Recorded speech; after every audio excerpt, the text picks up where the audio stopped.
Right on time.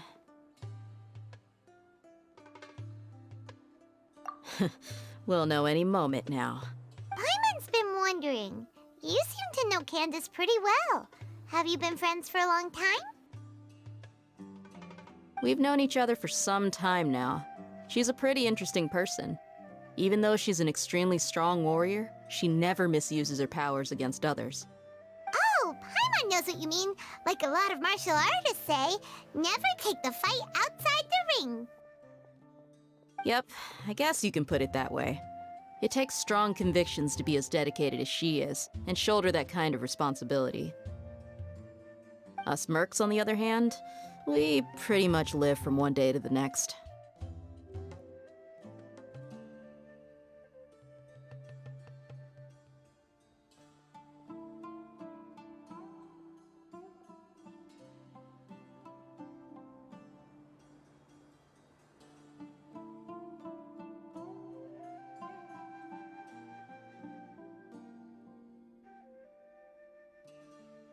Well, Paimon thinks you're great too. Really? Thanks for that.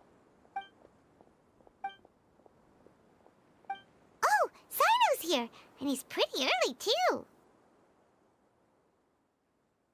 Yes, I was here yesterday to help out a little. To help out? By doing what? Sharing some interrogation techniques. Oh, you mean you taught Candace some more persuasive methods? Right. Come on in, everyone. Come on, let's go inside.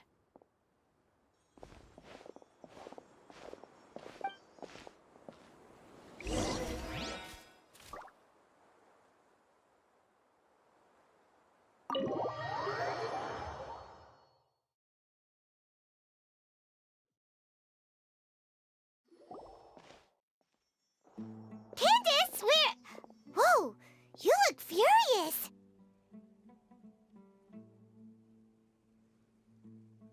Do I? Huh. What gave it away? Oh, there's no mask that can hide true bloodlust. Cover up your eyes, and it'll still show itself at the corners of your mouth. Perhaps I need to work on my composure. Still, it's perfectly understandable why I'm angry. I'm sure everyone present would agree. Yes, ma'am. Please, don't feed us anymore. We're gonna die.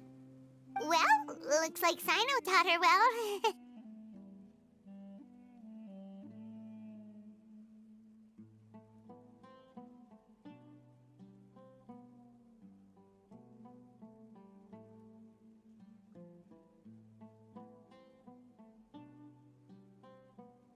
You fear death yourselves, yet you do not hesitate to place the lives of others at risk. The absurdity is mind-boggling. The ones you call mad scholars are known to us as the Village Keepers. They are vital members of our community, and some even count them as family. You come here, to my village, and you treat my people as nothing more than stepping stones towards your goal. Tell me, what would you do to you in my position? Mercy! Please have mercy! You've made your bed. We may both be desert dwellers, but there's one thing that I understand better than you. The resurrection of King Deshret will only result in war. And war serves no one. The people of Aru Village care little about which god is in power. Life may be tough and tiring, but we wish to preserve our way of life. A war would only cause us to lose all that we have. And that is not a responsibility that you can afford to shoulder. We understand. We're sorry. I'll tell you everything I know. Please, just let us go. I'm listening. You might not believe this, but it wasn't us who came up with this idea. Someone was spreading rumors in the tavern. That's how we ended up hearing about King Deshret's resurrection. Some mystery man told us that mad scholars will make the perfect sacrifice to usher in King Deshret's resurrection. They give their lives, and we can get anything we wish for. They're called village keepers. Slip up again, and you'll regret it. Yes, sorry. It was all that mystery man's doing. He told us to spread the word about King Deshret's resurrection, and talked us into helping him. In return, he said he'll help facilitate the resurrection process.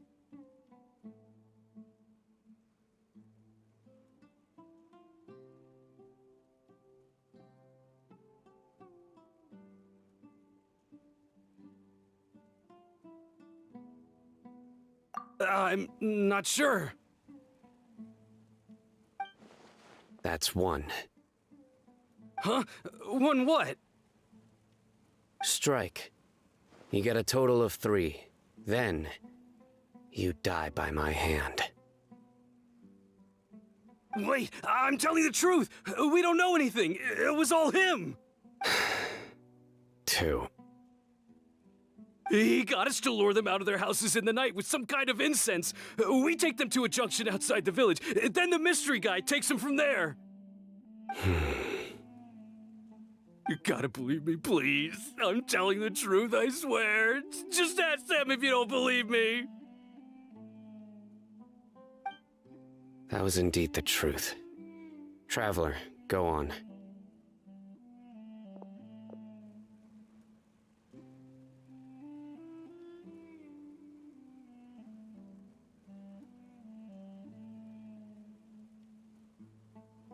You have to believe me. If I knew that, I would have told you his name right away. I'm not risking another beating to keep his secrets. No way.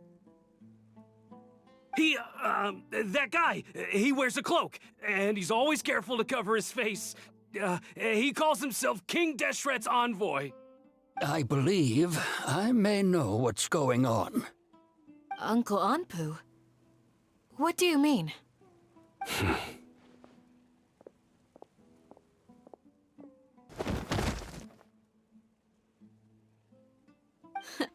Smooth. Okay, speak. If my suspicions are correct, this mystery man they speak of could be from the academia. Some time ago, people from the academia attempted to take the village keepers away.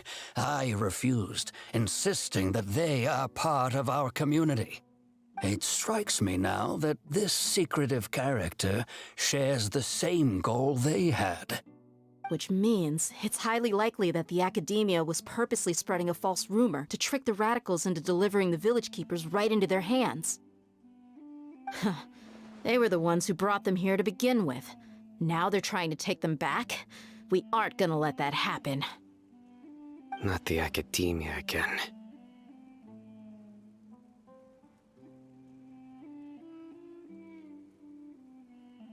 Just as I thought.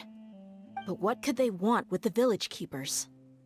People are nothing but tools in the eyes of the academia. A change in their plans likely means they found another way to exploit the scholars.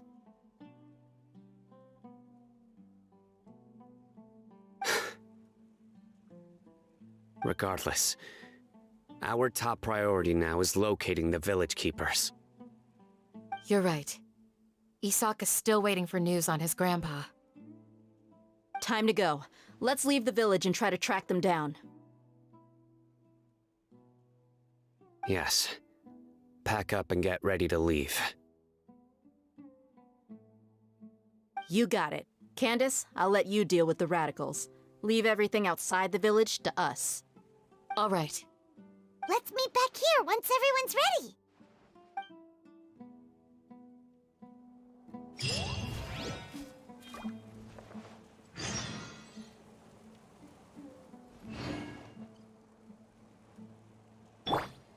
Everyone hold hands.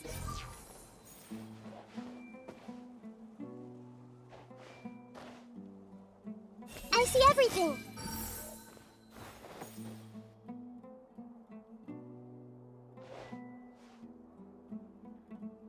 Hey!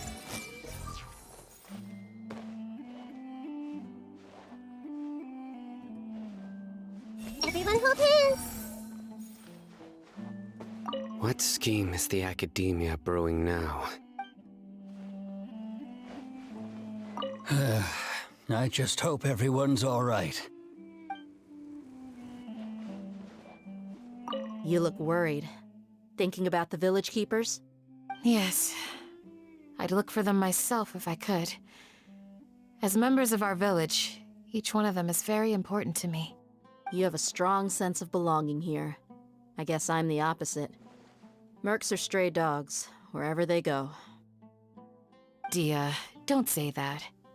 You can be a part of this community too. Thanks. I'll let you know when I feel like joining.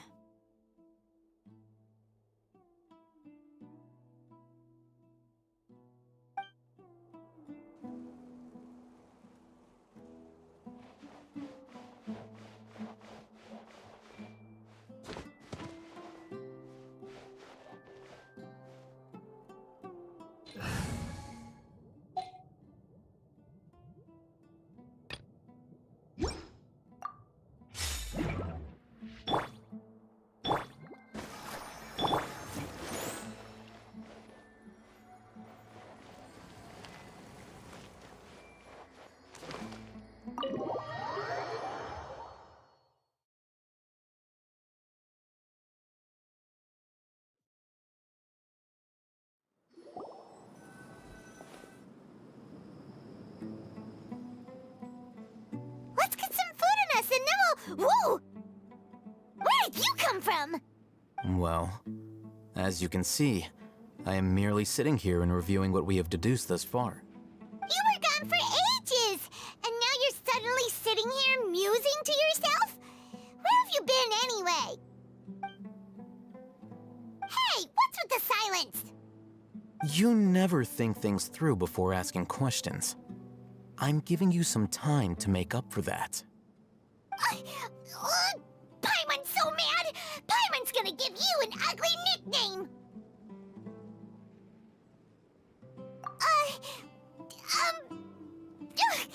Never mind. Paimon's got nothing. There's just nothing super obvious to pick with this guy. It makes it so hard. Well, you've heard nothing to suggest I left this whole time. So clearly, I stayed in the village to investigate. Anyway, you plan to leave Aru village and keep searching for the truth of this matter, yes? Yep. We're not gonna find out anything more by staying here, so we thought that we might as well take the search elsewhere. Enough with the silent treatment! No. I'm just surprised that you decided to team up with him. Al-Haytham, you haven't helped us out at all ever since we arrived at Aru village. Bold of you to question our choices. Yeah, you're all talk. While you were investigating, I had my own work to do, which I've now finished. Really? Paimon doesn't believe you. To be honest, we aren't really a team, so I have no obligation to inform you of my whereabouts. Not to mention that going separate ways allowed me to find some important information that you all had missed. Huh? Right here in the village? Correct. What did you learn? I'm going to take you to someone. But before that, you need to understand where she's coming from. What does that mean? How do you think the residents of Aru village feel about what we're doing? In other words, do you truly believe every single word the villagers tell us? You mean some of them lied to us?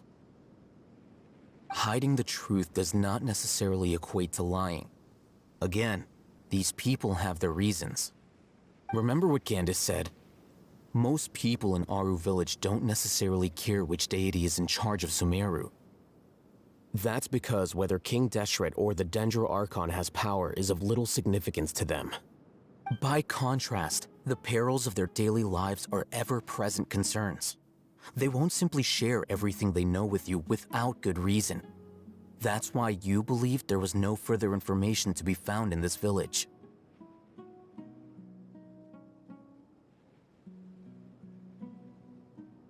Glad you're following along. Among those you have talked to, there's someone who was consciously keeping you out of the loop. In fact, she's been observing your every move since you arrived. The reason being, to someone who only wants to live their life in peace, any external factors introduce unpredictability into the equation. Those eyes. Those fierce eyes. You look like a real fighter. Don't change the subject. It's quite obvious that she's intimidated by Sino's authority and strength. Right. You were asking about the Mad Scholars. She corrected herself mid-sentence because she's aware that there are King Deshret fanatics in the village. If she sounds too friendly towards the village keepers, she could easily make herself the Radicals' next target. I think it's been a few days since I last saw them. I usually go to bed pretty early, so I'm not too familiar with what goes on at night. Remember? She made a point of denying her involvement in anything that occurs at night. But honestly, I feel quite sympathetic towards them. Even though they act a little strange, they've helped me in the past. If it weren't for them, my house would have collapsed long ago. After speaking to the village chief, it became clear that the village keepers had protected Aru village at night. In other words, the young miss was very much awake during that time. Then why would she lie? By getting involved with an outsider, she risks drawing unwanted attention to herself. As for why she might be so wary about all this, maybe you should ask her. I'll pass on this one. You said that she is afraid of me. If so, it's best if I stay out of this. We're on it!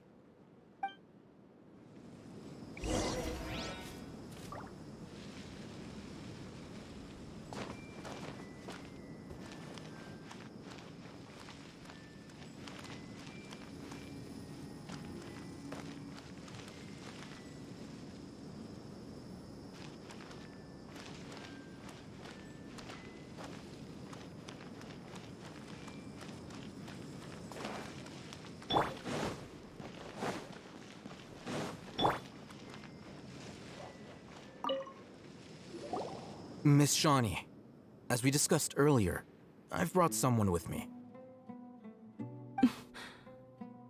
Mr. Alhaitham, I'm aware of where you stand, but how can I make sure that your friends think the same as you? Huh? What do you mean? We need to clarify our stance or something? Go ahead and talk to her. You'll get the answers you want. Go on. Earn her trust. Is it really that simple? May I call you Traveler? Hi, Traveler. I want to ask you something. Do you think the resurrection of King Deshret can truly change Sumeru for the better? Why's that? That's very similar to what Miss Candace says. I know you two are friends. That's why I'm willing to talk to you, even though I do have some reservations. Before, I wouldn't even have the courage to ask something like this. Traveler, do you believe our lives will get better?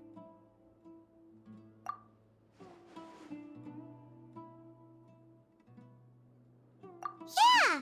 We came here from another nation, so it isn't wrong of you to be weary. And we aren't really residents of any one nation. But even so, we've met lots of people from different places, and we've always fought for what we believed in. We have friends in Sumeru, and we want to help them. That's why we decided to stay here for a while. I want to trust you. My apologies for posing my questions like that. To be honest, I didn't expect you to come back for more information. Alhaitham told us you have your reasons. It's okay. We understand. The fact is that only one side of my family is desert folk. I don't really fit in anywhere in Sumeru. Some believe in the Dendro Archon. while others believe in King Deshret. I don't belong to either side, and neither side would want me. Speaking of which, the radicals mentioned that they despise traitors. Do they just think that anyone who's different from them is a traitor? Yeah. Some people can be so narrow-minded when it comes to bloodline and beliefs. It makes no difference what I say or how I behave. I'll always be suspected of having ulterior motives. Slowly, I just stopped talking to people. I pretended not to hear or see anything. All I want is to live my life in peace. And then it happened. The village keepers who had helped me disappeared with no explanation, and I didn't dare breathe a word about it to anyone. Until now. You can tell them. I'm sure she'll keep your secret. All right. I'll tell you what I told Alhaitham. I actually have a sharper sense of hearing than most. Sometimes, I hear strange crying sounds in the night. There are ghosts? Perhaps. I'm not sure. It's faint, but it's definitely the sound of crying. It comes from far away in the distance, and always carries very raw emotion.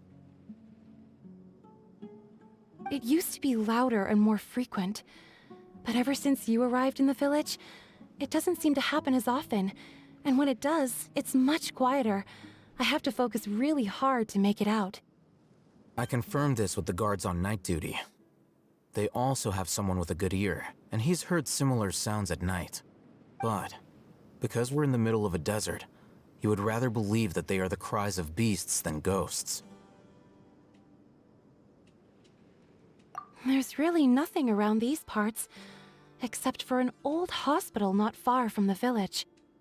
I think they used to use it for treating Elazar, but it's been abandoned for years. Yeah, let's go!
To me.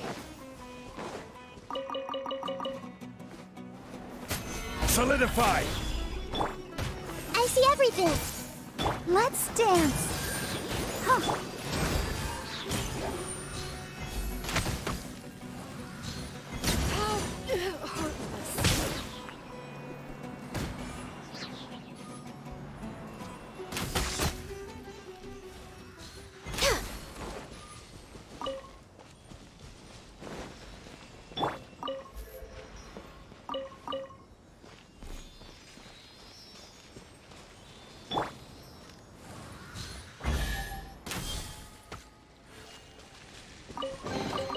Beautiful treasures are Oh, is this the place?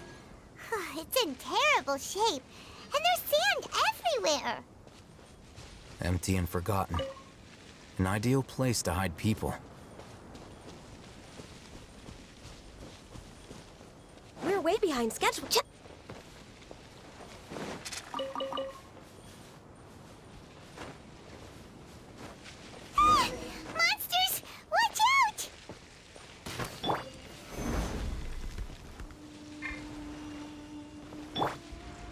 Everyone hold hands!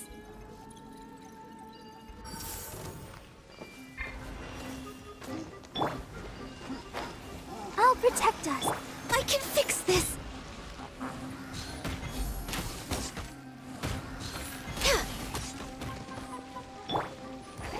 Gather! Hey! Born of ice and frost.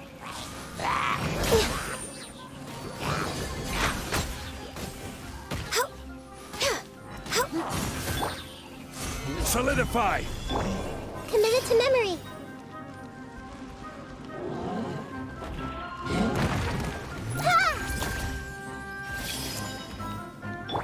Let's dance.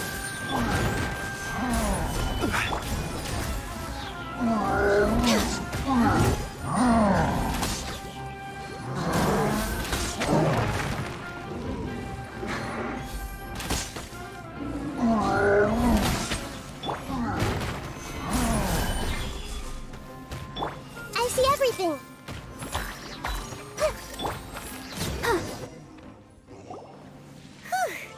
They were easier to deal with than Paimon had expected. Super strong bandits? Or monsters taller than buildings dropping out of the sky? Or, something like that. He looks super serious. We gotta stay on our A game too.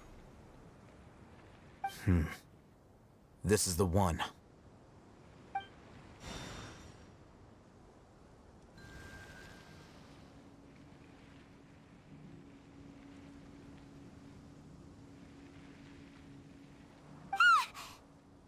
Let's go in and take a look.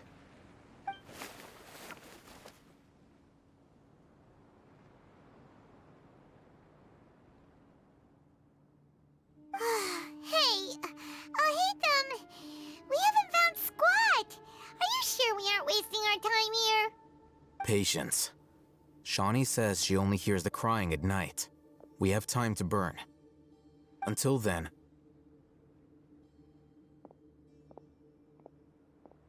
I'm taking a break. And just like that, he sits down. Wait, he even brought a book to read? What are you reading? Let Paimon see. Okay, sure. Huh? The natural position, which is the positional propensity of an entity in natural motion in contrast with an object in forced motion? Huh? When free from external influences, every entity displays the tendency to follow its natural trajectory? So, you got that? Oh, Paimon gives up. You keep reading your book. See ya. How is he so relaxed? Look at him, reading an impossible book in a creepy place like this.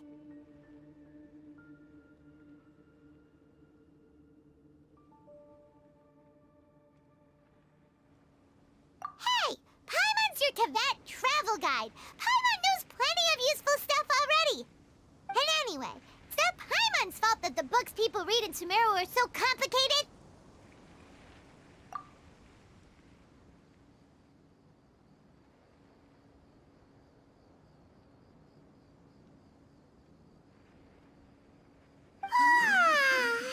Paimon's getting so sleepy.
Huh?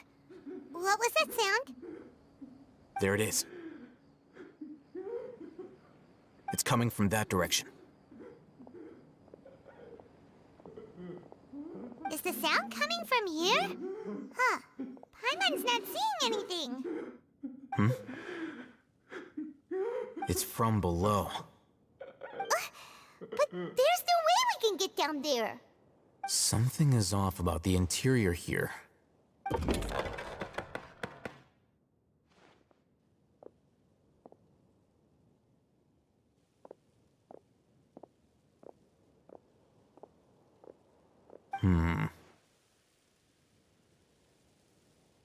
As I thought, there's a hidden structure. Wow. It's like they tucked another hospital into this one. Oh, it looks like there are other mechanisms around here. Let's keep exploring.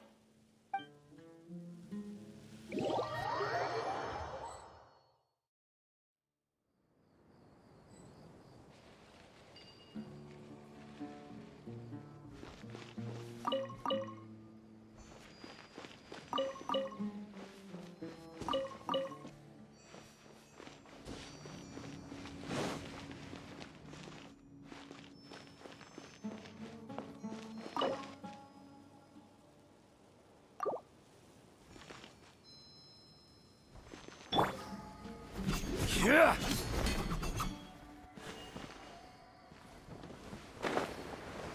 Yeah! Huh!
Stabilize! Hey! I'll protect us.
That's close enough.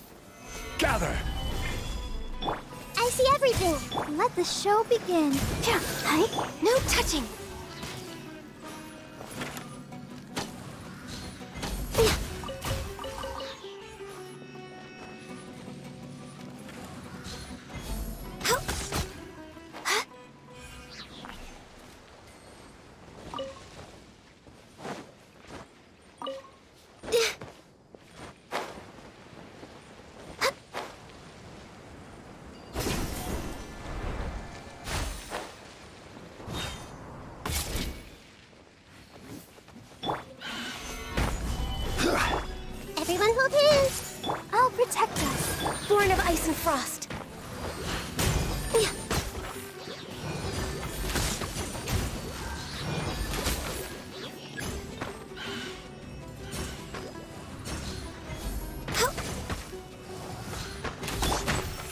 Stabilize! I see everything. No touching.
Look! There's someone over there!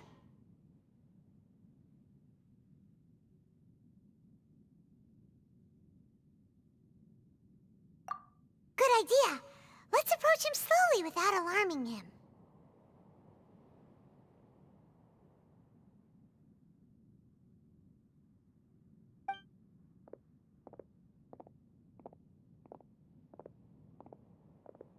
Wait.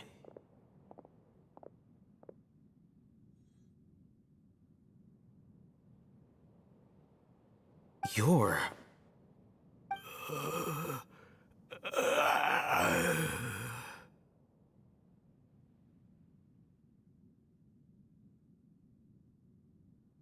He can't speak, and his eyes are unfocused. But too young to be anyone's grandfather. Also, why is he the only one here? Didn't expect to see him here. You know him? He's Razak, a senior of mine at the Academia.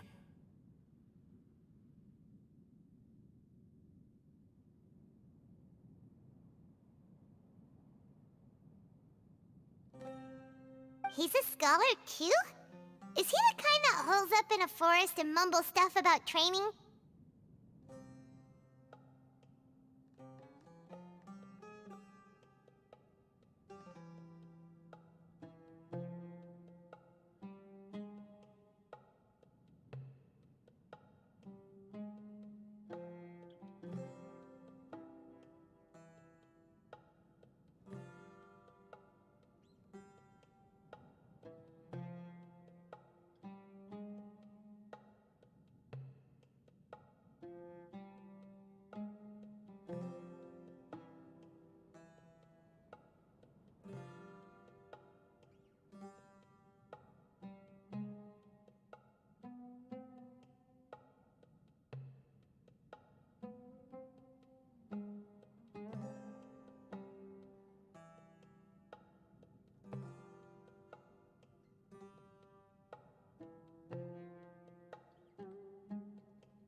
No. And that's the problem.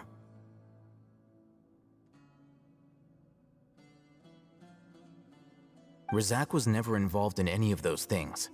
He never trained in the forest, let alone reach Satyavada life.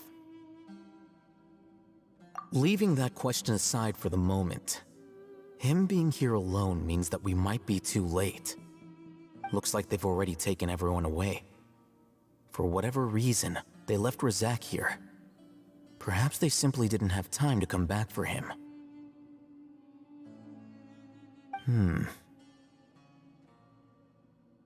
There are drag marks on the ground. They're clearer by the doorway. Someone was forcefully drawing a cart that was loaded with something heavy.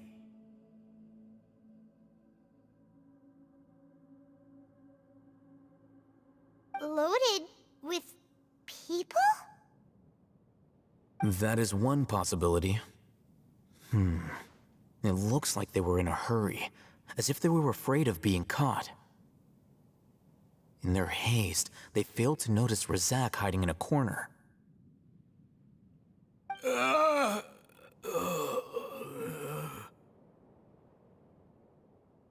The symptoms are identical.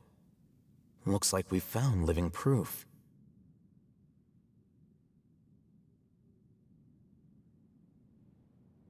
Huh? Why do you say that? Allow me to jog your memory. Recall your time at Port Ormos. Don't you think his symptoms look familiar?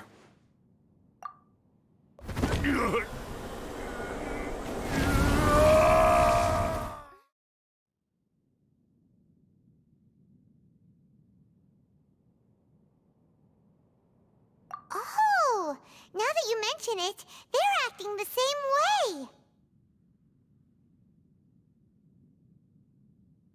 Correct. The Academia is behind all of this. It isn't difficult to deduce their rationale.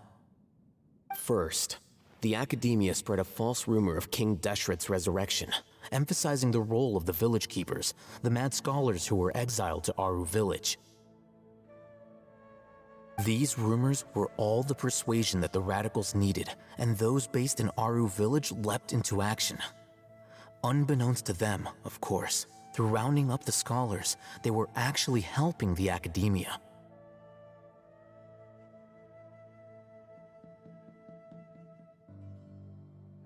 As well as being able to exploit the radicals for their own ends, this scheme has one further advantage to the Academia. all the risks and responsibilities are offloaded onto King Deshret's followers. Life for the desert dwellers has been brutal ever since King Deshret's death all those years ago. Beneath the surface, feelings of desperation are widespread.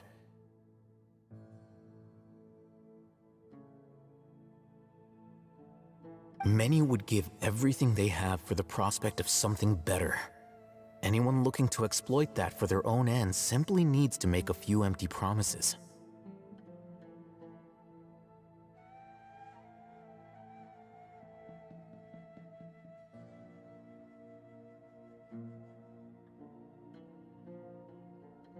Even if complications arise, people will see that those involved are all followers of King Deshret, and look for no further explanation than differences of belief. A deep-seated mistrust of the desert and everyone in it by the rest of Sumeru will make sure of that. The notion of an academia plot wouldn't even cross their minds. It may seem like a simple strategy, but it is able to work wonders under Sumeru's current circumstances. Oh, that makes a lot of sense. It's in line with the village chief's theory, too. But there's still one very important question. Wasn't it the academia that brought the scholars to Aru village in the first place? Why does it want them back now? Throughout this process, one thing has changed. The scholars' identity.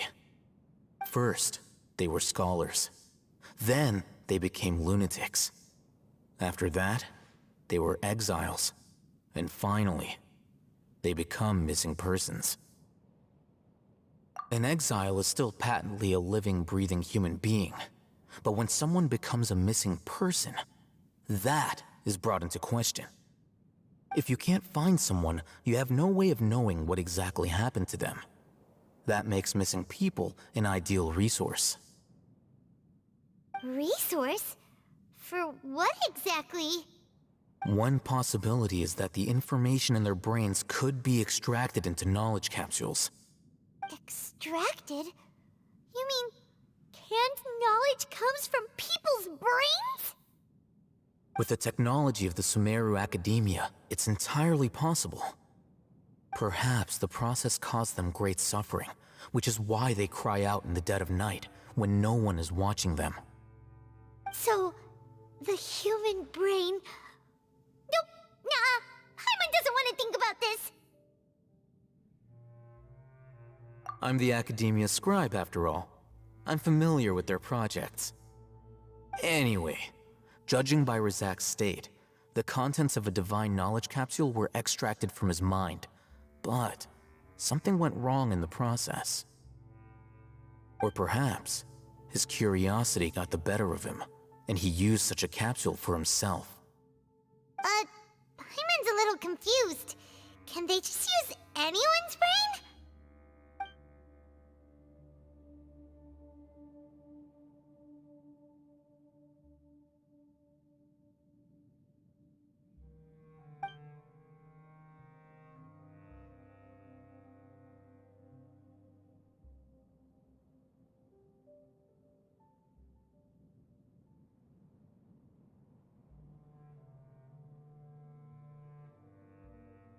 The look on your face tells me you've realized the answer. That's right. To some scholars, gaining knowledge about the gods is their entire life's pursuit. Extracting canned knowledge is just one of the extreme measures they turn to. However, I can't help but wonder, what do they seek to gain from divine knowledge? The academia is going out of their way to look for forbidden knowledge, but what is their ultimate goal? I've spent quite some time trying to analyze the contents of the divine knowledge capsule, but to no avail. It seems like my way of thinking is too different from theirs. You mean you're not even slightly interested in getting your hands on this forbidden stuff? All scholars seek to expand the horizons of knowledge, but I'm not particularly interested in gods, so I don't share their degree of zealotry. Extracting information from people as if they were lifeless objects? If this is the direction of academic progress, then the academia may as well shut its doors. Sounds like you're really against all this. Of course. The academia's actions run contrary to their rules. Whether it be academics or knowledge, everything has its boundaries. If those lines are crossed, the rules and order that govern everything in the world will be destroyed.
This matter needs to be corrected, just like fixing a typo in a book.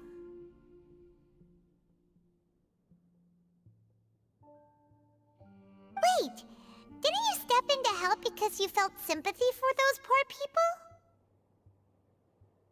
Not to be callous, but no. My criteria are a little more restrictive than that.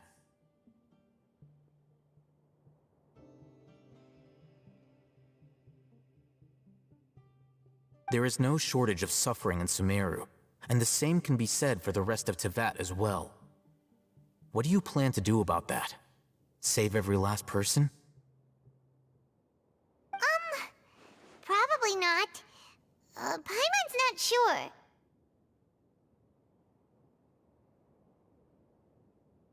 You can say that. Simply put, I don't blindly place my faith into strength or heroism. I do what I want. The Divine Knowledge Capsule is something I want to investigate in full. That doesn't mean I'm willing to take action for the sake of a few strangers.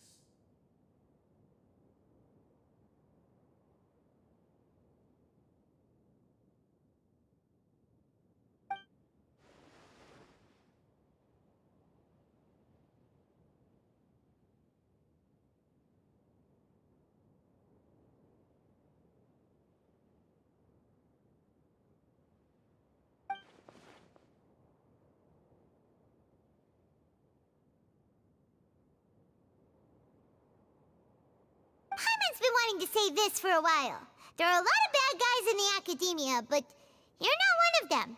You're their weirdo. You're probably right.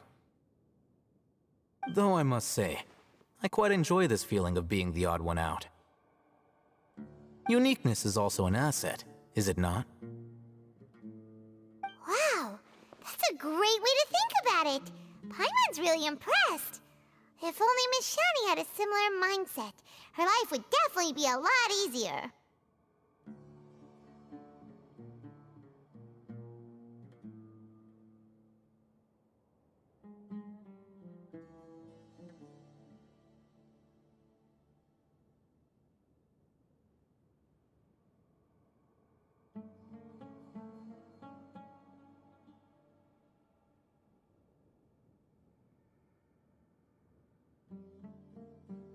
I'm just a more likable person than her in general. There's nothing more to it than that.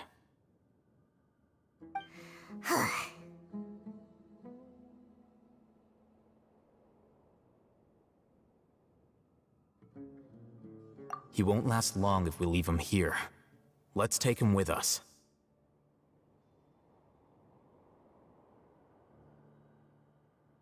We'll work out our next step after we return to Aru Village.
We're back!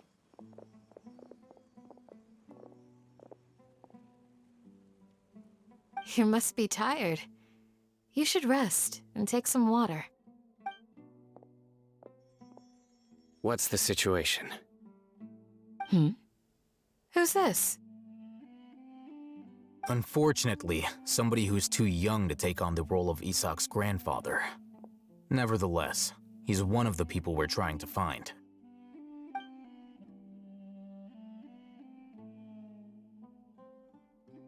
So, at one point in time, the abandoned Elazar Hospital served as the Academia's site for extracting divine cant knowledge.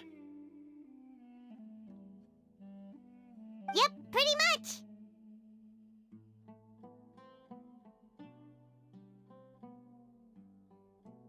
Their plan must have been implemented at some point before we arrived at Aru Village, since divine cant knowledge has been in circulation for a while now.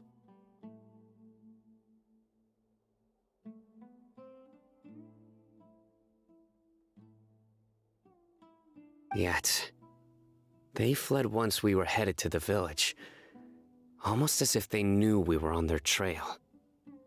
Why is that?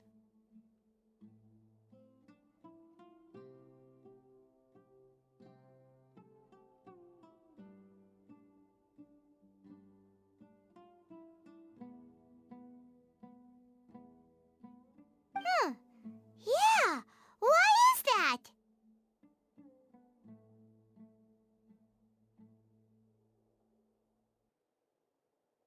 We may have a mole in our midst.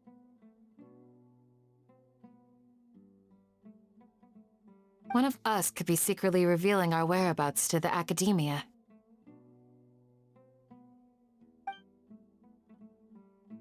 Huh? Are our friendships that shallow?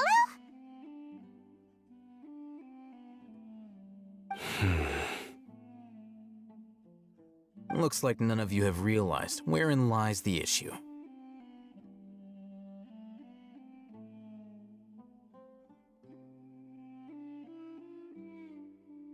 Sino, you're the reason why they can predict our movements.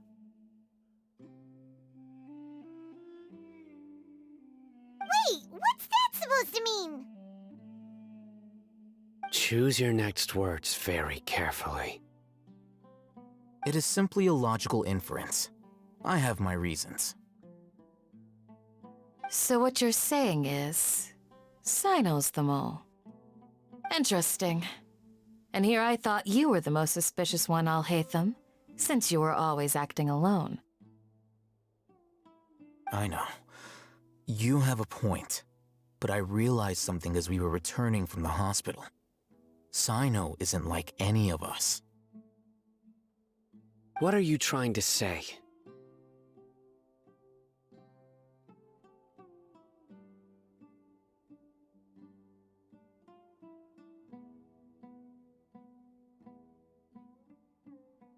Do you still remember who you are, General Mahamatra?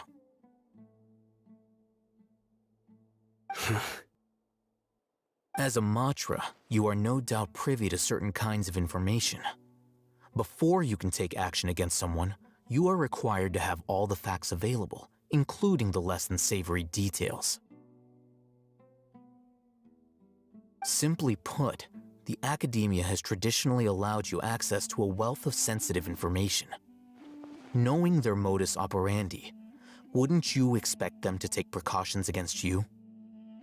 If you want to raise a vicious wolf, you need to make sure that you can avoid its bite. The Academia is monitoring me? It's not that simple. The Academia has eyes all over Sumeru, but they have a special protocol for dealing with you. Every so often comes a Nyagarbaha Day. On this day, the Academia enters new information into the Akasha through knowledge capsules. I remember seeing a thick notebook next to the control panel once. Its contents were all about the General Mahamatra, his activities throughout the day, preferred methods of enacting judgment, everything. You're saying that the Academia entered my information into the Akasha too? But what's the point in doing that? My actions aren't important enough to be added into the Akasha. The Akasha is capable of computation. Huh? The Akasha's algorithms are entirely capable of predicting your movements using the data entered. When you would depart, the route you would follow, your destination. It knew all of this. It predicted my every move. The Academia has been watching you longer than you think. However, the fact that you resigned is proof that their suspicions were well-founded.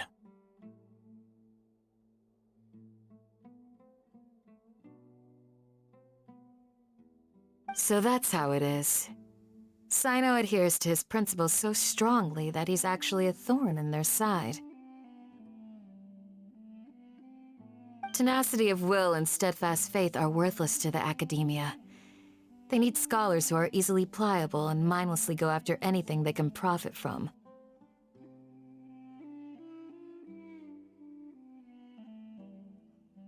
Sino, don't take it to heart. This just proves how much of a trustworthy ally you are.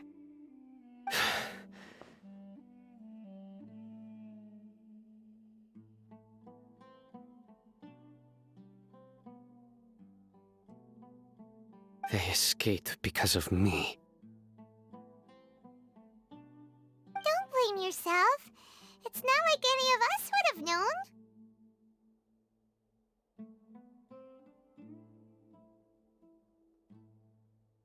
I have an idea. If they predicted my movements, then I might be able to guess where they went.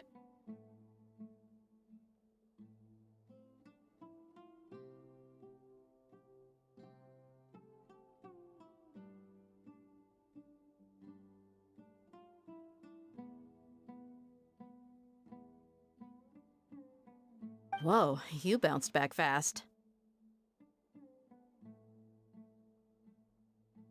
There is always an opportunity for safety after danger passes.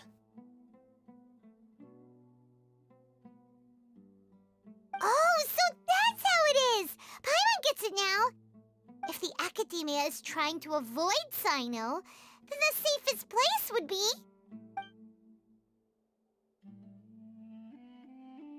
Yep, that's right! They'll want to proceed in the direction opposite of where I'm going.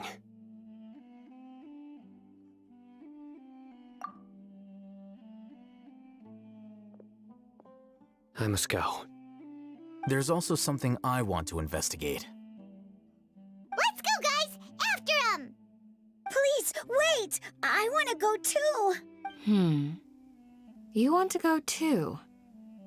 If so, you have to promise you'll stay safe. I want to find Grandpa. I promise I'll be careful and not cause any trouble. Everyone, I leave him in your hands. Yay! Let's go! Remember to pack some food with you! Paimon feels like we're missing someone, though.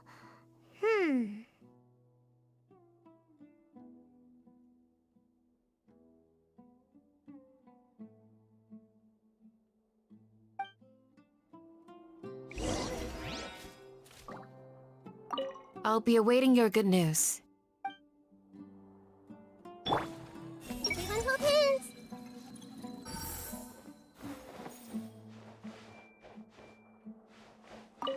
Please, stay safe, everyone.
from here?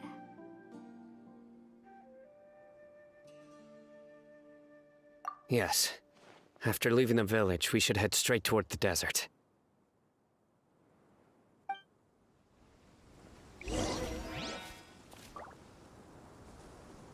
I know the desert like the back of my hand. Is that because you play here a lot? Yep. One time, Grandpa almost got lost in the desert, but I was the one who brought him back.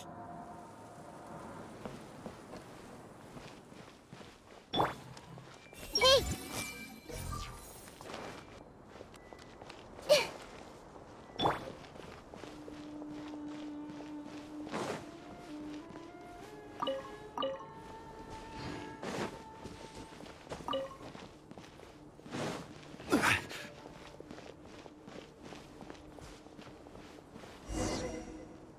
There's something here. What's this? It's buried in the sand. Looks like we'll need to roll up our sleeves and do some work. And Paimon thought running around everywhere was already enough work.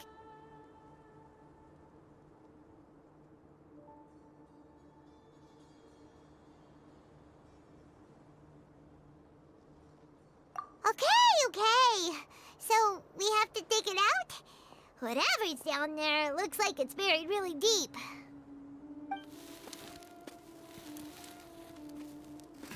These are likely fragments of an Academia-developed device, something akin to a headset.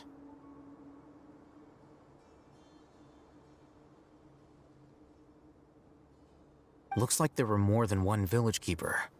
They must have been escorted this way because there are device fragments scattered around here. Let's split up and search the area. Chances are that we'll find other things nearby.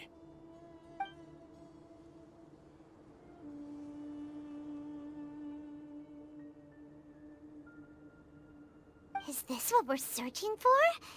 It looks kinda scary. This is definitely a device used to extract divine knowledge. How did it end up buried in the sand? That can't have been part of the plan. They must have been attacked along the way. Wait, what? Grandpa, I hope you're okay. Don't worry, your grandpa's gonna be fine. Razak didn't display any signs of starvation or dehydration, which means that they left fairly recently. We should be able to catch up. One more thing. Given that the device had been entirely covered by sand, I believe the attack must have happened prior to the sandstorm.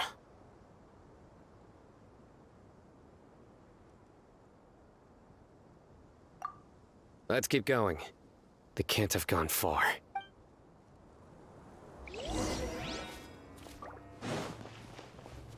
Ugh, but running on sand is so tiring.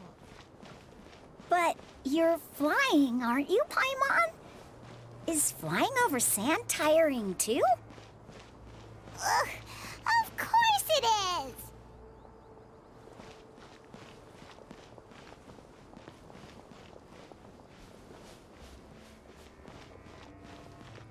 Voices, over there. It sounds like an argument. Whoa, you have really good ears. Don't get any closer. They'll notice us. Dia's talking with the Eremites? Very interesting. Let's listen in. If you had informed me sooner, there'd be plenty of room for us to... You're one of us. We would never lie. Scholars. You don't know as much as I do. Need me to... I knew it. That's our Dia. Dia? Why would you? Dia! Hey, what are you doing? Huh? Didn't you say you'd help me find Grandpa? Why are you on their side? Well, look who's here. Ain't that something? This complicates things. You've betrayed Aru village? So, this is the great General Mahamatra. Dear, you'd be better off as my assistant than hanging around with this motley crew. Seen for yourself. I have the means and methods, and my ideals are far more admirable than theirs. I'm not the type that's easily swayed, Raman. You of all people should know that. Wait, what's going on, Dia? Whose side are you on here? Shut it, Paimon. It doesn't matter. Whichever side you pick, nothing can deter us from the grand mission of resurrecting King Deshret. Once our Lord of Old returns to this land, we will have a new beginning. Face the facts, Raman. It's not gonna happen. You should understand that more than anyone. Have all your years as a merc taught you nothing about placing hopes in a ruler? I'm a desert dweller and a proud follower of King Deshret. Whether I live by the edge of the sword or in peaceful comfort, my soul will always carry this conviction. It's not too late yet. The village mad scholars aren't gonna bring King Deshret back to life. You don't understand, my dear lady. Pursuing our faith is our purpose in life. Even if the chance of success is 1 in a million, we must be willing to give everything we have. Even if it'll expose you to the academia? Even if they end up disbanding the Eremites? Your Eremites, which you've worked so hard for all these years? Yes. We've waited a long time for this day to come. The sun and the moon no longer shine here. All you see now is cracks in this desiccated land. But fate has finally dealt me a hand to play against the academia. With these scholars in our custody, we'll stomp the academia's forces and fight our way beyond the wall of Samiel. Ridiculous. Think about it. The academia controls the entirety of Sumeru. Your powers are negligible in comparison.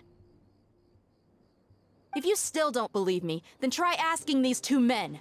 They're also against the academia, but neither of them are as arrogant as you are. They look more like pawns of the academia to me. Why would I listen to anything the people of Greater Lord Rukkhadevada have to say? Filthy traitors. Your god abandoned all honor and betrayed King Deshret. We desert dwellers will never trust the likes of you. It's impossible to communicate with someone so hostile. Perhaps we should. Do you really believe that by kidnapping the scholars, you'll be able to negotiate with the academia? These people have no value as bargaining chips, but I could be persuaded to take their place as your next hostage. These scholars were exiled from the academia. I, on the other hand, am their current scribe, and will be a much greater asset to you. Wait, you can't be serious. So, you want to trade places with the hostages, do you? Precisely. Any wise person would gladly accept my offer. What are you thinking? What if they decide to kill you instead? Well, that would be bad luck for me.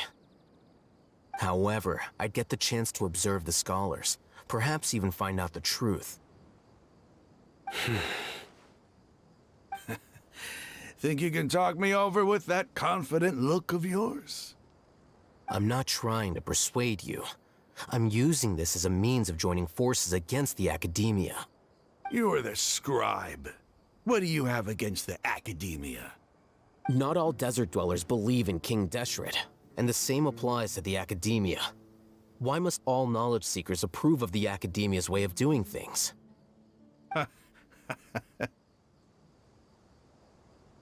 You academia scum.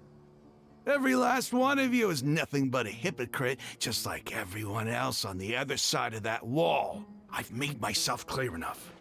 I won't listen to another word from the Dendro Archon's people. Not so fast. I'll hate them. Do you stand by everything you just said?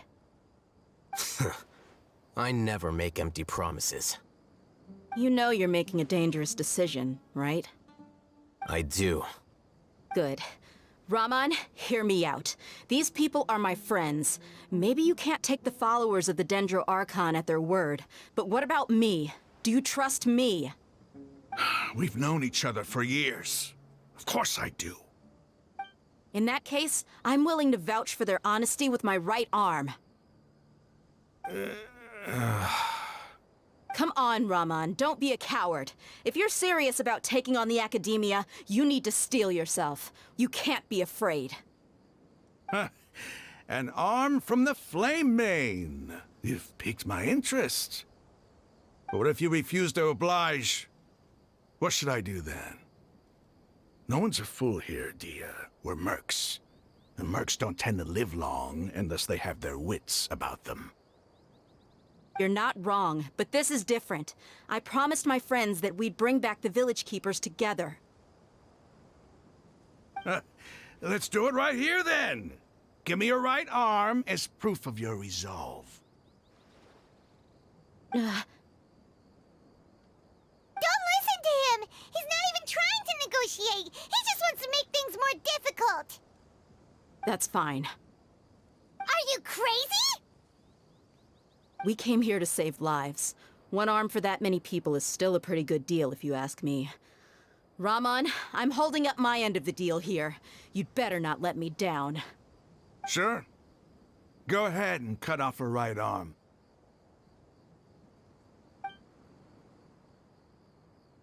No! Dia! What are you gonna do? Think of something! You don't have to go this far. That's not for you to decide. Do it! Dia!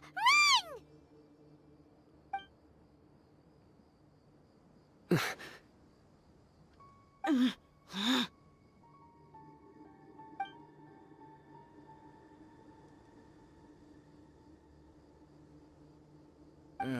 Stop! What's wrong? Can't do it? Flame Mane, you and I are both desert folk. Cutting off your arm is no different than cutting off my own fingers. Where's the sense in cutting my own kin to pieces? You've shown me that you're serious. Go on now, take your friends and leave. Meet me in the desert at noon tomorrow.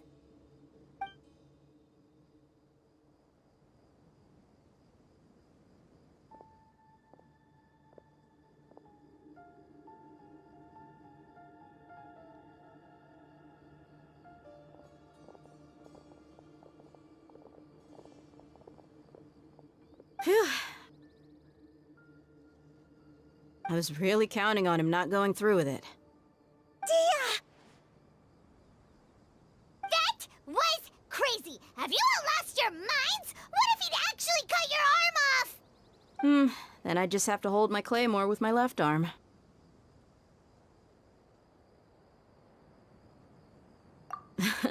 Okay, I'm sorry. But sometimes when you're out on a limb, you gotta double down to seal the deal, you know? Don't ever make a promise like that again. I can deal with the likes of them. If it came down to it, you would not lose to them either. I don't doubt it, Sino. But this is about more than me and them. There's a lot more where they came from. Even if we got rid of one bunch of radicals, there are others out there. Wiping them out would do more harm than good. As you wish. I'm sorry, Dia. I should have stayed put and listened. I should have trusted you.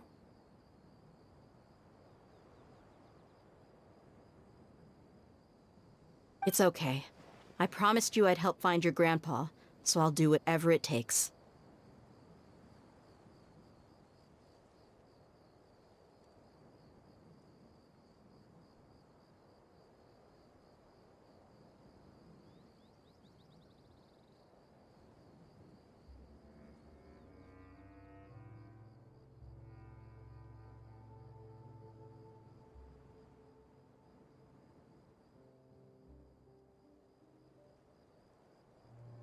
Whatever it takes?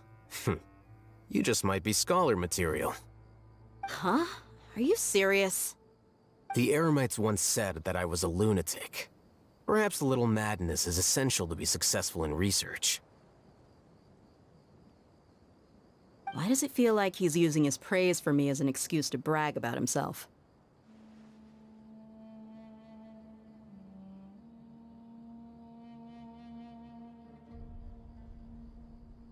Okay, let's get moving. We should head back to the village and rest up. Today was just a trial run. Noon tomorrow is gonna be the hard part.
Let's dance.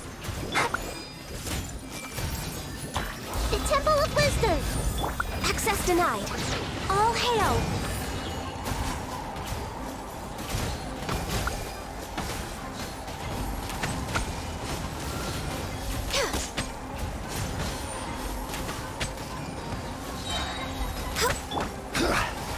Solidify! I see everything. Born of ice and frost.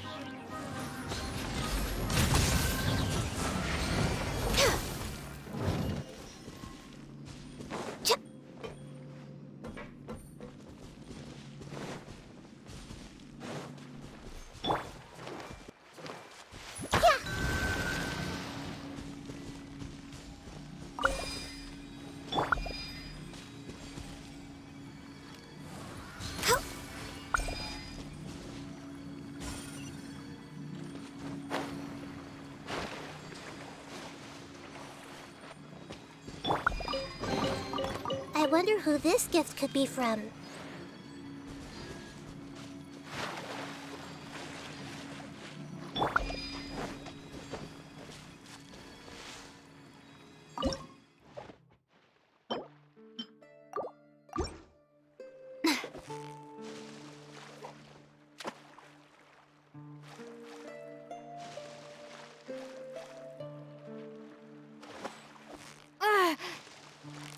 Yeah, you nearly got...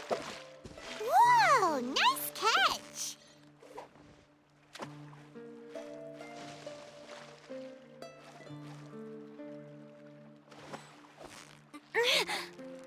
Victory is almost ours! Whoa, nice catch!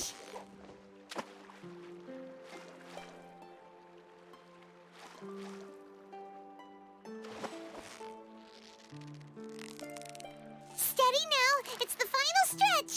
Hyman thinks you've earned yourself a new title, Favonius Fish-Catching Extraordinaire.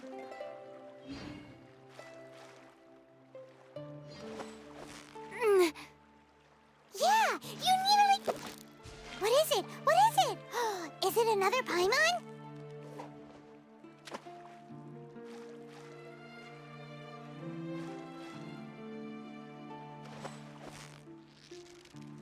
You've got it! You got it!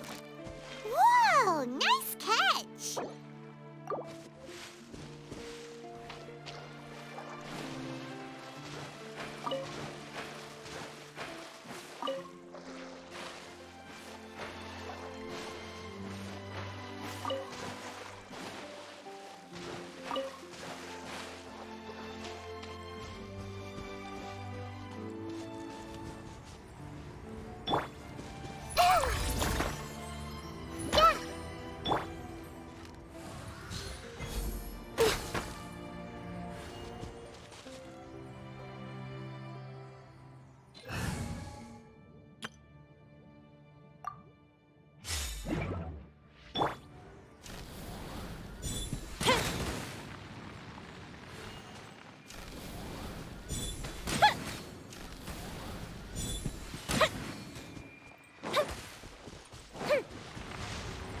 Happy to oblige. Gather! Right now, emerge. Hold the line. The fuse is lit.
Solidify!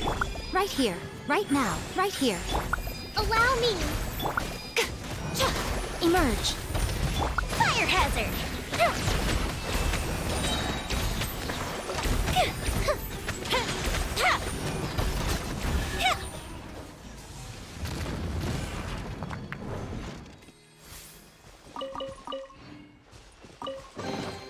What do we have here?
Time to broaden the horizons again.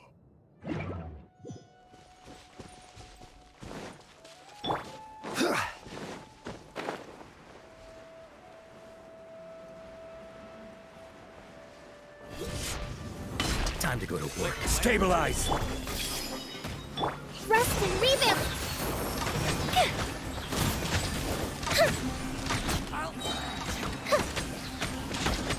Is that all you've got? Need. Everyone's okay? Solidify! Now you're testing my patience. Billowing Now you're surge! testing my patience. A festive reprise! Let's end this now! We'll meet.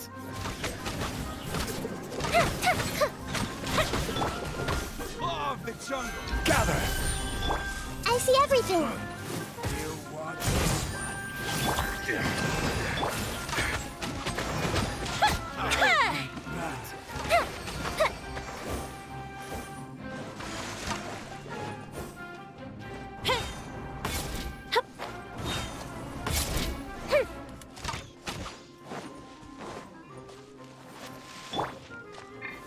Solidify! Hey! Where do you think you're going? Hold the line! Time for a light show!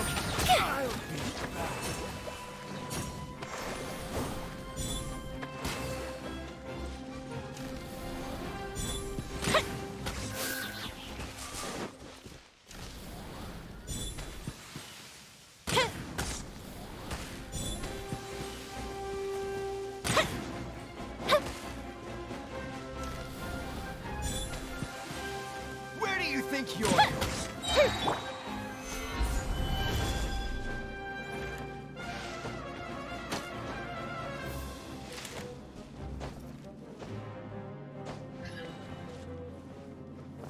Where do you think you're going? That's close enough. Stabilize! Rest and rebuild! Yeah!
Solidify!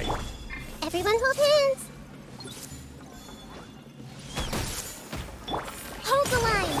Fire hazard.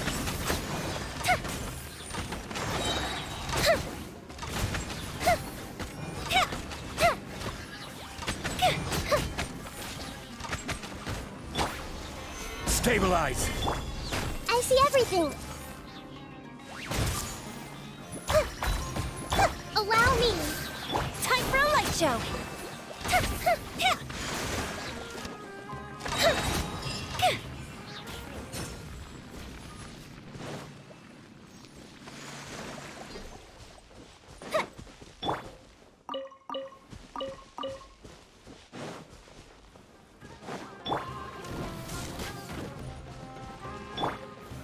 Solidify! Everyone hold hands. Ja. Ja. Ha, ha.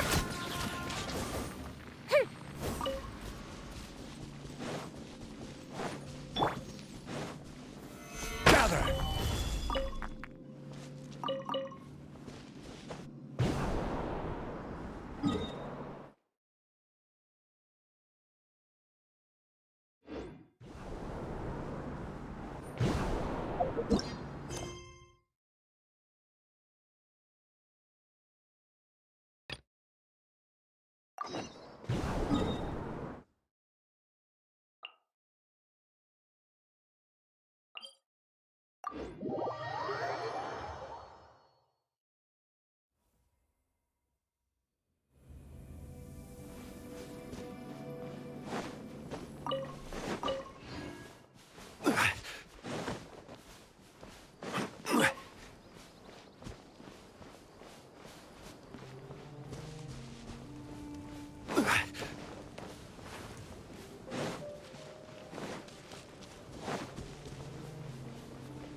Stabilize!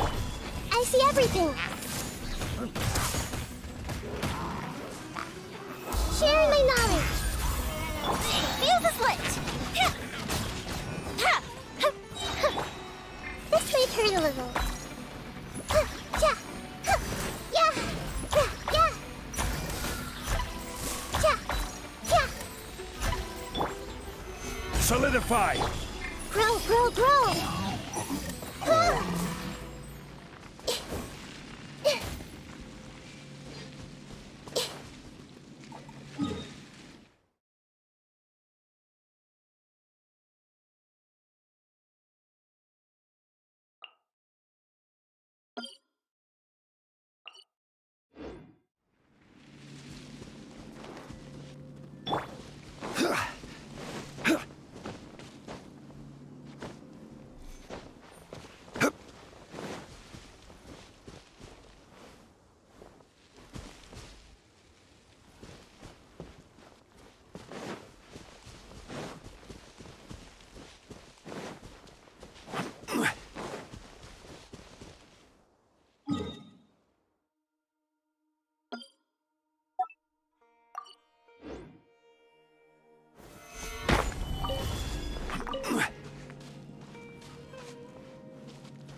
Gather!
Solidify! Time for a light show!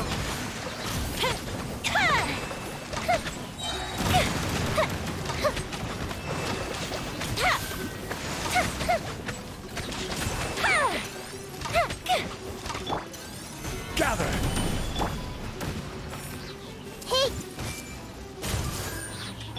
Hold the line! The fuse is lit!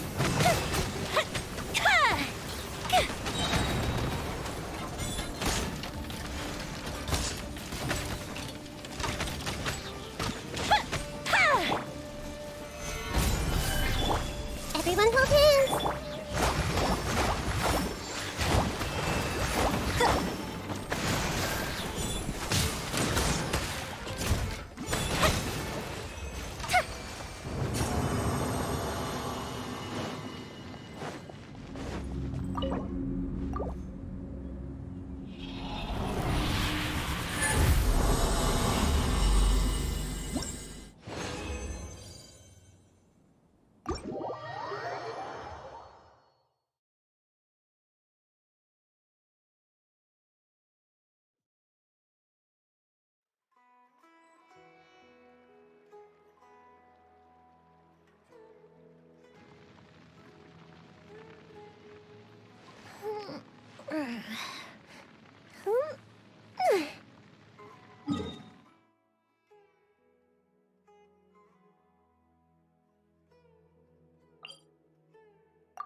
The fireworks are gonna get soaked!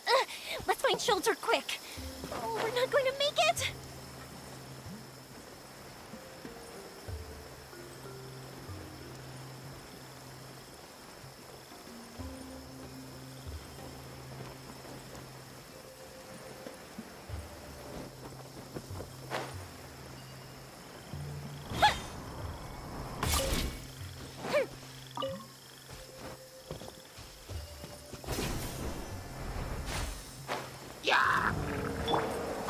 Solidify!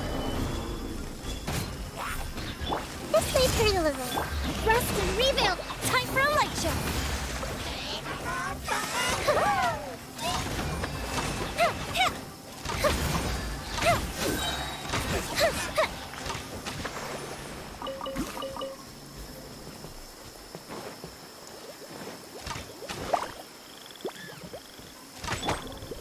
Stabilize! I see everything! Yeah! Yeah! Yeah! Allow me! The fuse is lit!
solidified!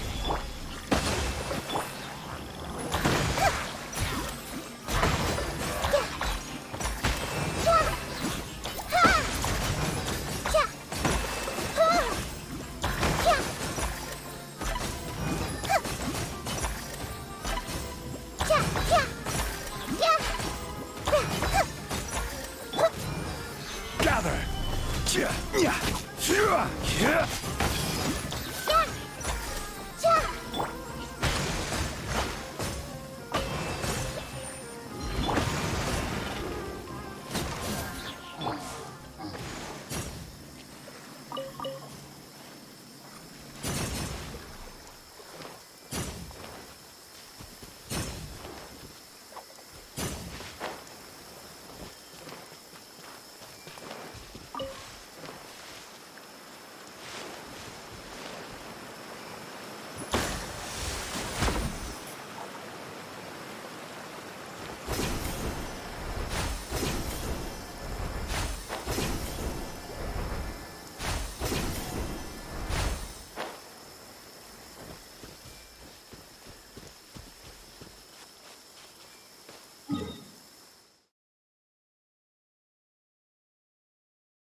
You're all here so early. Looks like we have everyone here. Isak, are you sure you want to come with us? I'll watch from a safe distance. Dia, I want to be there to bring Grandpa home. Okay, let's go then.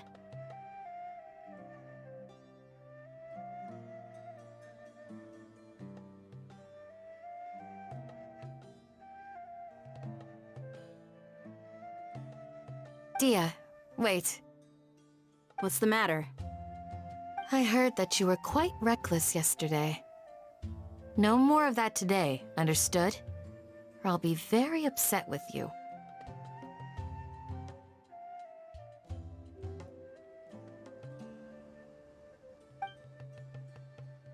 Fine.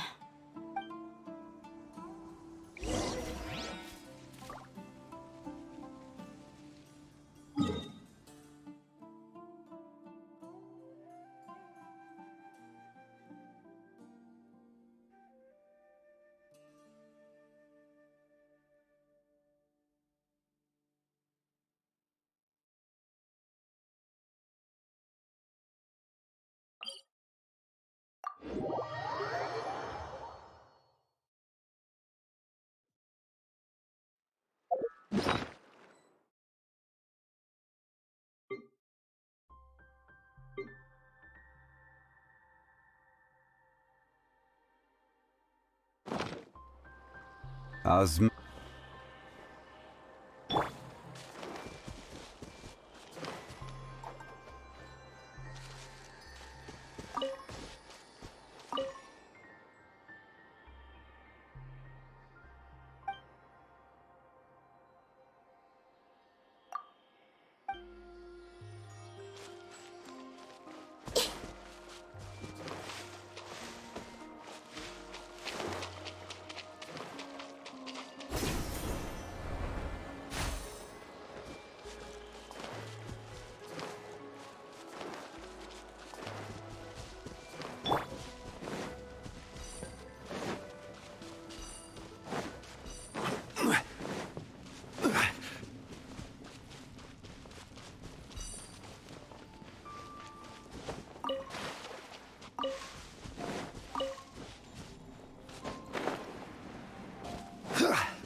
Stabilize!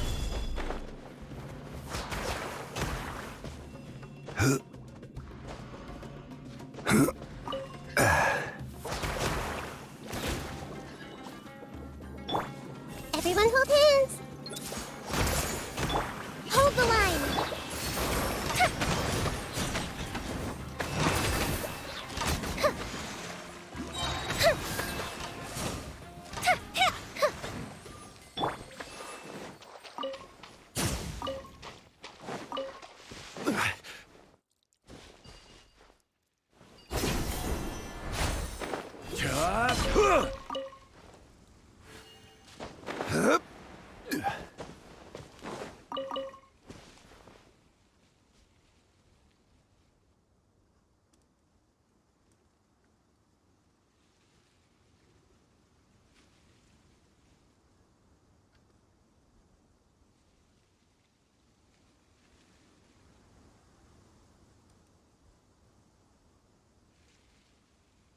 Every journey has its final day.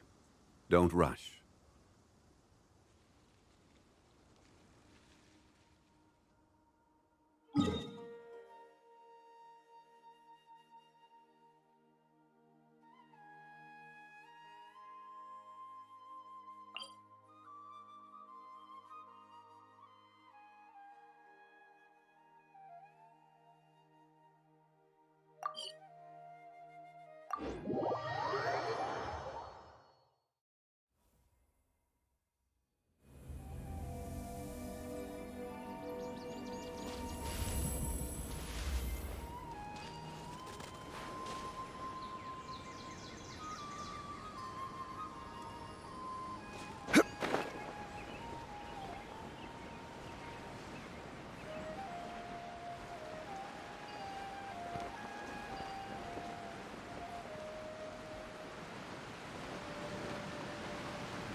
Where do you want to go next?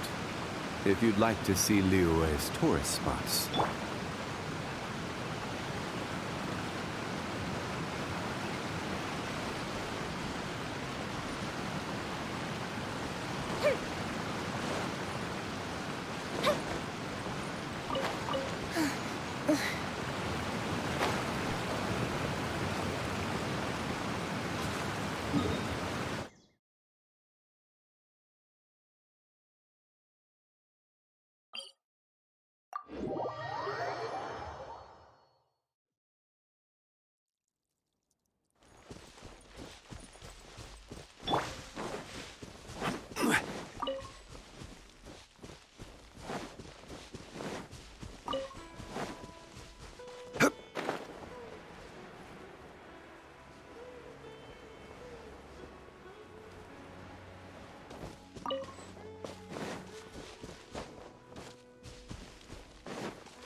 Solidify! Rest and rebuild. Grow, grow, grow. Time for a light show! I'm getting sick.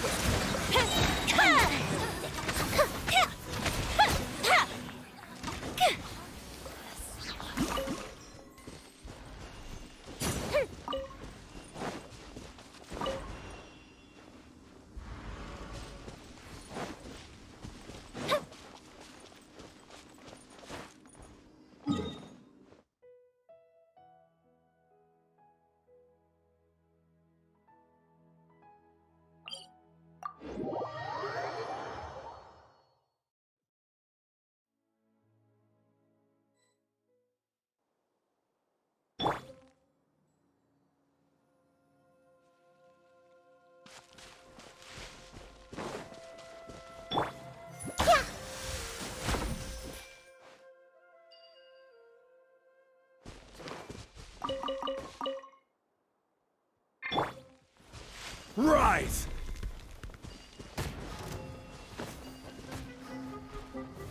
Gather!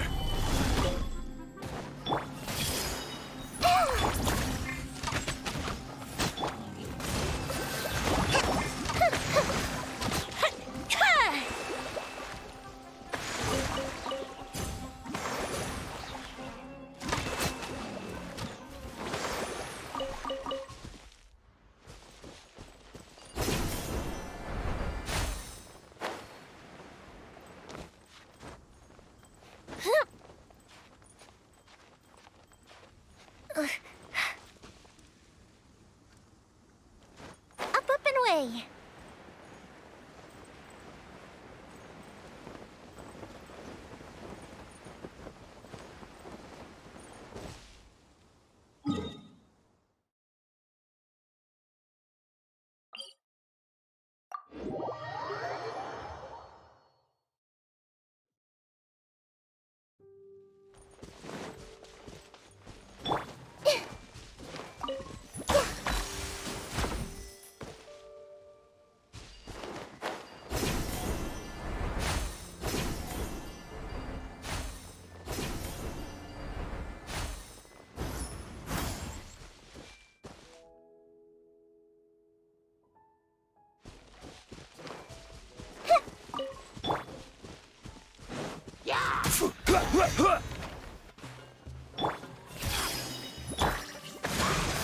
Fire hazard!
Solidify! The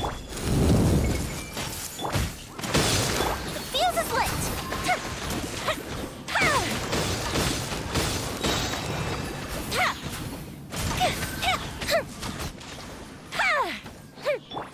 Hey, Stabilize! allow me.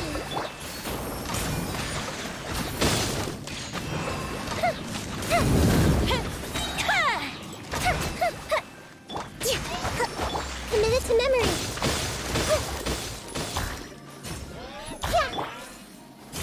Solidify!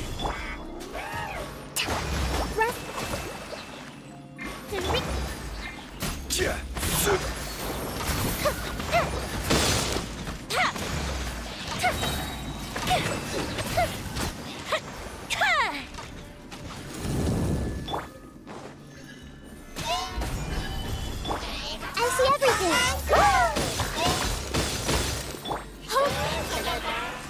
Line. Time for a light show!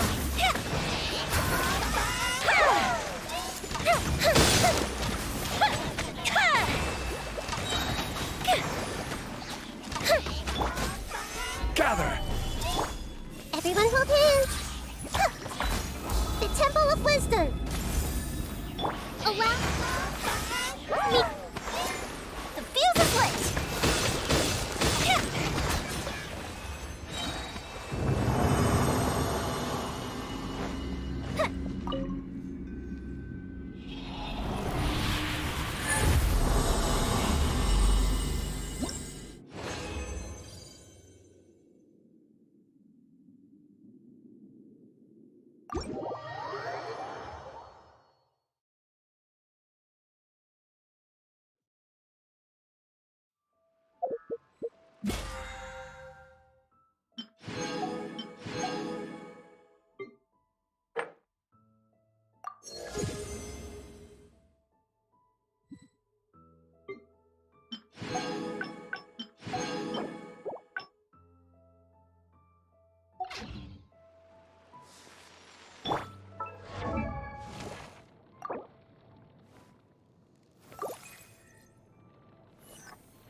Solidify! Hey.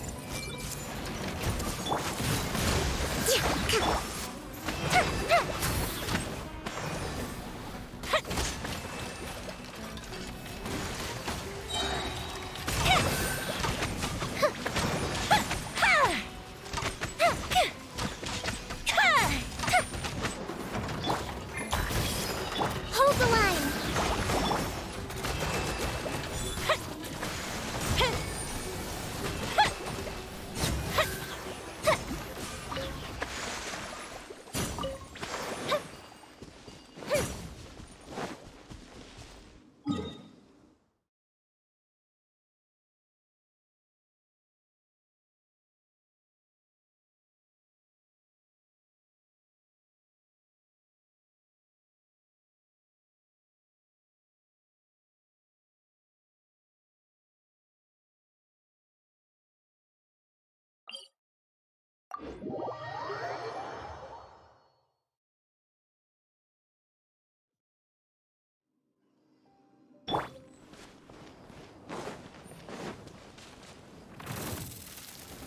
Gather! I see everything. Firehead! desert.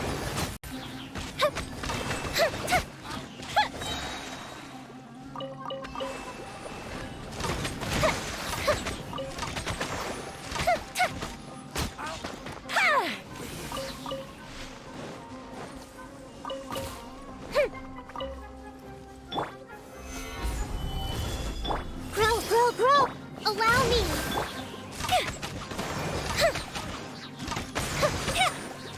I'll be back. A new punching bag.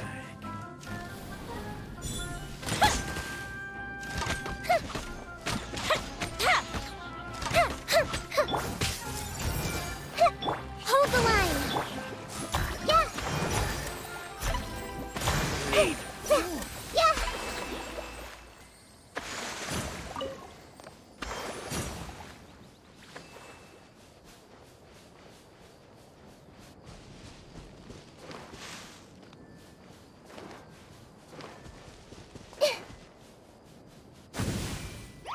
Commit it to memory!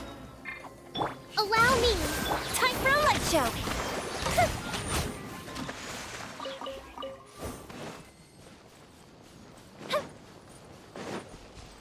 Welcome. solidify.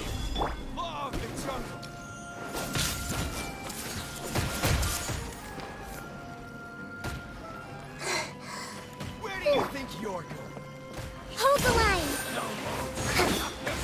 Here come the fireworks.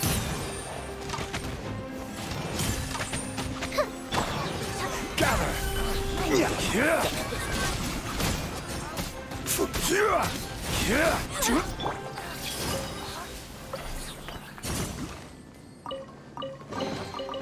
Find anything you like?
Unsolicited, and all the more valuable for it.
Stabilize! Hey! Yeah! Allow me! The fuse is lit!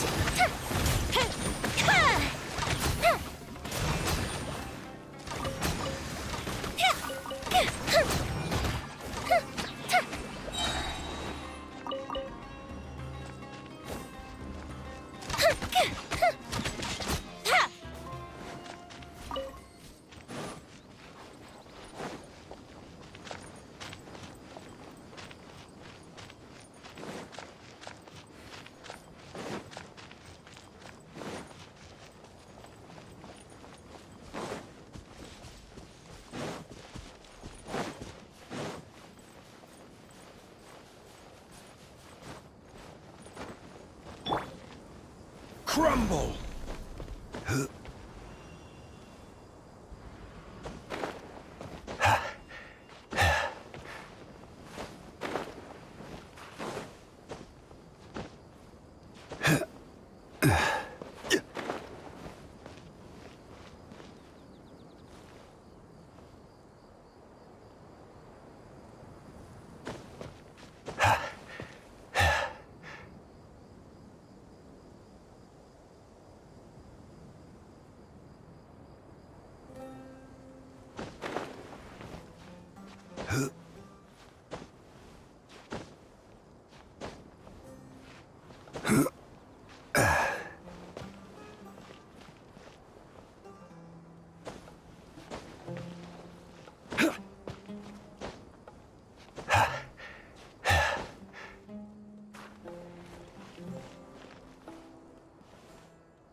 for a punch, huh? Solidify! Everyone hold hands.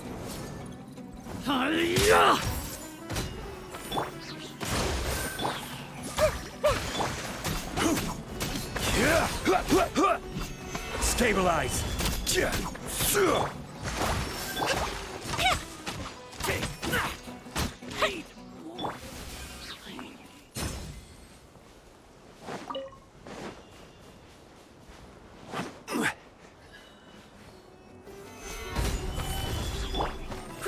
Grow! Yep, rest and rebuild. Time for a light show.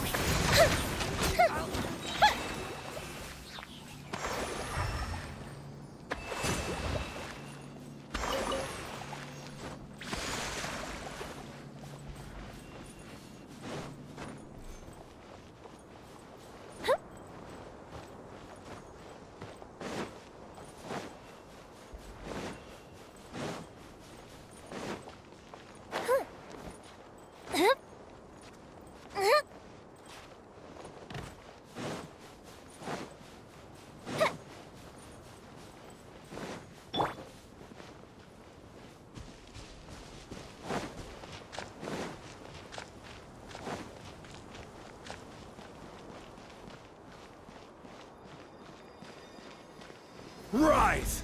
A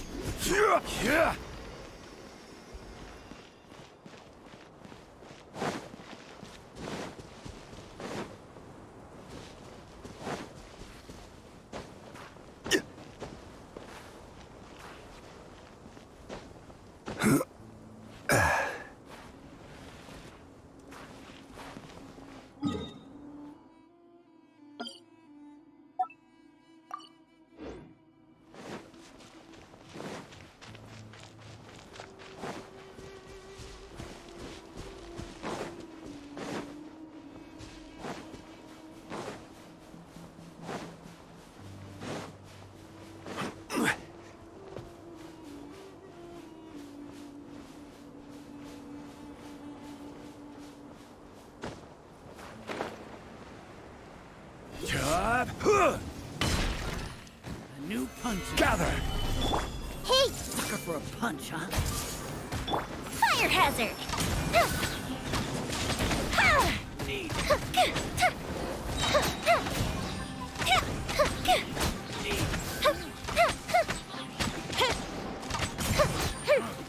You want this?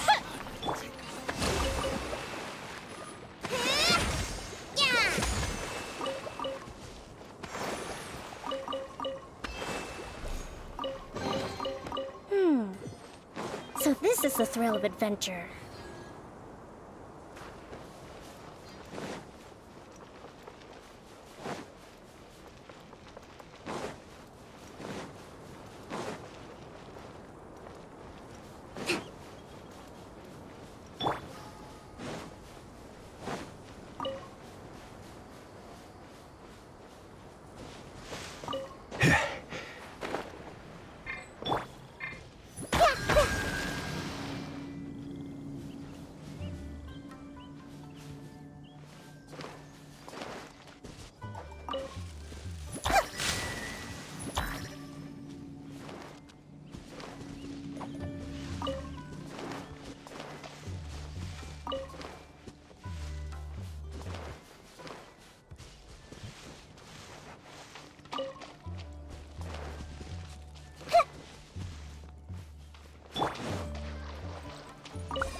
Find anything you like?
How's...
Quake!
Crumble!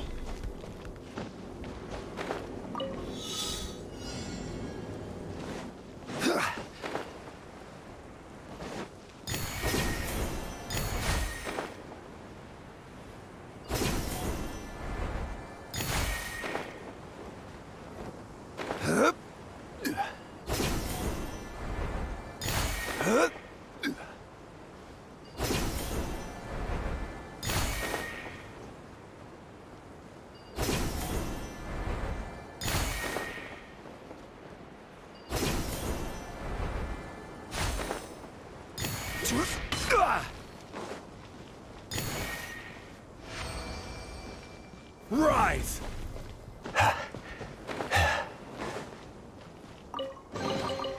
Certainly worth the extra mile.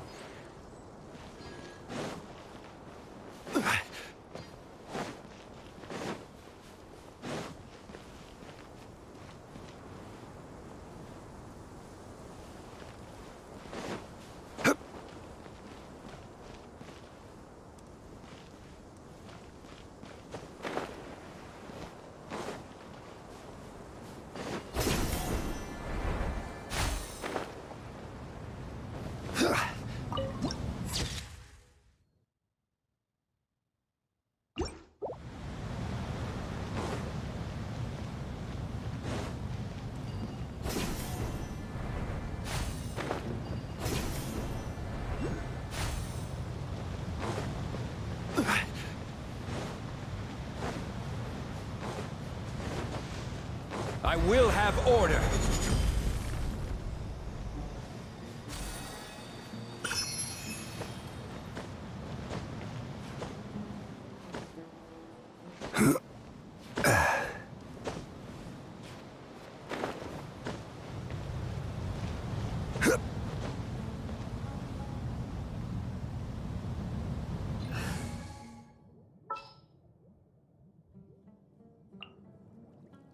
Wish me luck.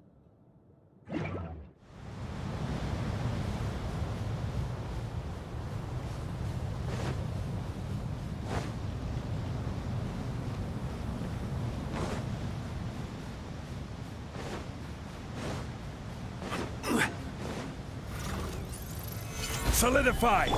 Everyone hold hands. I'll protect us. The fuse is lit.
And away I go!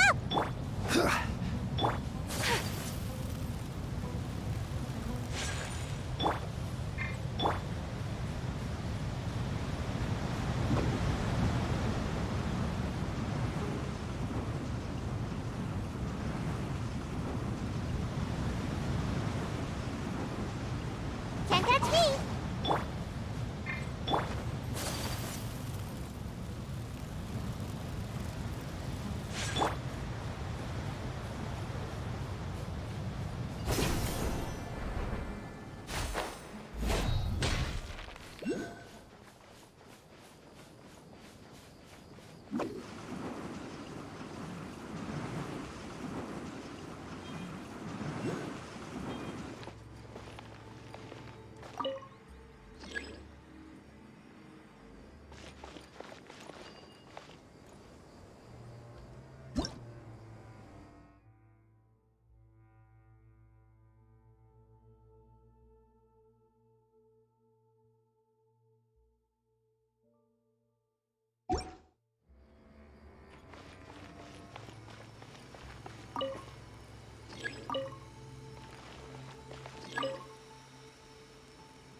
Crumble!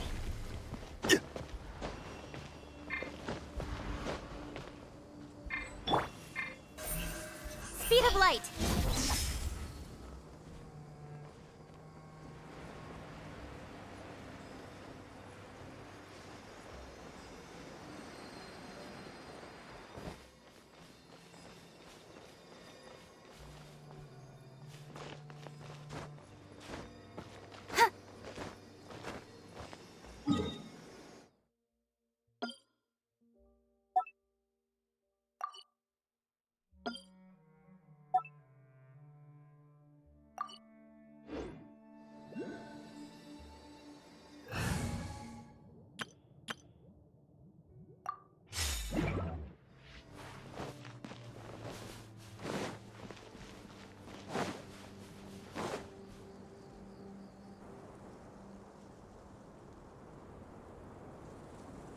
Huh. They got here before us. Uh-oh. Is it because Paimon overslept by 5 minutes and held everyone up? Is everything ready? Absolutely. Although, you brought fewer people than I imagined. Bring him over.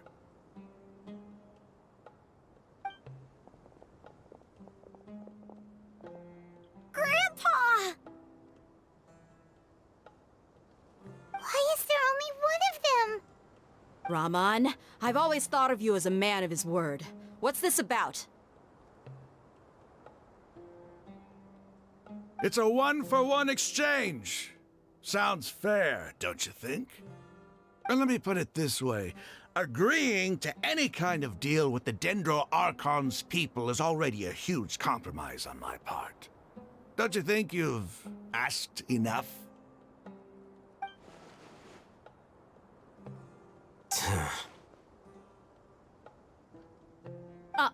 You stay right there!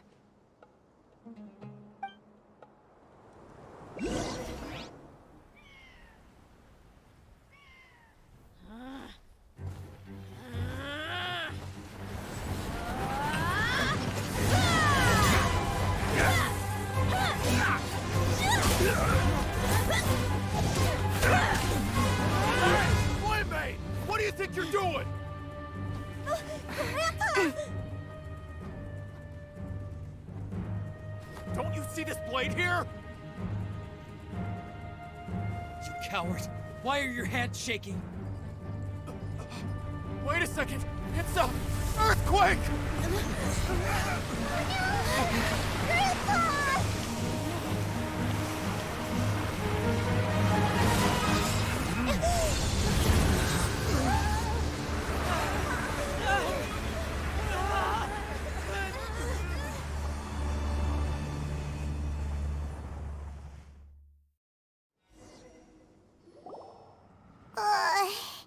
Paimon's dizzy.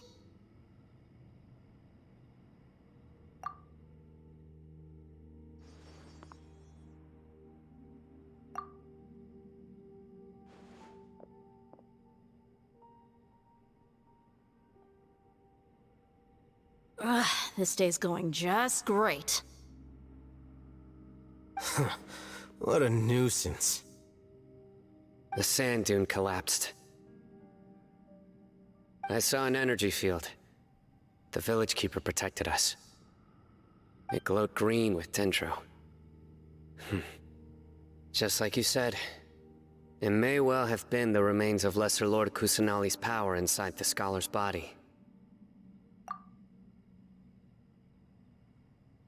The Dendro Archon. The present one. Grandpa? Grandpa? Oh no, he's getting confused again. Hey, look around you. Did there used to be a temple here?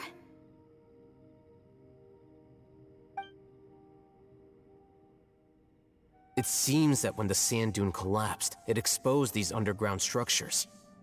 The symbols on the gate belong to King Deshret's civilization. This structure must be ancient. Over time, the sandstorms completely buried it and left it in the state we see now. It could have been an underground palace in the distant past. Oh, a miracle. Praise King Deshret! What's he doing here? And his men too? They must have fallen down here with us. Pretty lucky if you ask me. Most of them seem in really bad shape. Except for him. He got off lightly. Mind your head. No, this isn't the time for conflict. Our exalted lord has shown us the way to his sacred palace. He's not actually gonna go in there, is he? As it happens, I want to take a look inside too. What are you doing? Don't you think it's curious? 1 minute, Lesser Lord Kusanali's power protects us from harm, and the next, remnants of King Deshret's civilization appear. 2 major deities are vying to showcase their power to us. It would be a shame not to witness them both. Paimon thought you weren't interested in gods. Indeed. In my view, gods are just a higher form of living being. Or creature, you could say. New discoveries are always worth investigating. Whether they have anything to do with gods is neither here nor there. Raman, what are you gonna do about your men? I'll just let them lay here. King Deshret will take care of his people. Right now, I'm going inside.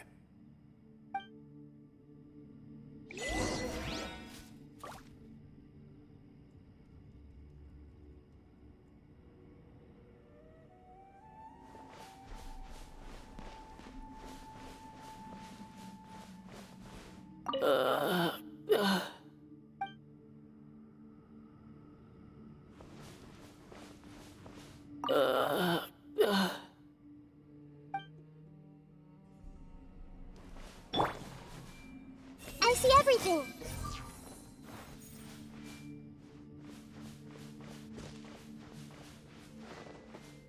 Everyone hold hands.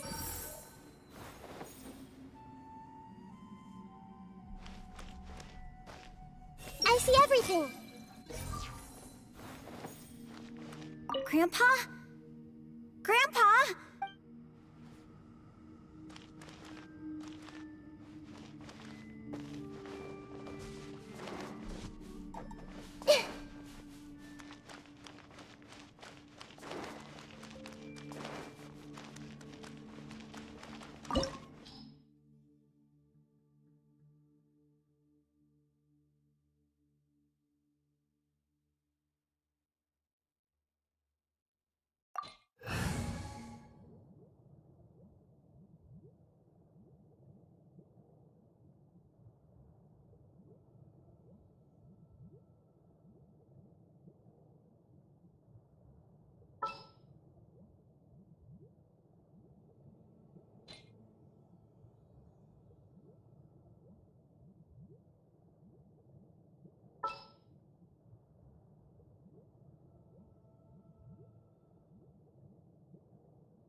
I await your instruction.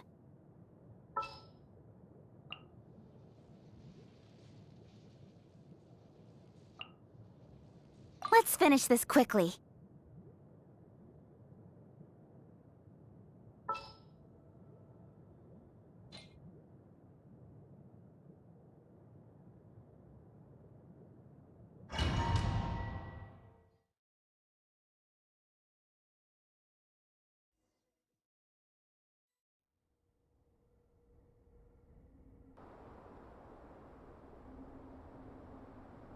It's full of life here. This defies comprehension. It looked completely desolate from the outside. Yet, it flows with energy inside. Yeah, and there's so many plants. It's so pretty. Sir Raman. Huh? Me? Do you see another Raman here? Are you mocking me? What do you mean, sir? Interpret it however you want, but there's something I'd like to draw your attention to. While this structure is clearly left over from King Deshret's civilization, the energy that flows in here is that of the Dendro Archon. Whatever you say. It's not like I have a vision. There's nothing to be angry about. Think of this as an academic journey. It does seem kinda strange. If that's true, then we might have to explore this whole area to find an explanation.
Take flight! Incoming!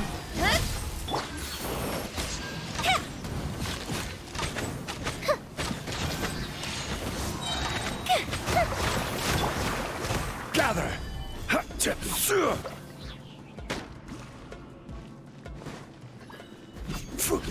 Yeah! Whirling snow! Don't blink! Ha! Time for a light show! Ha! Stabilize!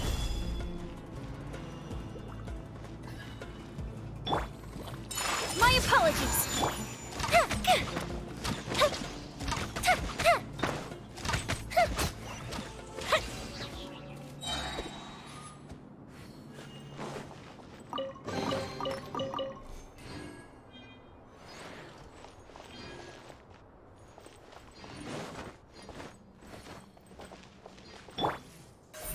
Incoming!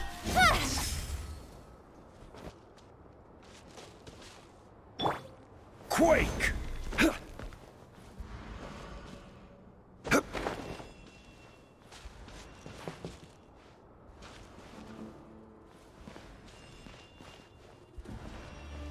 Crumble! Whirling snow! Don't blink!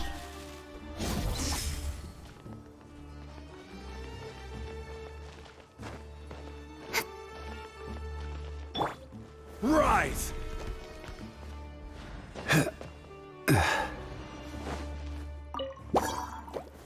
Gather! Take flight! Yeah! The fuse is lit!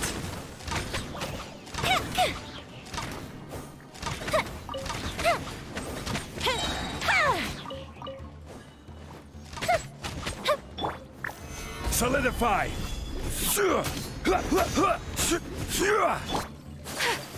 Yeah!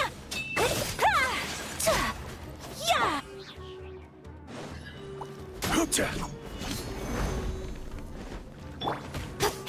Incoming! Hey!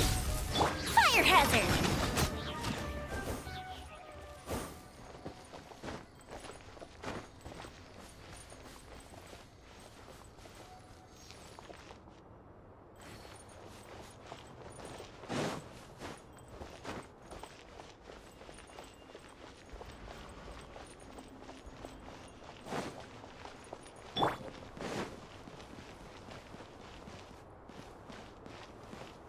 Crumble!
Gather!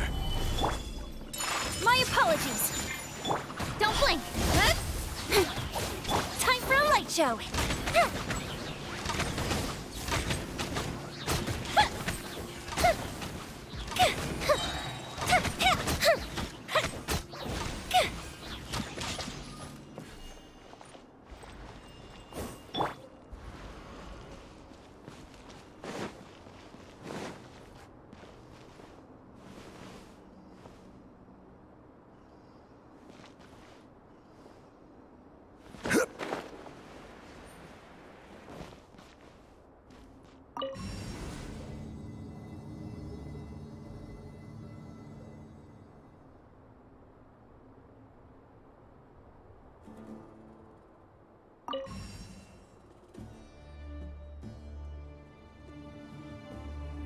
Osmanthus wine tastes the same as...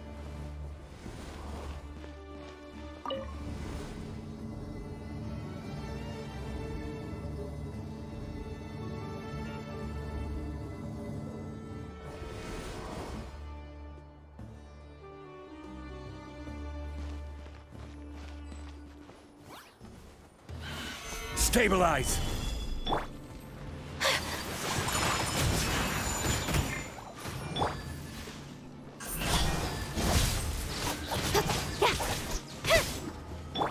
The fuse is lit!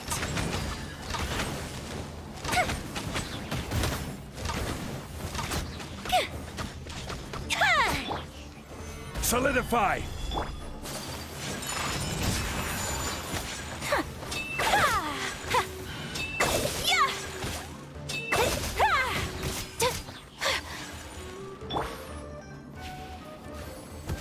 Gather! Whirling snow!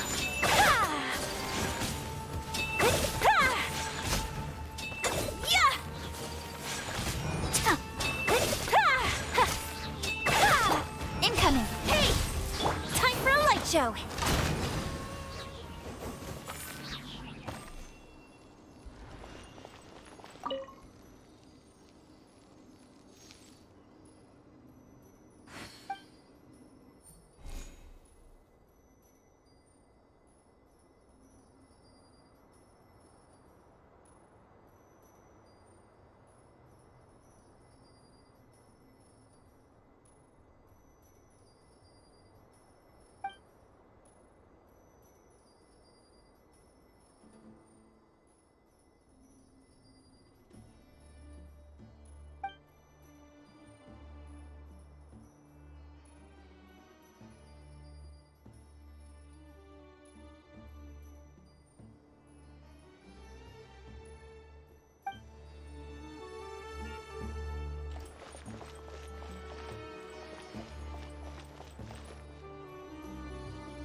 My apologies! Don't blink!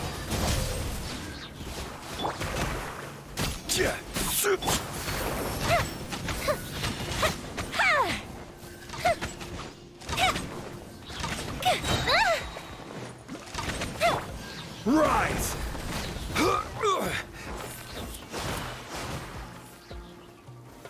Solidify! Take flight! Yeah!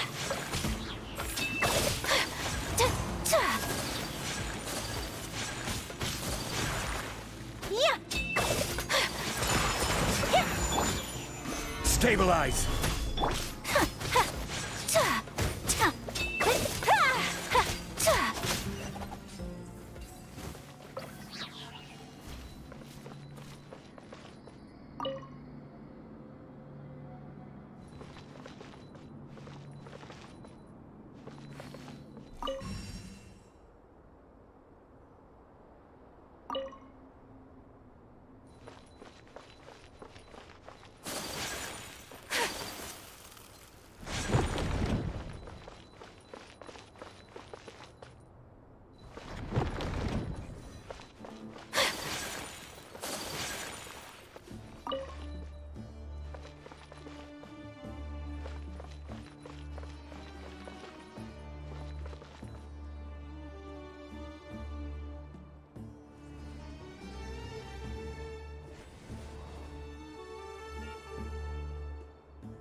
It's a sight to see.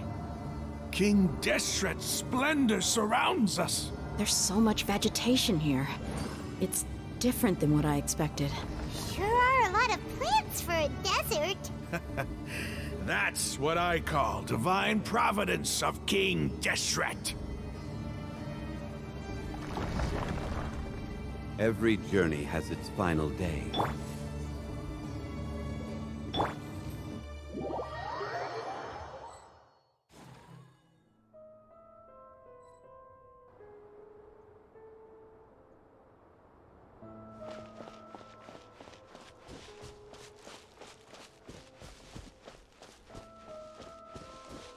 It's getting brighter!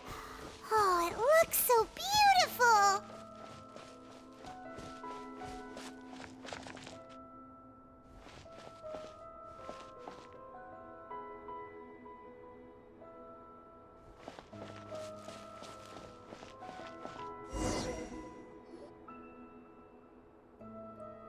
Wait. What's that? A load of flowers. And it looks like there's something among them. These are King Deshret runes. They left something behind. Yes. It's an elegy written in an ancient script. What does it say? Here lies our faithful priest Kasala. His wisdom is a miracle among the people, deserving of high praise and admiration. You can read ancient King Deshret script? Of course. Every student needs to master at least 20 languages before they graduate. He's not serious, right? There's still something off about this place. The elemental energy here is too concentrated. The scent of life. Is it trying to tell us something? Is this it? Analyzing.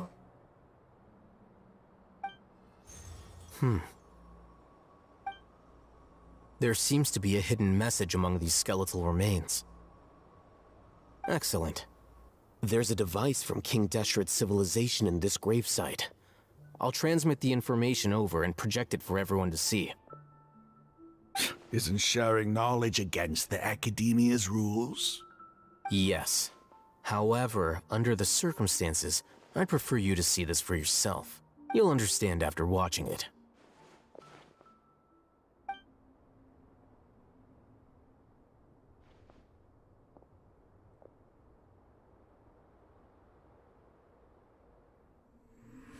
Civilization is born of knowledge, but so too can knowledge be its demise. A disaster caught us unaware. It was knowledge that did not belong to this world. King Deshret brought this forbidden knowledge into our world, and it quickly spread like a plague.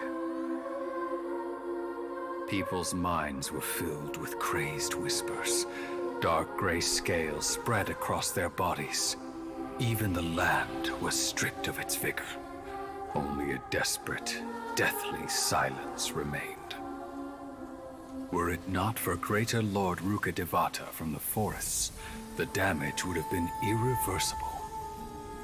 She summoned the priests to build temples and infused into them the divine power of life. The disaster was miraculously tempered, and the embers of our civilization were preserved in Aru village. Alas, the miracle could not last.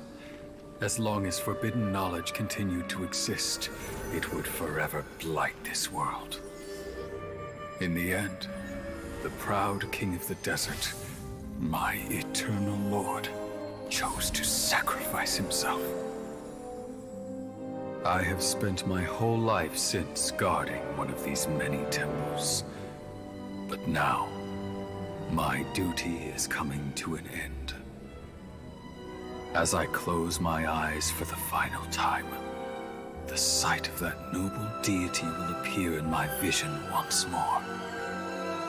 In helping King Deshret to eradicate forbidden knowledge, she exhausted her strength, and her form became that of a small child. How strange. Now that I think of her, I no longer have any fear of death, for I sense that the spirit of life will abide with me during my eternal sleep. Children of the desert, cling no longer to past grievances, but hold tight to the memory of this act of benevolence. What was that?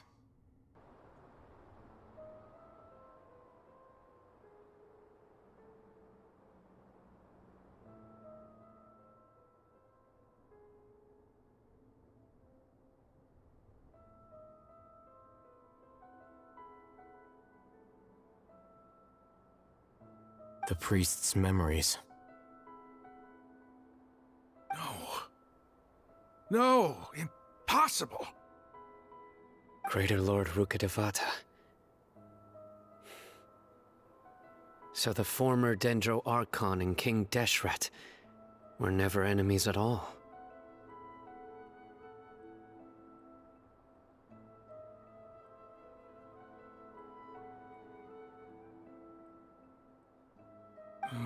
But this doesn't make any sense. The Dendro Archon's followers, they're clearly... Was that the former Dendro Archon? She became so tiny in the end.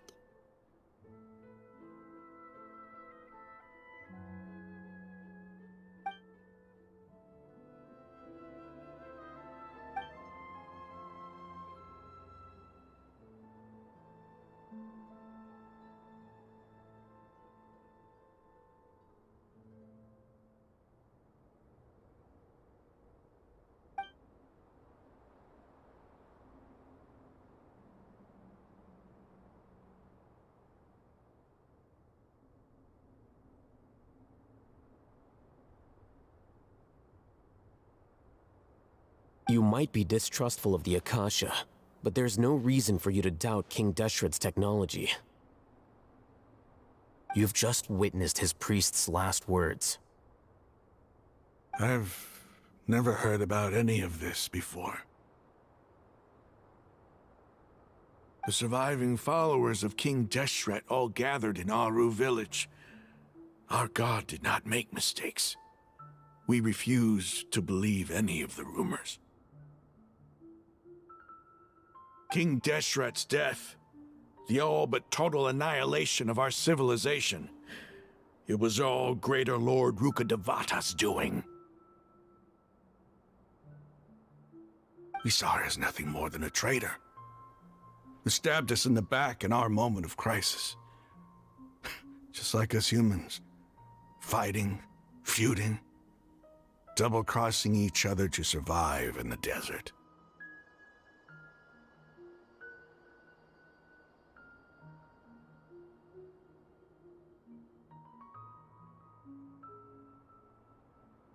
You were blinded by your prejudice.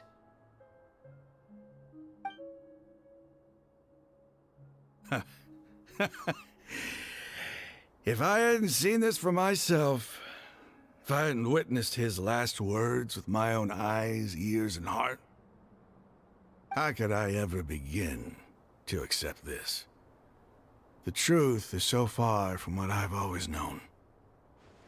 Am I really supposed to believe that after all these years, all this time seeking revenge, suddenly now my enemy is my savior?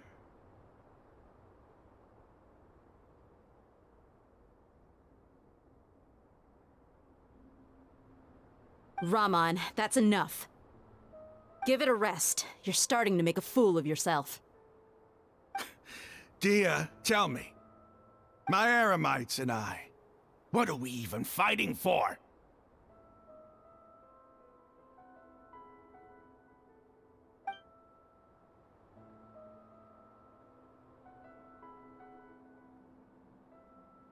Hey, how you doing? I'll live. Thanks. I should probably go. Can't just stay here forever. What's your next move gonna be?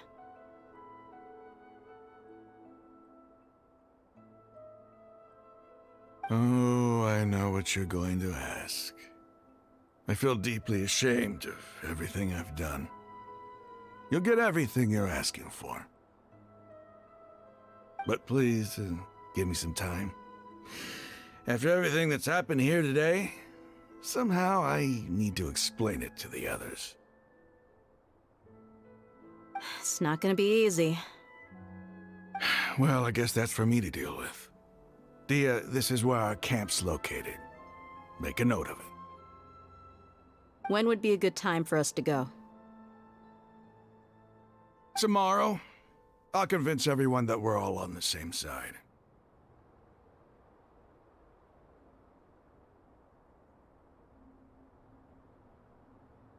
And I'll return every last one of your your village keepers. We'll share our other resources with you too. You seem to finally understand that our true enemy is the sages. Yes. The gods never gave up on anyone. It's the people responsible for all this that need to face the consequences of their actions.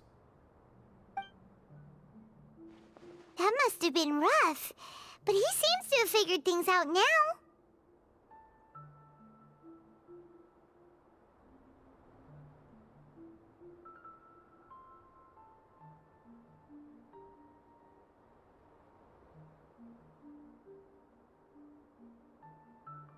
Ramon's no fool.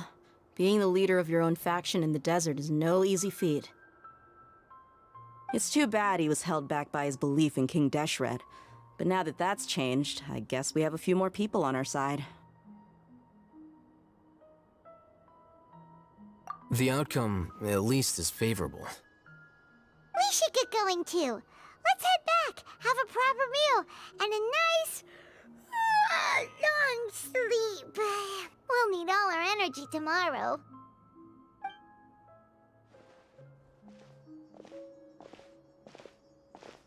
Sino, we're leaving! Stop yelling.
Quake!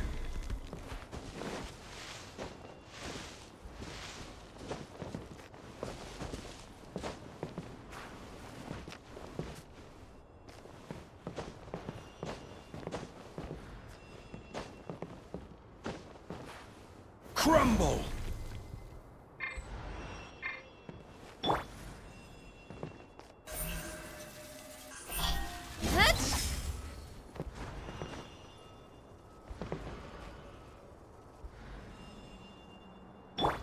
Rise!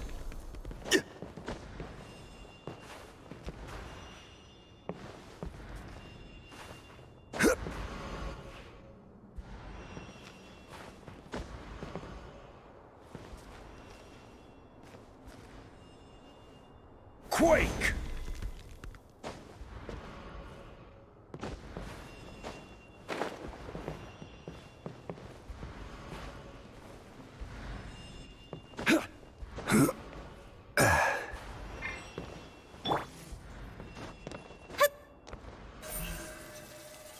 Incoming!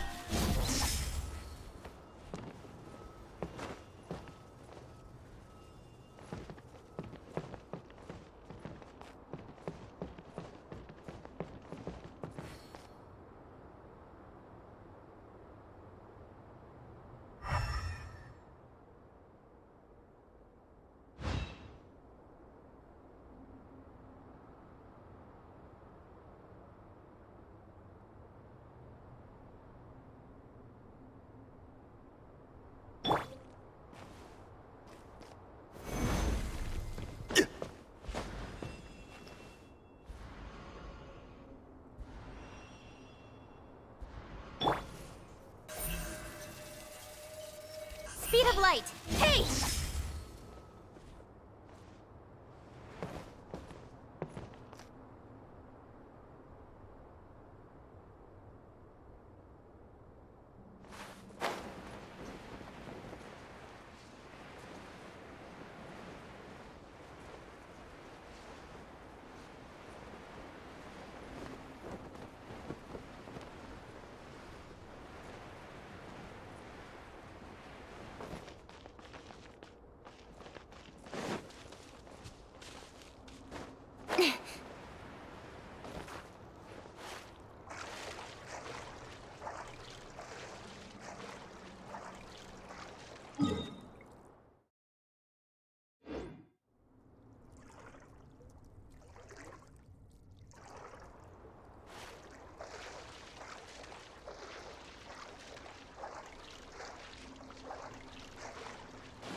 Astra.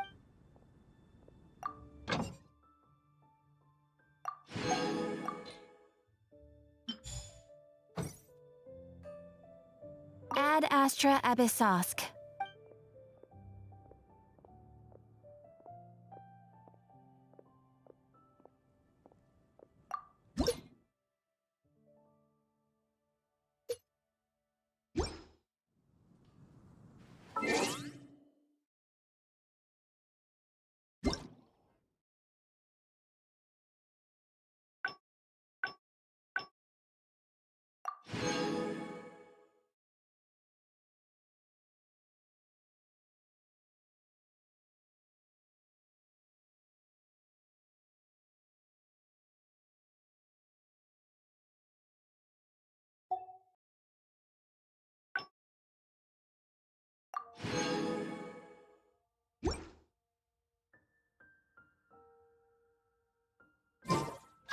Have you ever kept goldfish as pets? They're very cute. Moon pie. That's what I'll make tonight.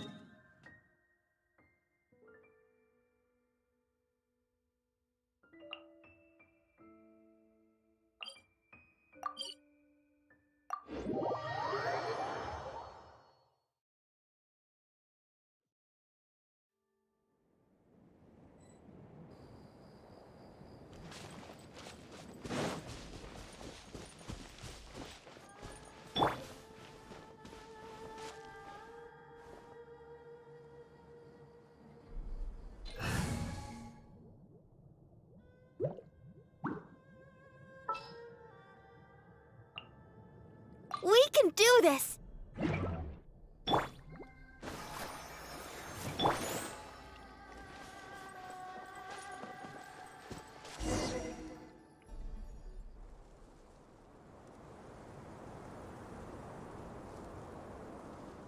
Raman, we're here. Everything's been arranged. Someone will bring the village keepers back to Aru village shortly.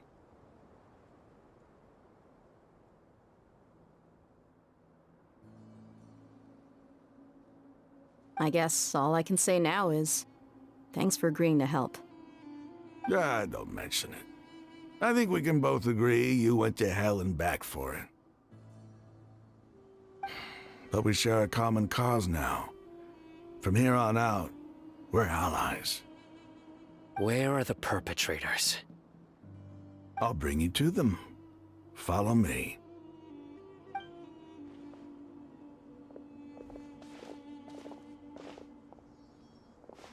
So these are the people who kidnapped the village keepers.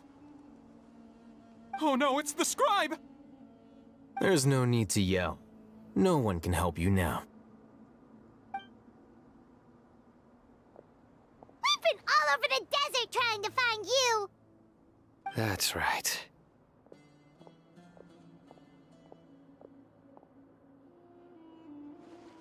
General Mahamatra? No, no! Make it quick, please! Swift and painless! Whoa.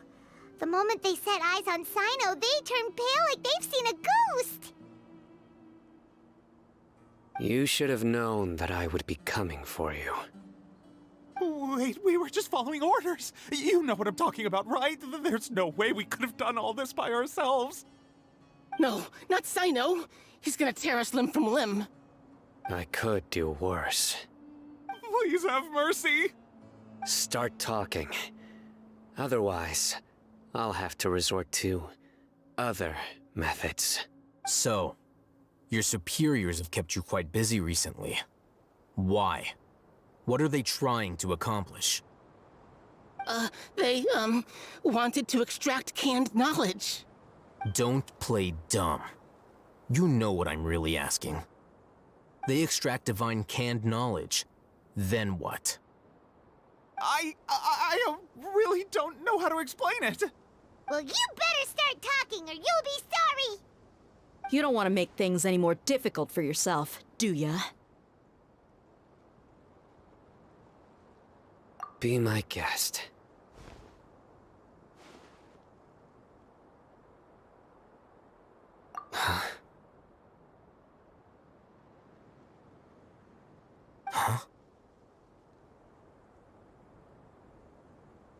Uh-huh. That sure didn't sound like a fancy metaphor or anything. You're serious, aren't you? How did you know? There's no use hiding it now. Yes, you're right.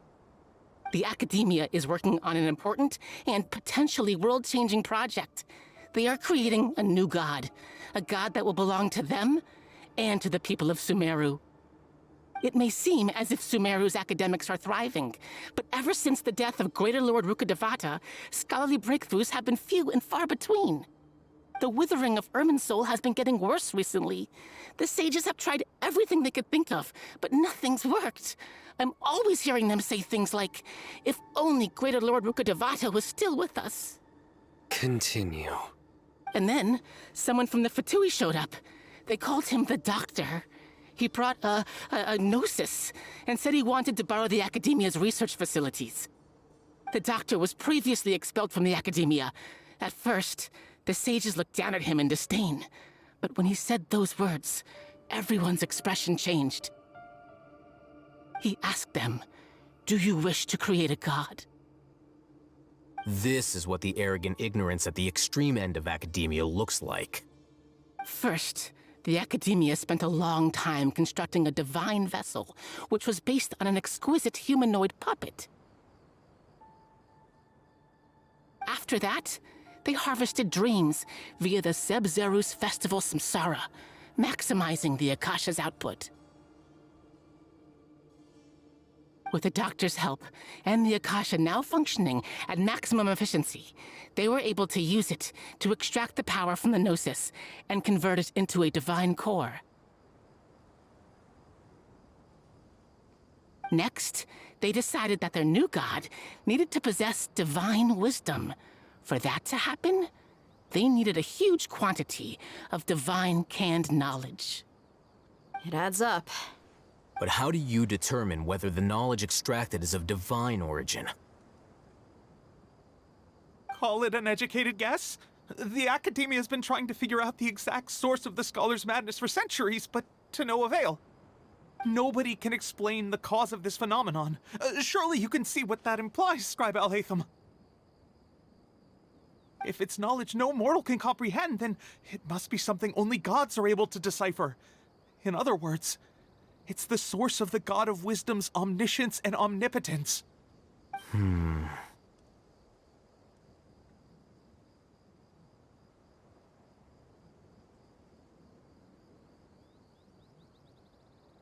You must have noticed by now. The Academia doesn't care about who their god is.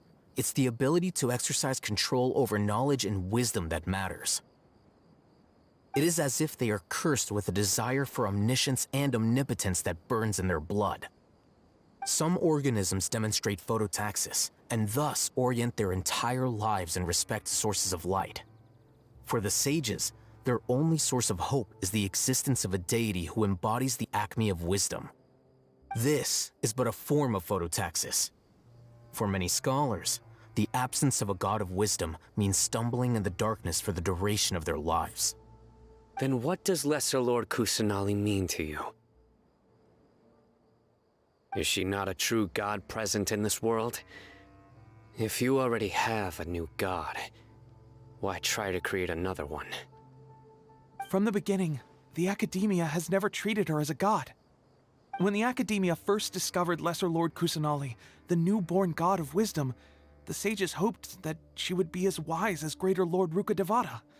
But upon evaluation, they found that at the time, she possessed no more intelligence than any ordinary human child. The sages never had a ruder awakening. This forced them to accept that Greater Lord Rukkhadevata had indeed passed away. Not to mention that Lesser Lord Kusanali's Gnosis had been used to power the Akasha this entire time. By herself, she has neither an Archon's raw power, nor the spectacular insight expected of a god of wisdom.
Slowly but surely, people began to forget about her existence.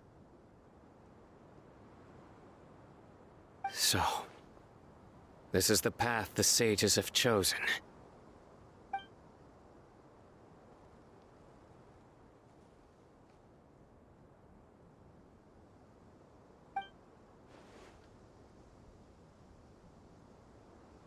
All right, let's try to keep our cool.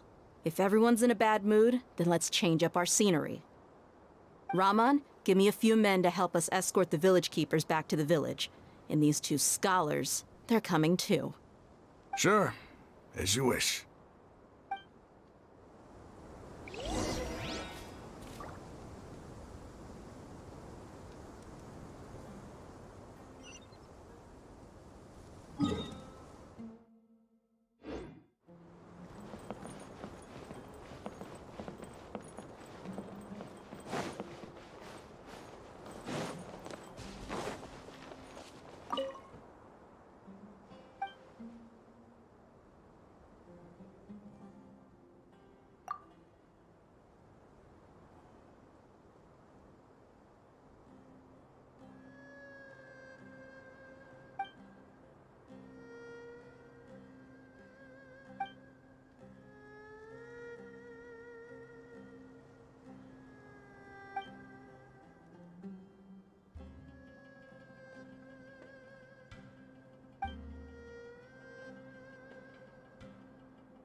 Let's dance. I can't deny the truth.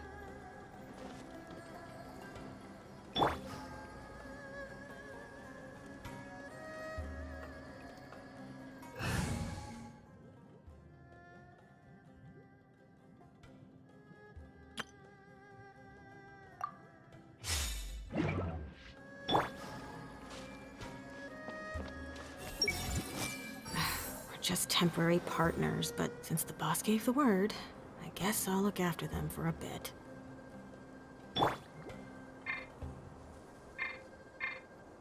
Let the show begin.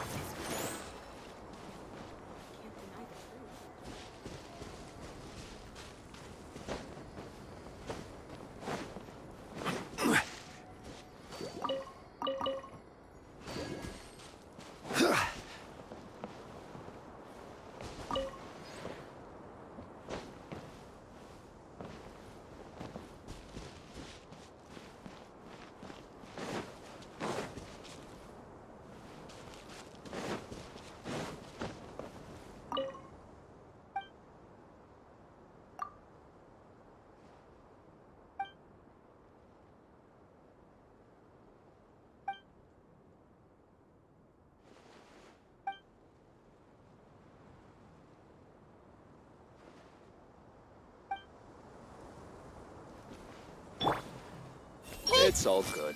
Whatever the boss says. Whatever the boss says.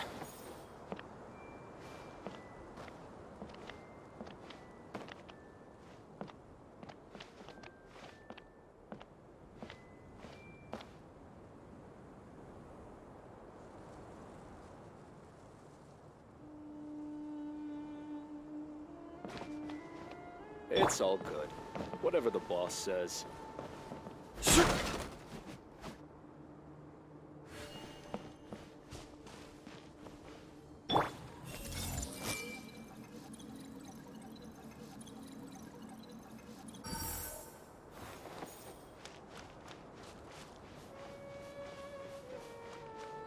I see everything.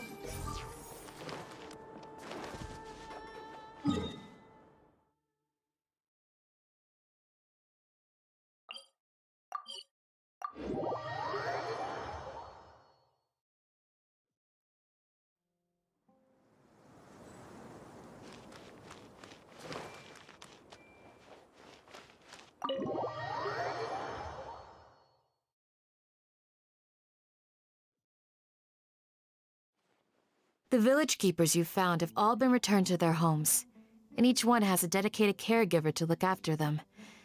The two new scholars are being kept under close supervision, too. Really great work, everyone.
The atmosphere is so heavy.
Hey! Say something! Stop spacing out!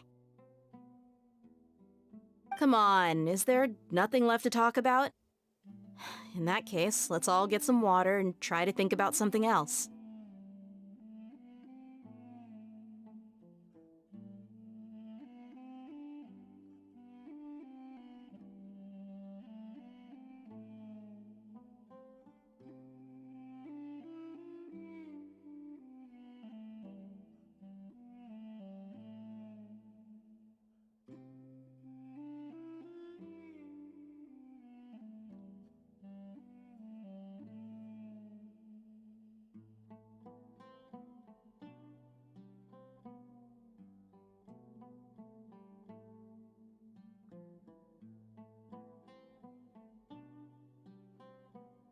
Or I can go fetch some snacks.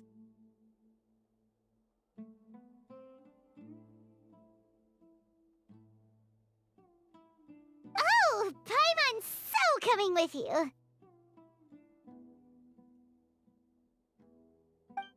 Do you have any plans, traveler?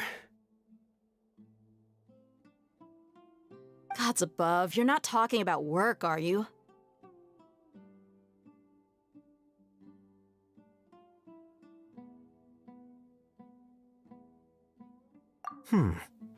So you were still withholding some information?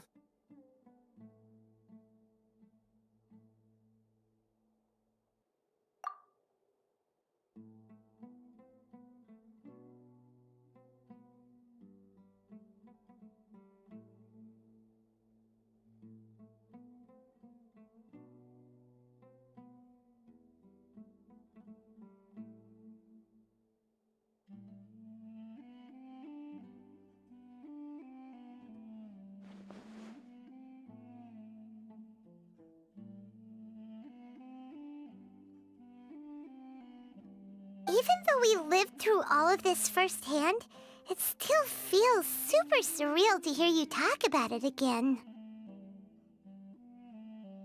What a whirlwind of a story. I felt like I was holding my breath the whole time.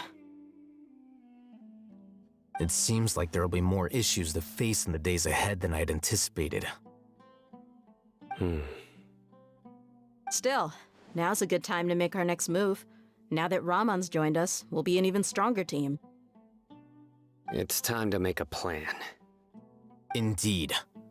These events are a flagrant transgression of the rules in every sense. We cannot allow it to continue. So, everyone, are we on the same page? Crush the sages and rescue our god. That is our ultimate goal.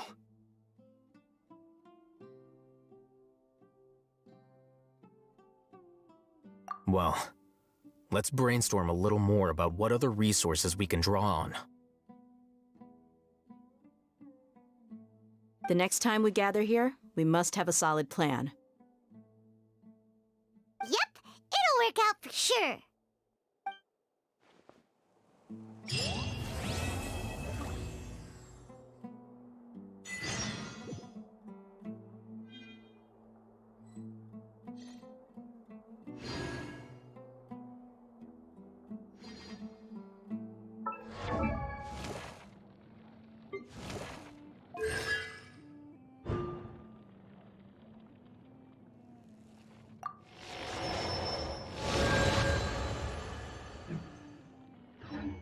what they say is true.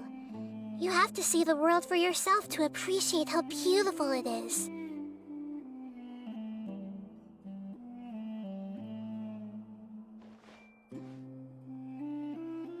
Hey! Your memory is far superior to mine. Do you still remember? Don't rush. This is a big undertaking, and the planning and preparation for what lies ahead will no doubt take some time. Take it slowly. We need to make sure the plan is as effective as possible. He's starting to read his book again. Hey, are you even listening? Would you like me to lend you something to read? No way! Your books aren't quite to Paimon's tastes. I was joking.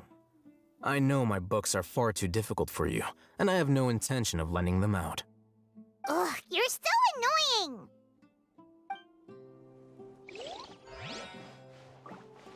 You must let me know if there's anything I can do to help.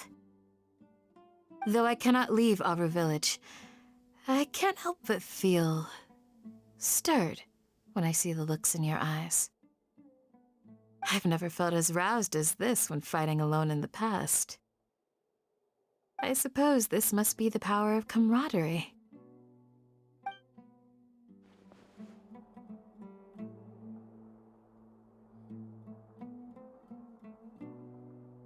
Everyone hold hands!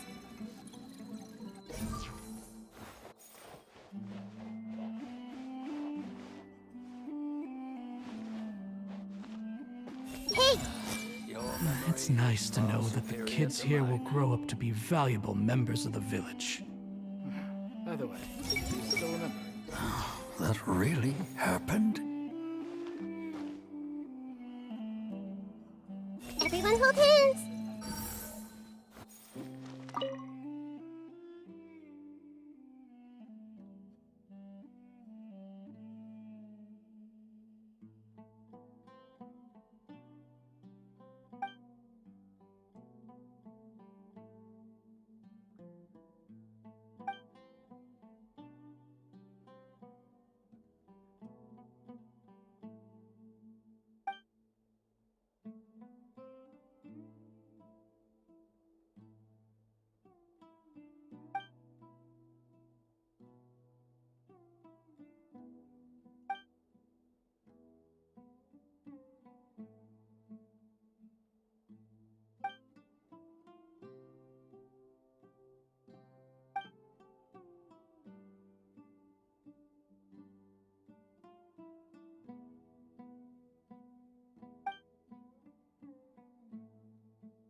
The past few days have been some of the most challenging work I've ever taken on.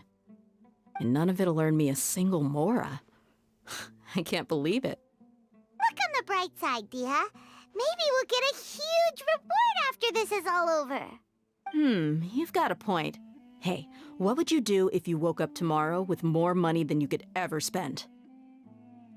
Paimon would buy boatloads of tasty snacks. That's it? And maybe some tasty drinks as well? How adorable. Well, here's to all our indulgent fantasies. If there's a chance they can come true, I'll give it my best shot. And here's hoping that everything we do from now on will change this world for the better.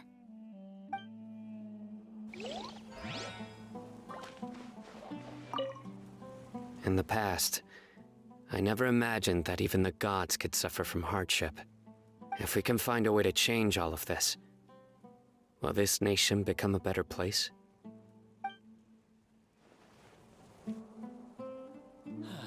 Your memory is far superior to mine. By the way,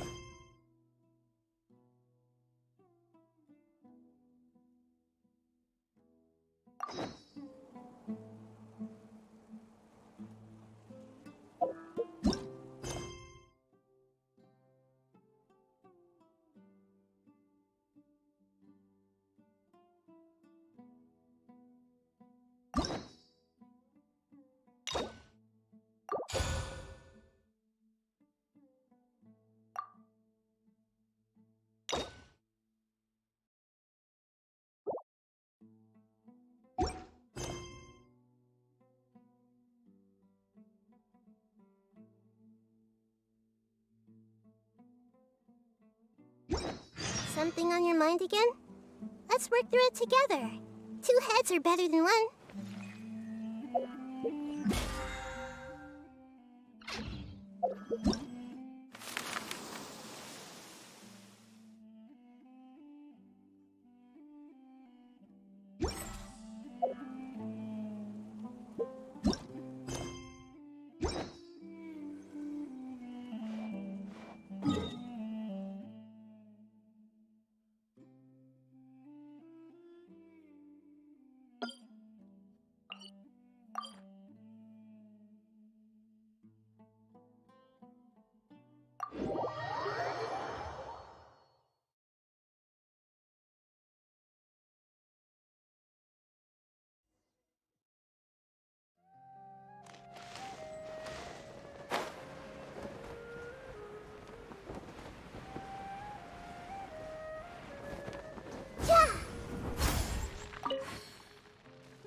When I hand this work over to...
Where do you want to go next?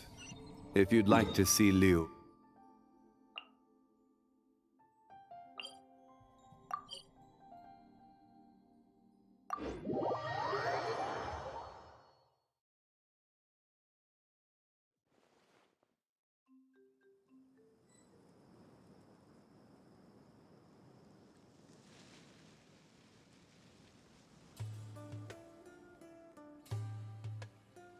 Every journey has its final day. I'm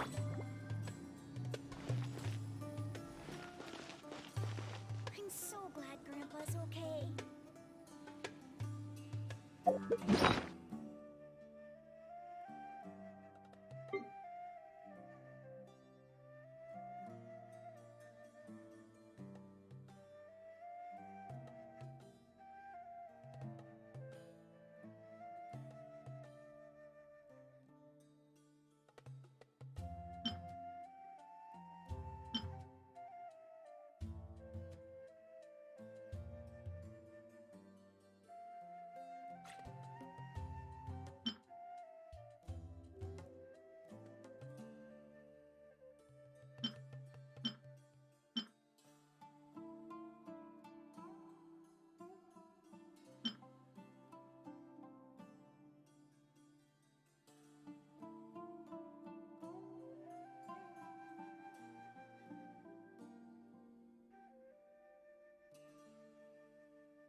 Are you going to hold a festival?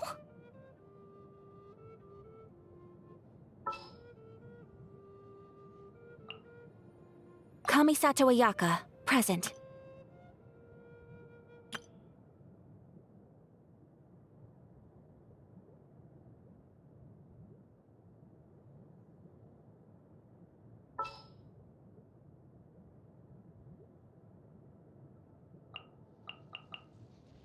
Well, since you asked so nicely.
All right, amuse me.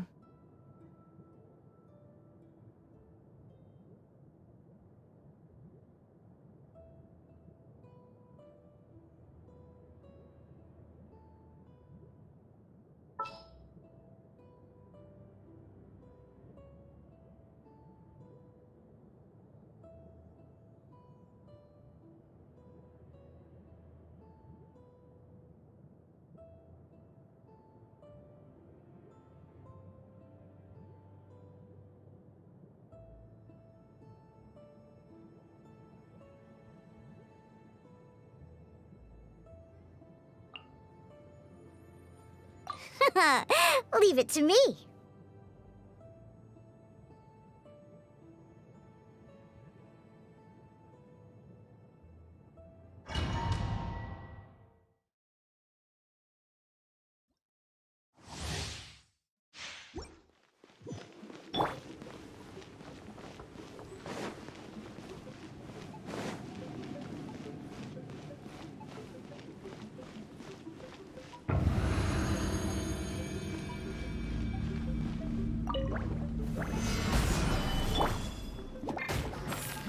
Come on out, right now.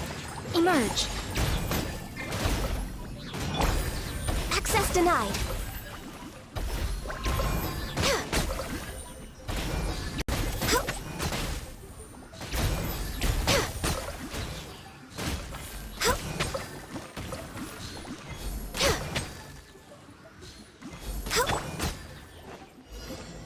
Gather! Pew pew!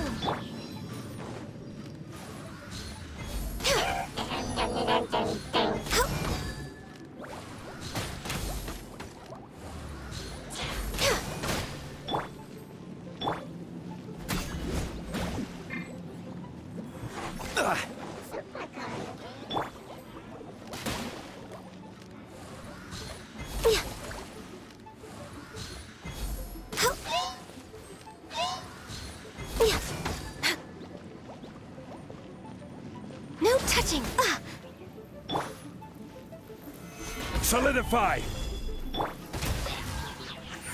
Right here. Emerge. Think you can bully me? Huh, I'm here. Look at you, boozhound.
Right here. Emerge. Right now.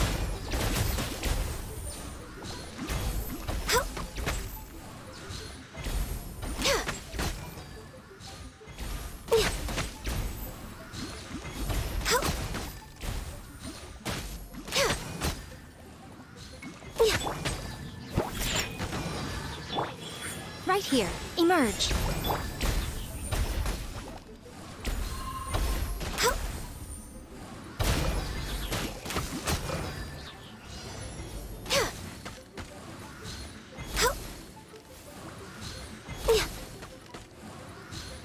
We're way behind.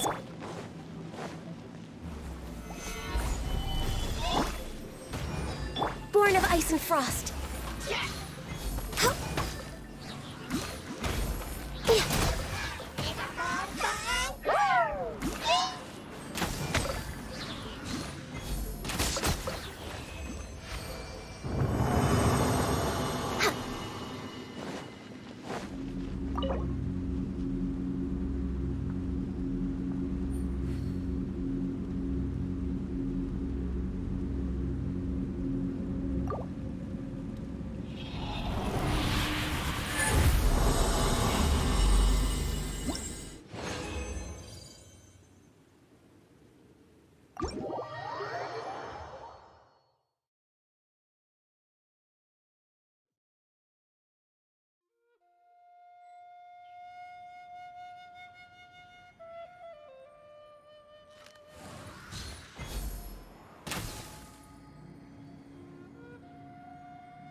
Can't handle your drink, huh?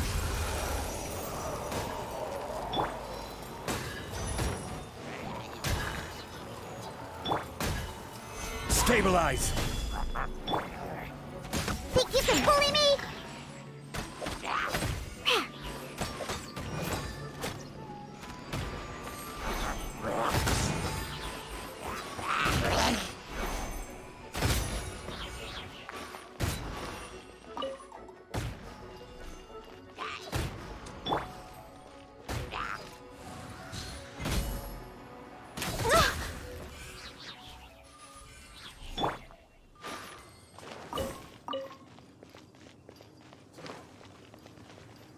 I'm here.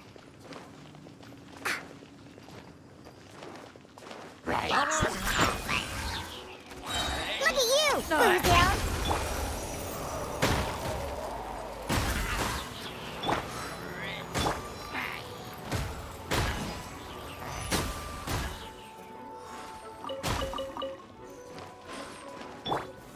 Gather! Let's go, let's go.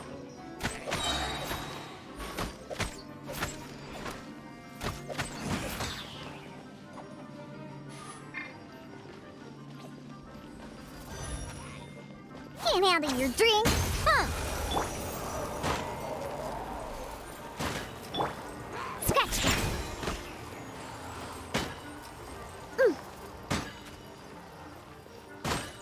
Let's go, let's go.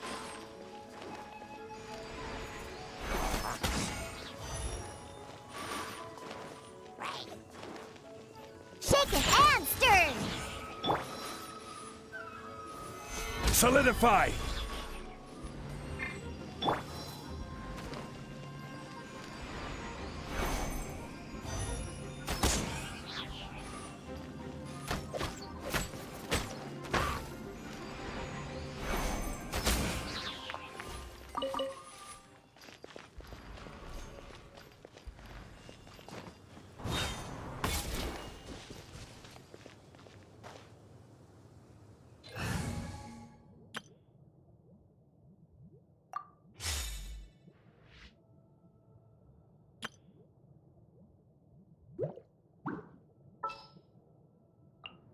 All is accounted for. Let's move out.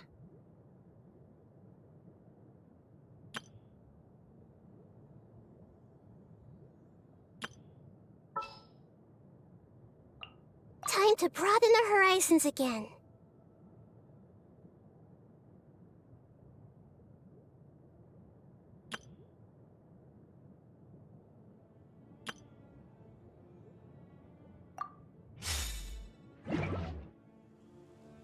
Boats are made.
Happy to oblige. I'll protect him. Fire hazard!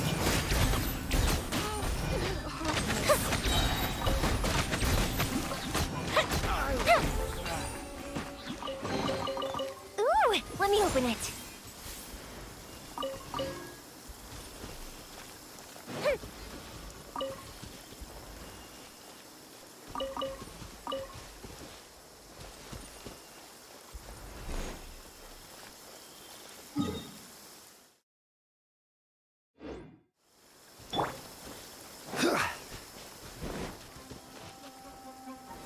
Gather! Right now, right here. Let's stand. The fuse is lit!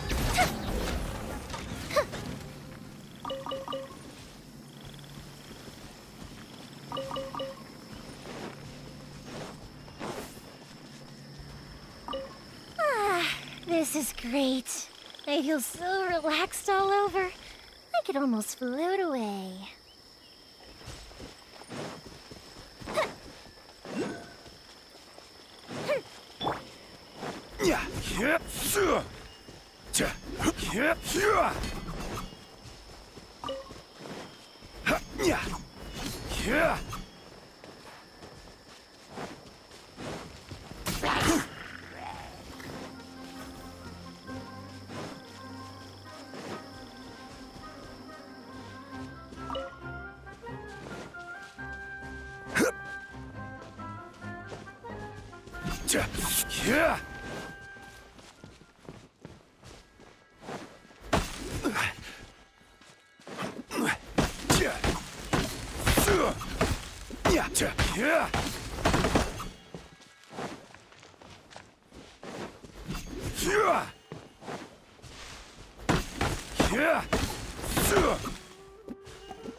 Stabilize! Show them. Right now. Emerge. Oh.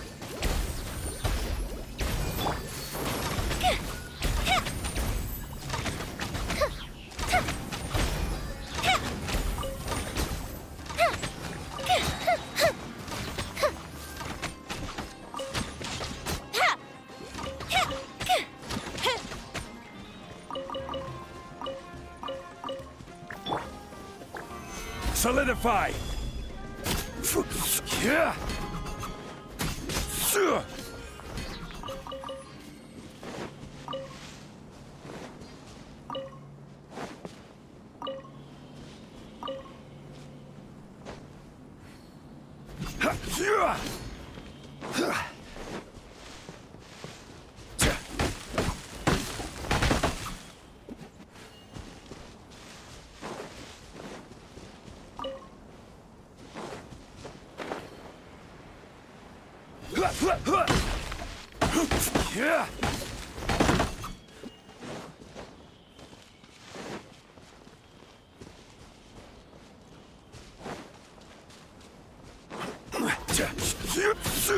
Come on out, right now. Right here. Time for a light show!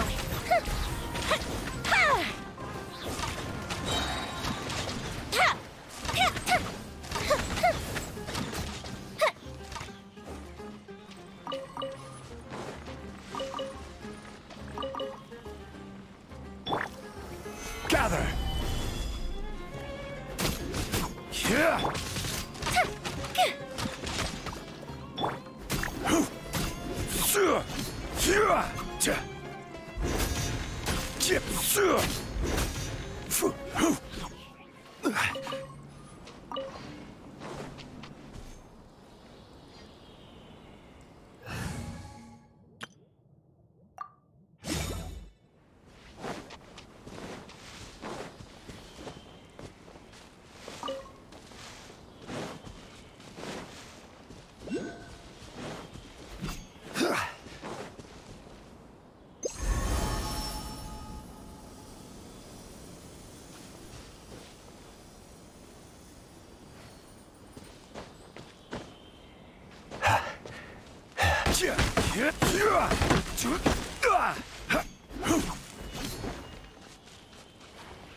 We're way behind schedule.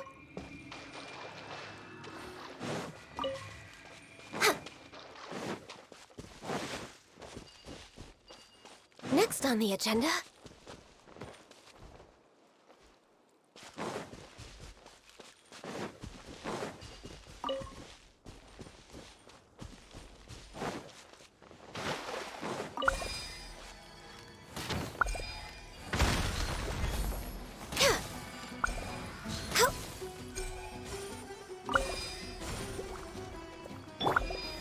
Stabilize!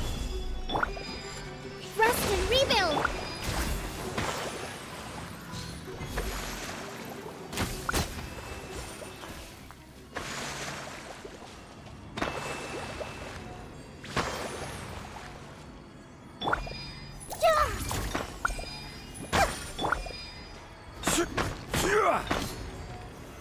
Solidify!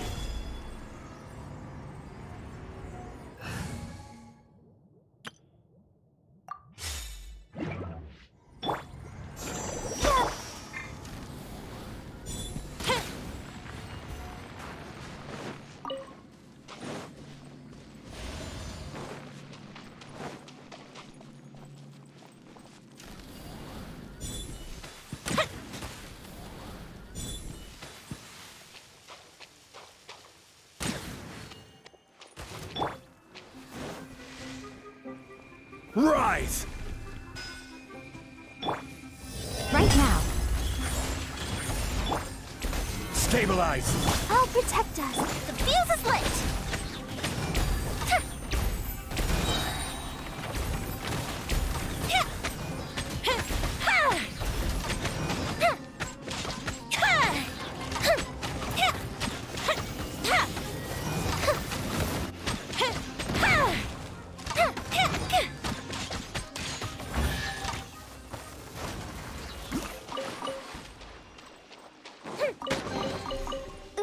Let me open it.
we've got nothing else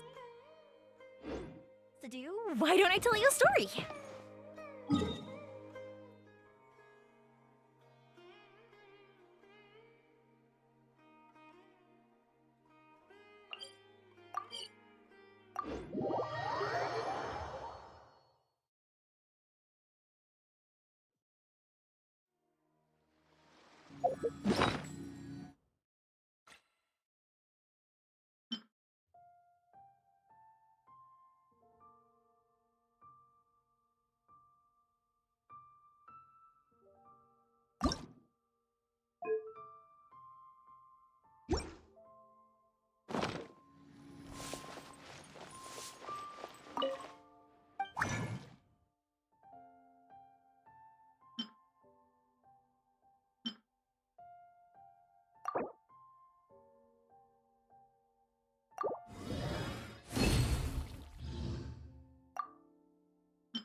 Fireworks are for now, but friends are forever.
Has everyone arrived? Everyone is already waiting inside. Well, what are we waiting for? Let's join them! Please, wait a moment. Before attending the meeting, I hope you can promise me one thing. What do you need? Promise me that you won't commit to anything too reckless. What do you think? Okay.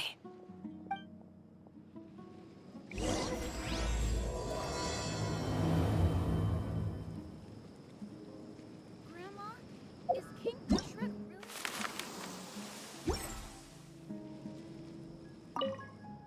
They're all waiting for you. Oh, of course not. It's all a bunch of nonsense.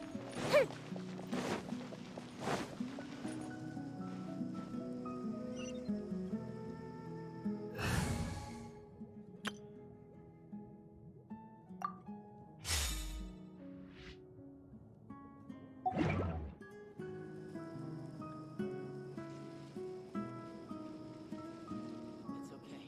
Don't worry. Clouds are like picture frames in the sky.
everyone's here so early!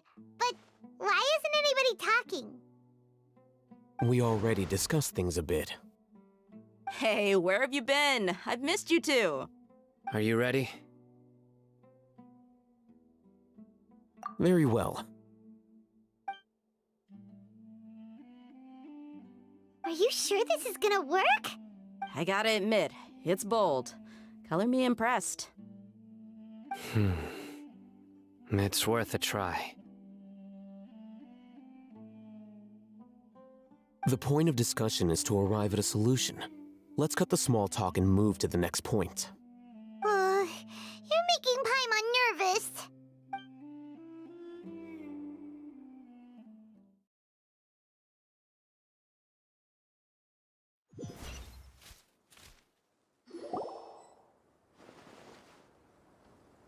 You're finally done. I have some other stuff to take care of. Catch you all later. Come on, don't give me that face. I know what you're going to say. I'll be careful. That's what I wanted to hear. Take care.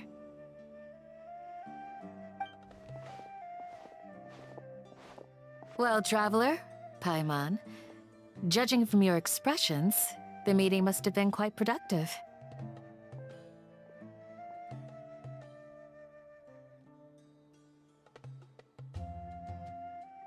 You can tell? I'm not that good at scheming or strategy, but I can sense people's emotions. And based on your reaction, things must have gone quite well.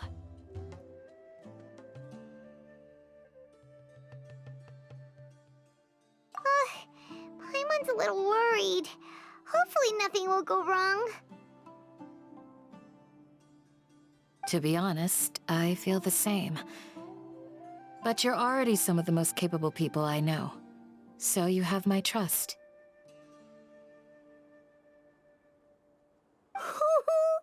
Candace gave us a compliment! Your deeds speak for themselves. Candace, we stayed behind to tell you that, although you won't be coming with us, we'll be sure to remember your words.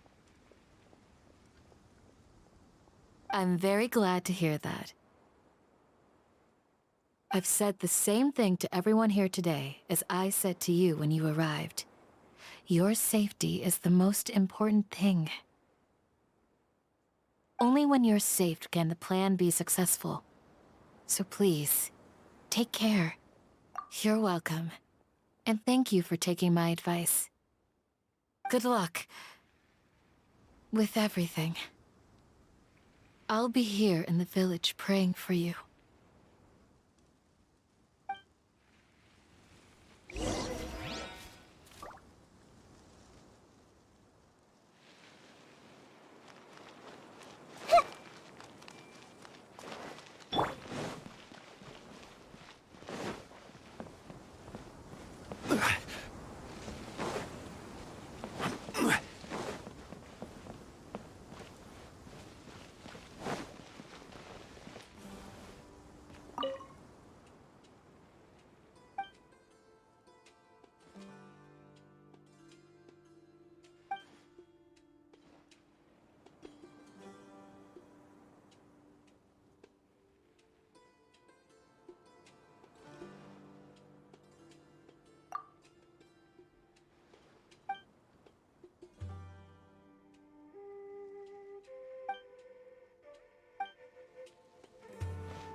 Stay safe, everyone. I'll be here, praying for you. Good luck.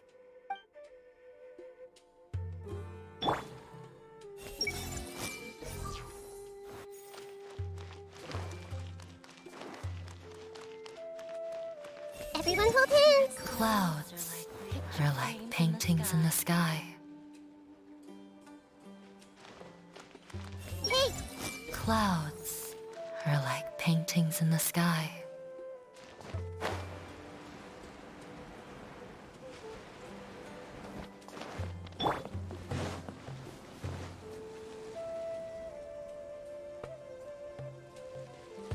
Sounds good.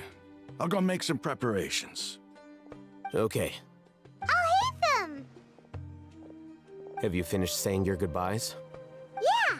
Also, Candace told everyone to be careful. Yes, she did. But I think my point also bears repeating. Our plan is not child's play. We won't be able to achieve anything if we're simply careful. We must go beyond that and fully commit ourselves to it.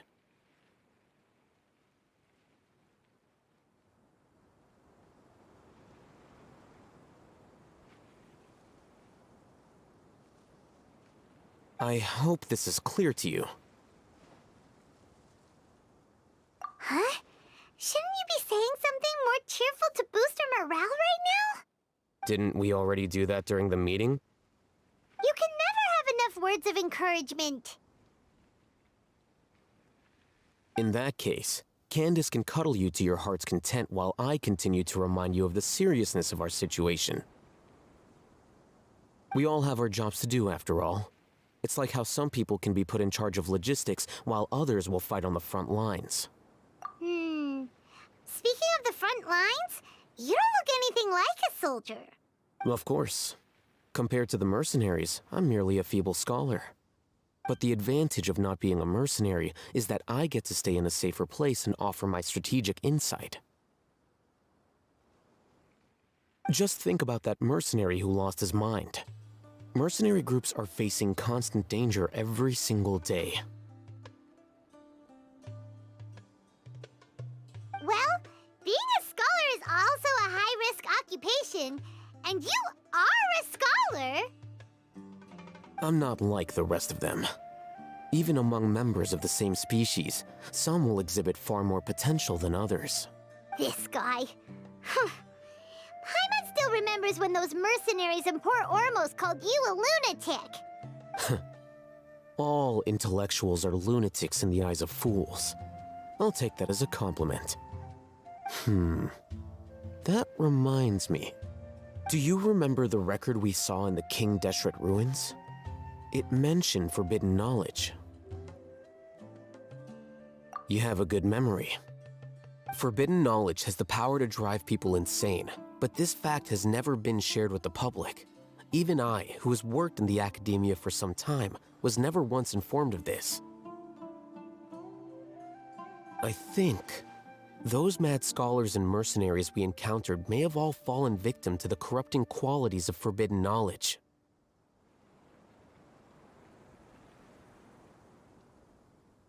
But the academia has always held a different view. They have always believed that symptoms of madness are a side effect of human contact with divine knowledge as mere mortals.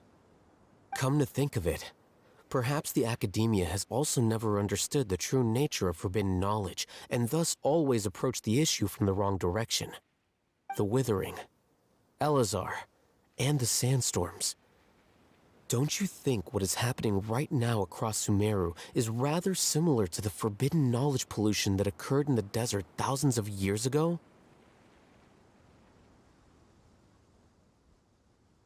But Paimon thought that Irminsul's disease is what caused the withering in the sandstorms.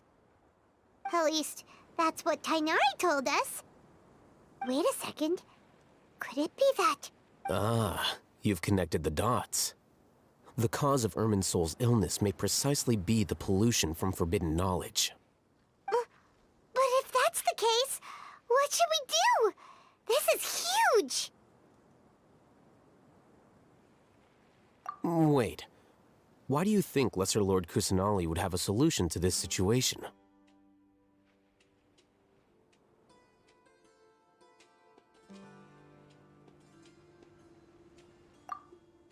You mean, it's related to the scene you saw when you passed out in the Avidia Forest? That whole, the world forget me thing? In that case, it's imperative that we rescue Lesser Lord Kusanali. Only by working with her to save Irminsul can we completely resolve the problems Sumeru currently faces. To make sure we're still on track, I would like to check on the state of some of our preparatory work. Where are we going? To an Eremite base.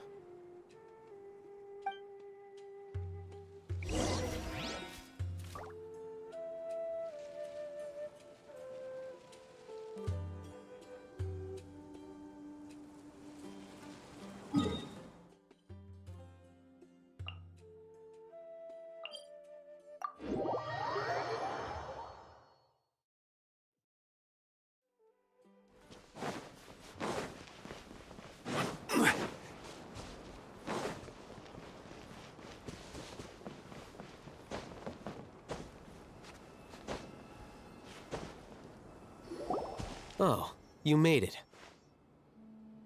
Huh? What are they doing here? I gave them some technical work to do. Ah, it's the scribe. And is that the traveler I see? How's the work going? Ah, yes! We have fixed the devices according to your instructions. One of them is already ready for use, while the others are still under repair. Aren't those devices for canned knowledge extraction?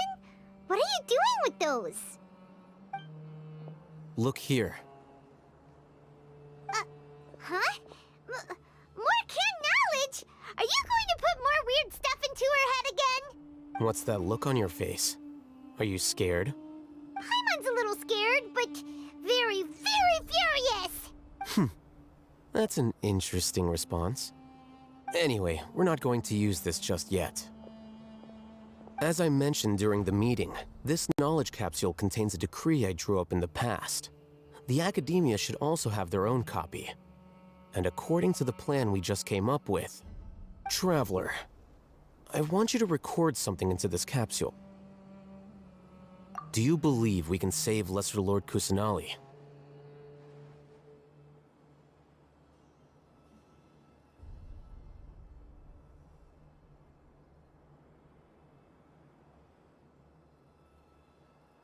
Good.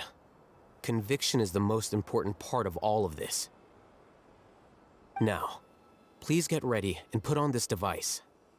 You want us to record our conviction into the knowledge capsule? Yes. Paimon is still really worried. I understand, but trust me, Paimon, this is something we have to do. It's best if you can do as I say. Because, to achieve this impossible task, it sounds like you'll need to fool your own heart first. Although it may feel like a trick, self-encouragement may be the most important tool we have.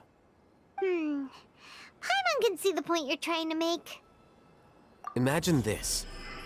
We have orchestrated our plan and successfully rescued Lesser Lord Kusanali. As a result, we have changed Sumeru's entire political landscape. Everything went without a hitch, and everyone recognizes and praises our achievements. Now, open your eyes. Here. What's this? Read it out loud.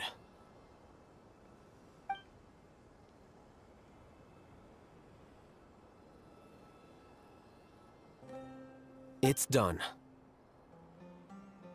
Is your head okay? Does anything hurt? It's just a recording. There should be no negative effects.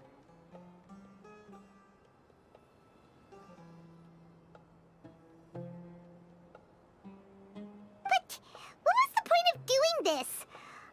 Paimon doesn't get it. And that's perfectly fine. In any case, these capsules aren't meant to be used by you. Huh? What do you mean? Have you forgotten? Our plan needs to account for those who have long relied on the Akasha.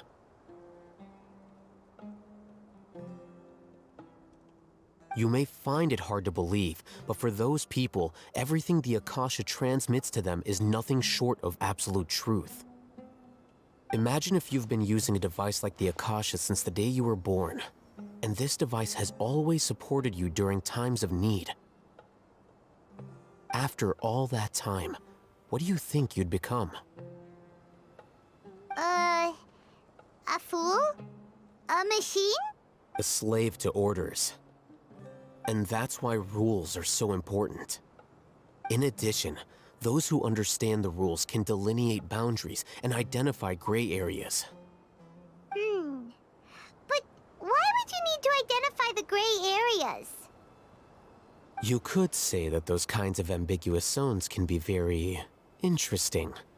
One might even say they're advantageous in the right hands. Things you're interested in are really out there. Are all Sumeru scholars like this? Anyway, that's enough chit-chat. I'm going to take those two to work on some small projects. You can head to Caravan Rebot and start preparing for the next step. Small projects? We're going to tinker with the Akasha terminal and make a few Modifications.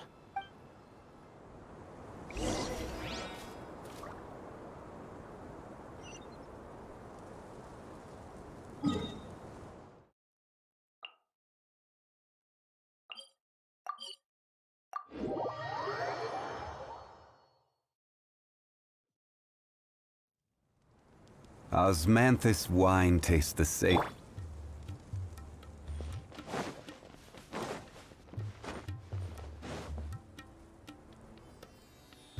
I thought we agreed on a plan. How can you go back on your word? The plan is too radical and carries a high risk for casualties. I've given it a lot of thought. And in the end, I still can't agree to it. But it's still the best plan we have. As a former Matra, you of all people should be able to see the bigger picture and recognize the innate advantages of our plan. I did. And that's how I saw the danger behind these so-called advantages. Al-Haytham's plan is even more radical than I imagined. Huh? Why are you guys arguing? My friend, you're just in time. Why don't you help me persuade Sino? He's turned against our plan. We agreed to work out a plan at the meeting. As mercenaries, you're familiar with the local environment, so you'll take care of the specifics. But then, you went to Al-Haytham for suggestions. Had I known Al-Haytham would give you those kinds of suggestions, I would not have agreed to the plan. Look, you already know that we're all on the same side here, don't you? Mercenaries place a lot of importance on their bonds of friendship, but also will not hesitate to make sacrifices if they deem the situation to be sufficiently dire.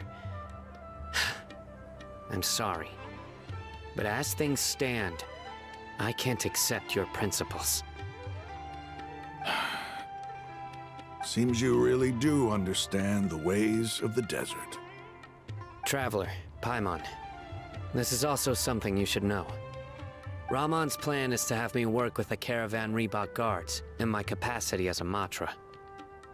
We will arrest the mercenaries and escort them into Sumeru City. Wait, how can we work with the guards? We can't get through that wall easily, remember? Caravan Reebok would never let so many unregistered members of the Eremites enter Sumeru City. My plan will clear us of any possible suspicion, and also let us enter the city as a big group. There is no better way. That also sounds like something Al-Haytham told you. Am I right? Doesn't Al-Haytham know how dangerous this plan is? Of course he does. He told me. There is no perfect plan, but this can get the job done. He also said that with the help of Sino and the Traveler, our chance of success would increase significantly. I never blindly trust anyone, and I've always had a good eye for people. I think he made a number of valid points. It's my own choice to trust you. If I make the arrests alone, I can control myself and prevent you from getting hurt. But I can't guarantee that kind of discipline from the guards. To make the whole thing more convincing, you'll need to resist to some degree. Casualties are inevitable once push comes to shove. I'm okay with the deaths of enemies. But now that we're allies, I'm against the meaningless loss of our own. I can't believe a Matra would actually care about us. I've lived a hard life, and I can say that people like you are hard to come by. I've always treated my allies with honesty and respect. They have the right to know important things like this. Now you're making this hard for me. Hey, is there something we can do to help?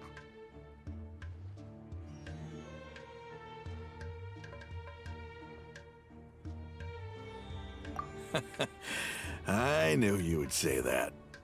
We can help fight some of the mercenaries, which should reduce the number of times you'll have to struggle directly with the guards. That should help at least a little bit.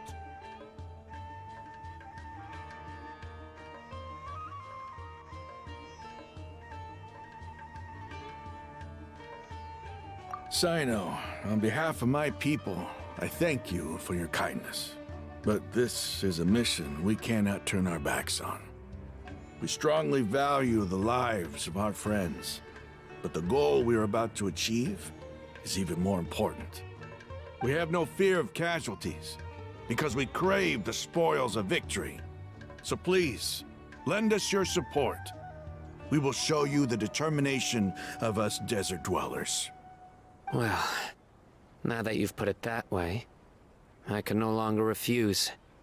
But remember, you need to follow the plan and not do anything reckless. Candace made it very clear that we can only achieve our goals if we can ensure our safety. Since you and I both recognize the significance of this operation, there should be no more animosity between the followers of the Dendro Archon and those of King Deshret. Everyone's life is equally important. Okay, you have a deal. Let's do this for our shared dream. The guards should be stationed in the courtyard nearby. You can find them there.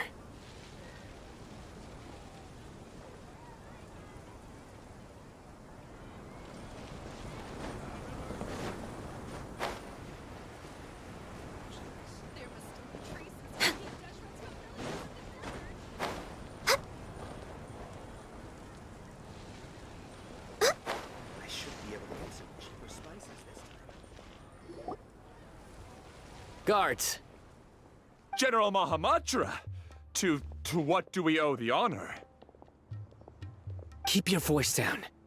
This is a secret operation. I'm going to arrest a large criminal gang near this location. According to the Academia's Guide and Regulations on Secret Operations, I have the right to ask for the cooperation of Caravan Rebot. Ah, of course, of course. Mahamatra Sino's order is the Academia's order. Just let us know what you need. But who exactly are you planning to arrest, and how many people are you expecting? Depending on the scale of this operation, we may need to report it to our superiors. They're a squad of Eremites whose number is comparable to Ain el Akhmar in Port Ormos. They're involved in the theft and resale of supplies from the Academia. As many as Ain el Akhmar? This should definitely be classified as a joint operation. Then I suggest that you report this to your superiors as soon as possible, and treat it as a top priority desert operation. I will need personnel. Got it. Please wait a moment. I'll contact them immediately.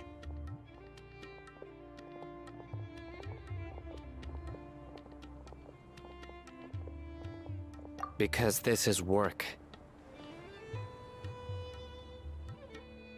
Because I trust you. Paimon can't believe you're still in the mood to chat. This whole thing has Paimon scared stiff. Aren't you even a little worried? What if these guards already know that you have betrayed the Academia and are no longer their General Mahamatra? Even if that guard doesn't know, their superiors might, right? We discussed this, remember? The Caravan Rebot operation is of great importance. But don't worry, the guards there shouldn't know that Sino has stepped down.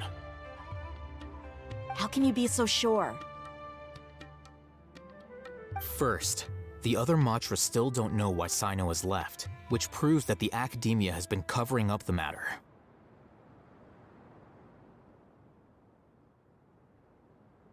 Second, this is a crucial moment for the Academia's God creation plan. If something were to happen to the General Mahamatra, it's bound to attract a lot of unwanted attention. No matter how you look at it, they don't seem interested in sharing the news of Sino's departure. A reasonable inference. I agree. Which brings us to our next issue. I'm sure some of you have been wondering if the prediction function of the Akasha will affect our operation. The Akasha is still in operation, so I must remain on high alert. Actually, considering the power of the Akasha, it's quite strange that it hasn't already tried to interfere with my actions. I've given that a lot of thought. For now, I don't think you'll need to worry. If you remember, When you first came to Aru Village, all your actions and routes were predicted by the Akasha. It even gave that information to those who kidnapped the village keepers. But things like that never happened again after we met up with the Traveler. That's true. But why? Look at it from a different angle. Why do you think the Akasha will predict your actions? Because my personal data has been entered into the Akasha. That's true, but the key to this question is, how well can the Akasha make predictions about a person? Haven't you ever thought about it? Just how can it do this in the first place? Because the Akasha controls the entirety of Sumeru. The Academia firmly believes that all human actions can be explained through logic. By sorting and analyzing entered data, the Akasha can derive behavioral logic and predict the actions of those who fit an existing logic model. However, at the risk of sounding like an advocate for fallacies, can everyone truly be considered logical at all times? Emotions are part of our behavioral logic, but can you guarantee that every experience of the same joy or pain would be equally intense? How can our feelings and opinions be predictable down to the letter in every single instance? Sino, in the past, you've always worked alone. In the absence of another person who could sway you or your thoughts, the Akasha could produce predictions that were similar to your real-life behavioral principles. Decisive and principled, you were used to solving problems alone. That's why the Akasha could figure you out. But now, you've joined a team. And I believe the Akasha hasn't yet figured out the full composition of it. Our thoughts and logic have intermingled and weaved themselves together to become a complicated, chaotic mess. Any one of us could potentially disagree with another. The Akasha lacks data on these interactions, and it's impossible for it to predict your actions in the future based on your decisions in the past. After all, there's probably a limit to just how much we can be modeled or controlled by data. So, in my opinion, you're probably safe for now. Makes sense to me. I agree. The Akasha is not alive, and I don't think we can be completely controlled by something without a mind of its own. Is that so? I guess there are things that even the Akasha cannot calculate, and people will not be forever trapped by the past. Whew! Paimon's so glad that this is settled. Next time, pay attention during our meetings. Will do.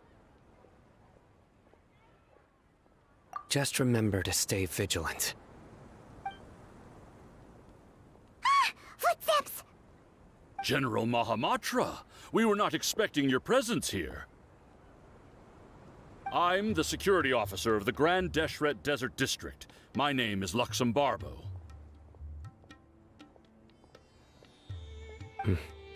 This is my assistant, the Traveler. She will be working with me. The construct next to her is for her work. Beep! Construct, beep! What a great honor to meet you. Your golden hair is as bright as the sun. And, is this the latest technology from the Academia? Have you made a decision regarding the matter I mentioned to your subordinate? It seems to be a dire situation, so of course you will have our full cooperation. To be perfectly honest, I've always longed to go on a mission with someone as well known as yourself. There's no need for flattery. Yes, sir. Take your most elite platoon and follow me to the eastern side of the district. We will carry out the operation there. Understood. Map. Hurry, bring the map! In 2 days, we will engage Rahman's Eremites and capture all of them. Any questions about the time or location? None at all, sir. Good. See you then. Yes, sir.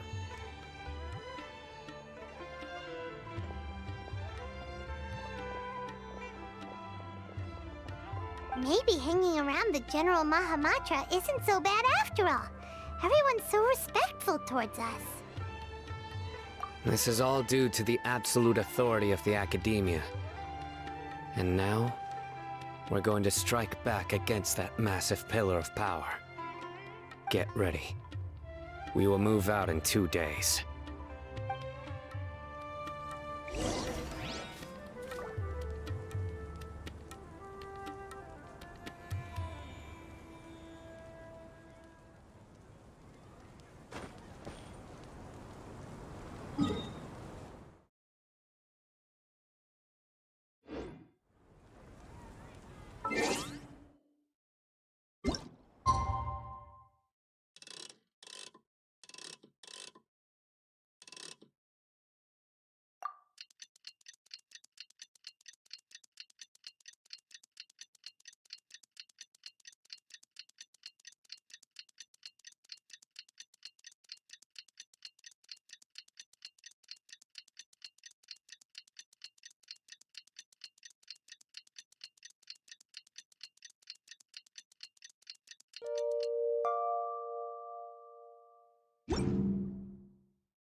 It's time for the operation! Let's go meet Sino in the desert!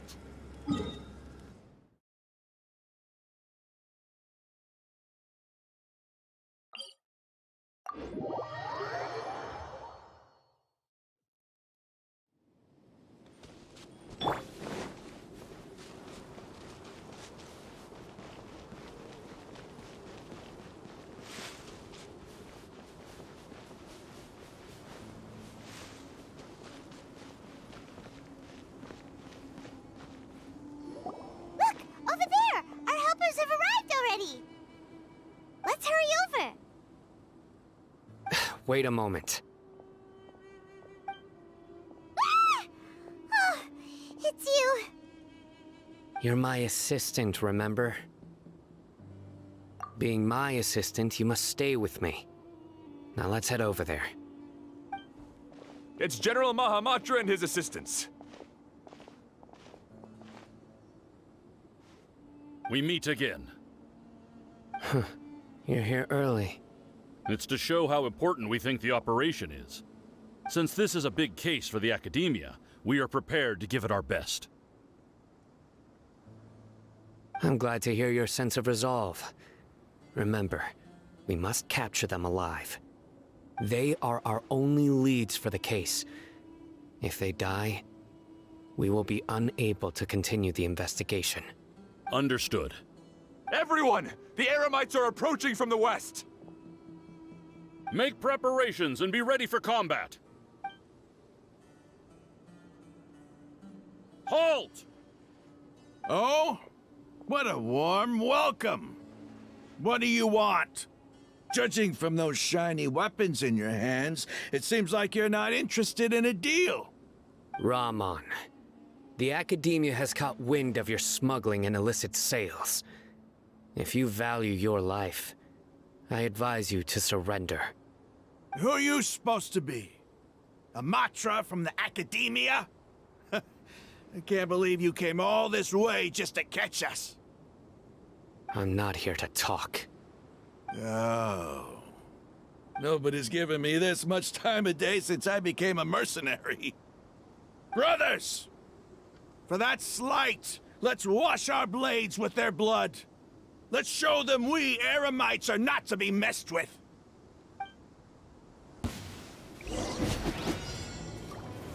Gather! Everyone hold hands! Hold the line!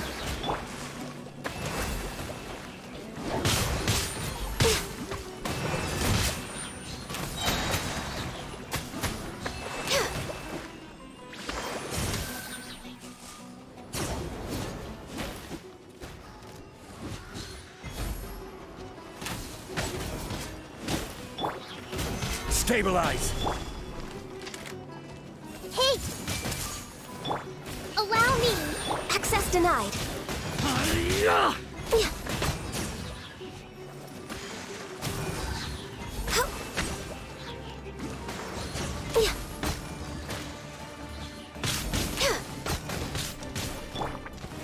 Gather! Hold the line!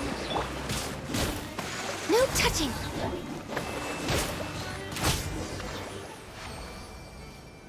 It's over. We have subdued them. The operation is now over. All Aramite mercenaries and related personnel in the area have been arrested.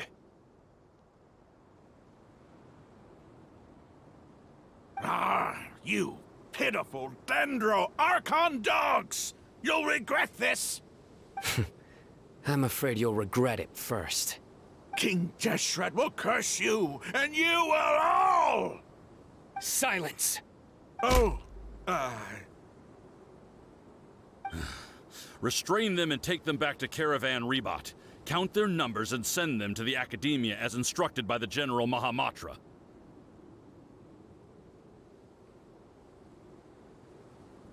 Yes, sir!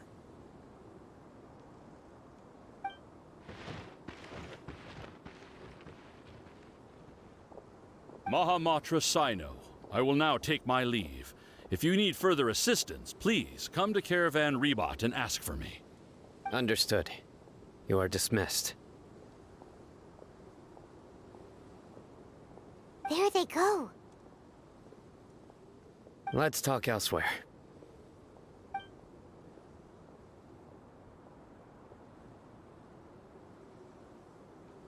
This part of the plan went really well.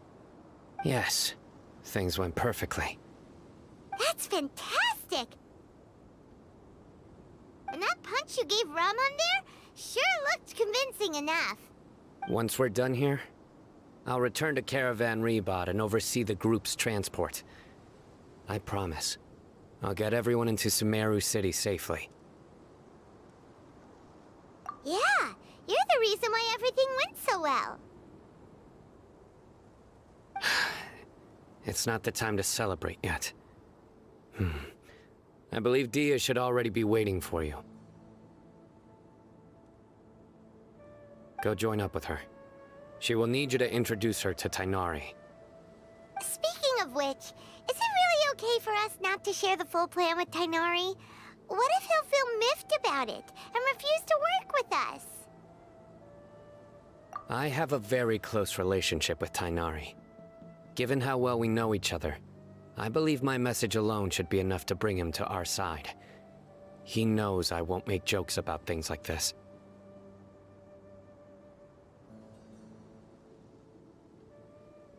If we need help, Tainari is the best option. Get ready for the next phase of the plan. Don't keep them waiting.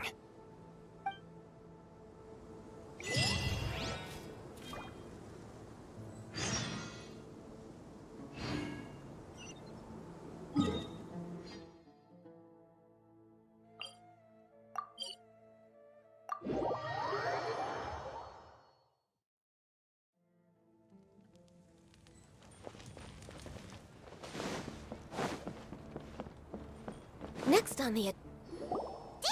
We're here! It's about time. Didn't you say our part of the plan is the most important of all? And here you come rolling in late. In the time it took you to get here, I already did 5 laps around the place, downed 7 drinks, and even did some clothes shopping. Sorry. We didn't mean to keep you waiting. I just wanted to fix your attitude and rub it in a little. After all, you took your sweet time getting here, and we've got important stuff to take care of.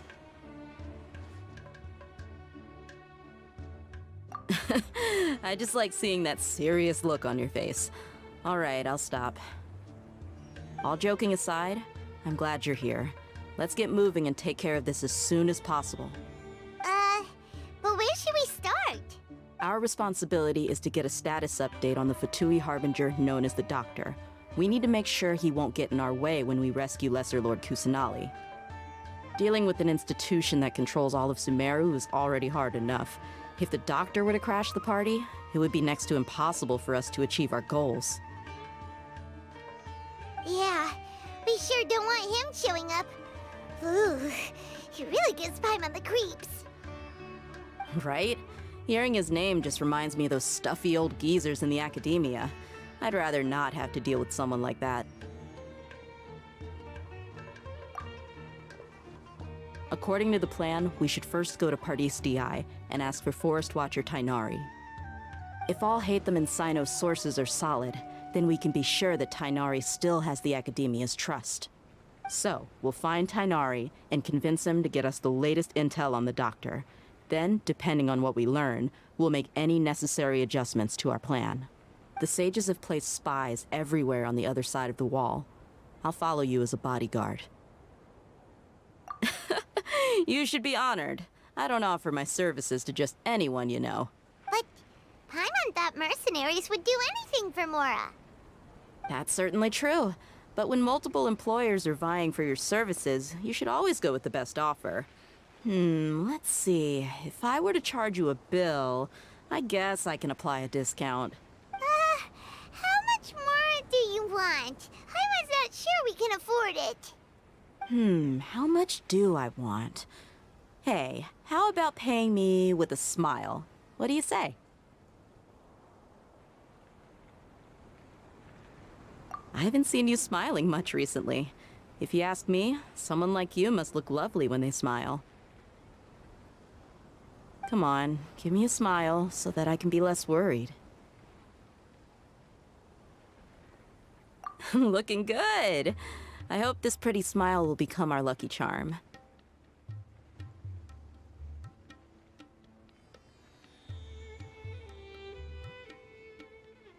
There are many kinds of smiles, but only a truly joyous one can bring blessings to others. Let's consider this smile a down payment for our future victory. Let's go. It's time to pay a visit to Party's DI.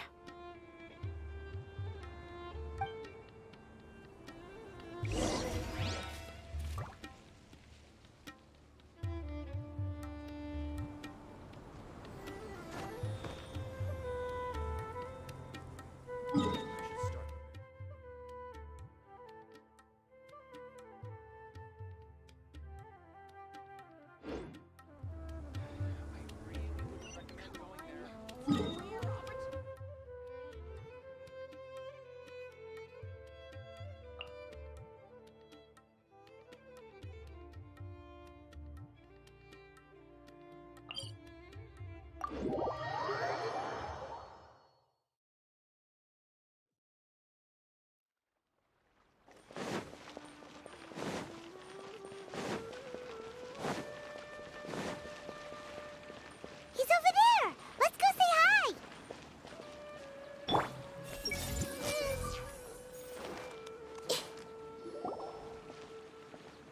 Tighnari! Ah, Traveler, Paimon. And you are?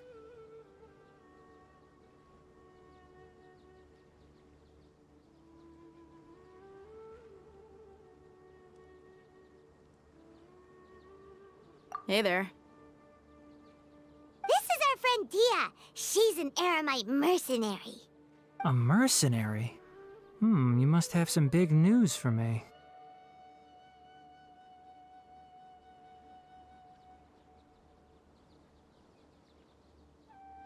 It's something really important. Please help us out. All right, then follow me.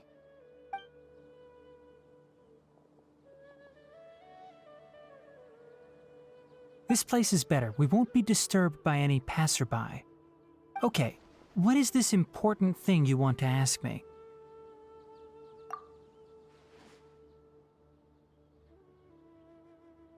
The Doctor, huh? He's that strange-looking Fatui Harbinger with the mask. Paimon thinks he has blue hair. Yes, I know him. Actually, he left Party's DI just a little while ago. He left already? Yeah, he came looking for me. Can I ask what it was about?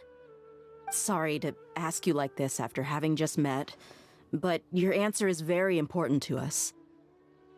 For now, all we can share with you is that your friend Sino is working with us. Sino, you say?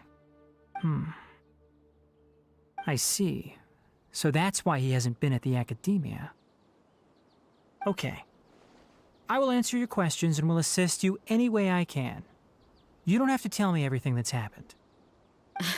Sino's name really does work wonders. You're not even a little worried that we might have made it all up? Despite having just met you, I can sense that you're the serious type. Between you, the Traveler, and Sino, none of you strike me as the type that would conspire to deceive me. You don't need to tell me anything you don't want to. I'll also get straight to the point. The Harbinger you mentioned came to me because he wanted to take the scholar Hypatia away with him. Hypatia? Why would he want her? And what do you mean by take away? Is he planning to leave Sumeru? Yes. He told me his return to Snezhnaya is imminent.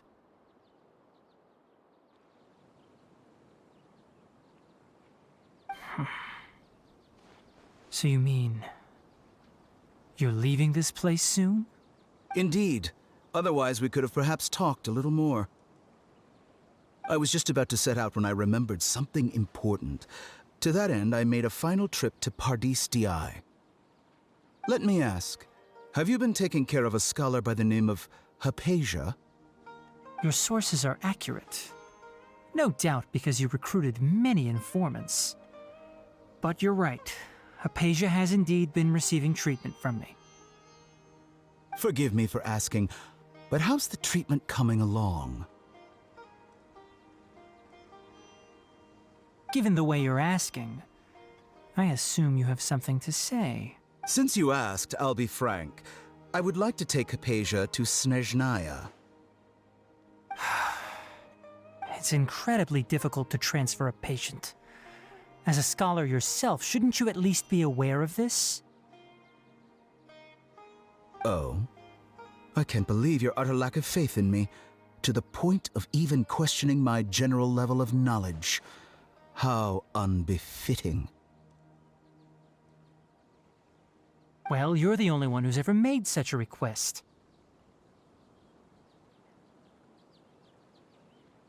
I have my ways of keeping her safe during the journey. In addition, I can also promise that under my care, Hypatia will receive the most advanced and effective treatment. I will personally supervise her treatment and see to her recovery. Would that be agreeable to you? Hypatia was born in Sumeru and remains a scholar of the Academia. Her situation has not become dire enough to necessitate her transfer to another nation. Transporting her to Snezhnaya is risky, and the potential benefits are unknown. As the person currently responsible for her treatment, I cannot possibly sign off on this transfer. Your suggestion is rude and reckless. I'll pass.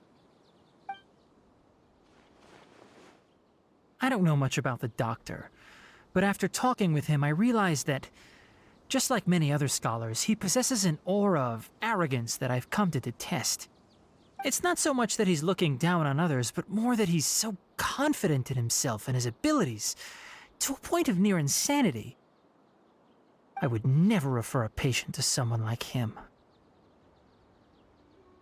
I prepared myself for a protracted battle of wits, and was really surprised to see him just give up on the topic. Still, his reaction really concerned me.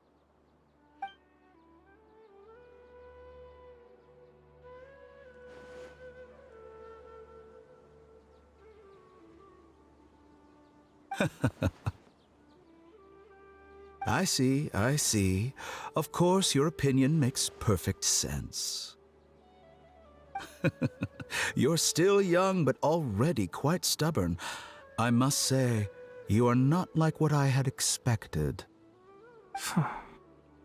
Under normal circumstances, I wouldn't just let you off the hook like this. But unfortunately, I'm in a hurry today, what with Her Most Noble Majesty the Tsaritsa calling for our return. Luckily, there is still some time left for me to take care of everything before I leave. It's just as the Academia said, you're a responsible and gifted scholar.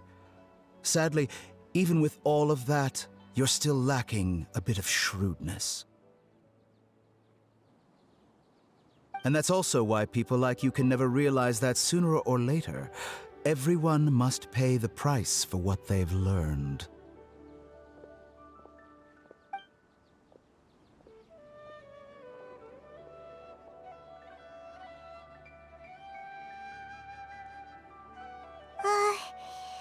Archon can't help but feel like he's hinting at something unpleasant. He asked a question, yet didn't care for my answer. Perhaps I'm nothing but a talking rock in his eyes. He never came off as malicious, but an utter lack of compassion permeated throughout our conversation. From his tone, I can sense that he's always looked down on others.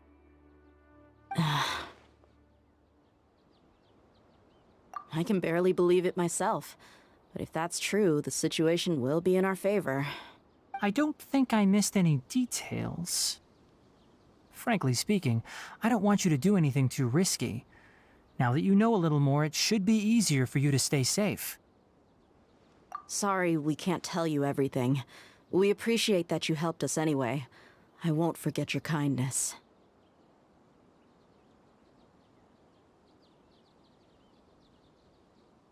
It's okay. I have an obligation to do so. To be perfectly honest, all of this may have started because of me.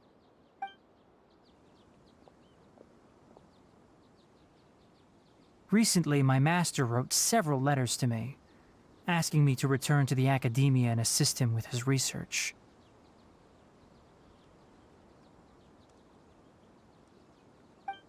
Hasn't he already asked you several times before? Yes, but there's something off about this most recent batch of letters. The handwriting and tone are both familiar, but some details have been omitted. My master will occasionally leave a few dots on the back of the letter. 1 dot means that he wrote the letter on a sunny day, and 3 dots stand for a rainy day. This has been a habit of his for many years, but I didn't find any dots in his recent letters. I believe something may have happened to him. I get it. Since you are always at Gandharvaville, you would like me, someone already working at the academia, to investigate this matter, right? I'd like to ask you to do that for me. If you can keep yourself safe, please withdraw immediately at the first hint of danger. I can do that, but I have a feeling it won't be that simple. The academia has been working on a big project. I'm not quite sure what it is, but your master might be involved with it.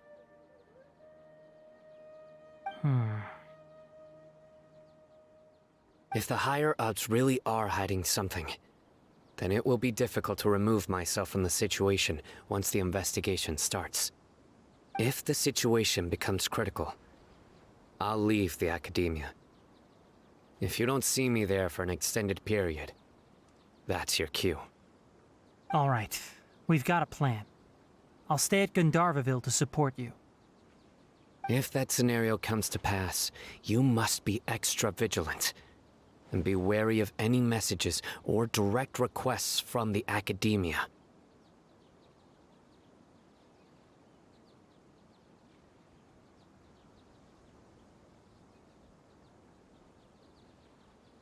I must say, I didn't expect a warning like this from the General Mahamatra.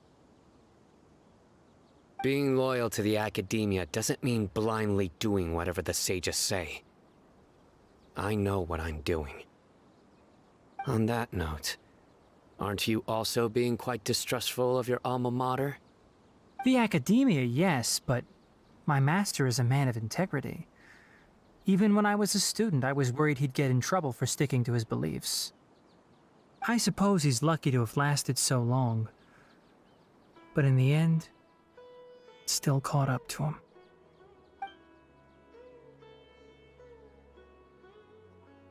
I see. So you noticed something was up with the academia from the very beginning. This may well be how Sino became involved in all this. In that case, I must keep my promise and help you however I can. Also, if you run into Sino again, please help me pass on a message to him. Trust your own senses and experiences. I think this may be something he needs to hear right now. Okay, we'll find a chance to tell him. Thanks. Right. Now let's go hunt down this Harbinger. Oh, by the way, which way did the doctor go when he left Pardis Di? That way. Gotcha. Thanks so much. We'll be on our way.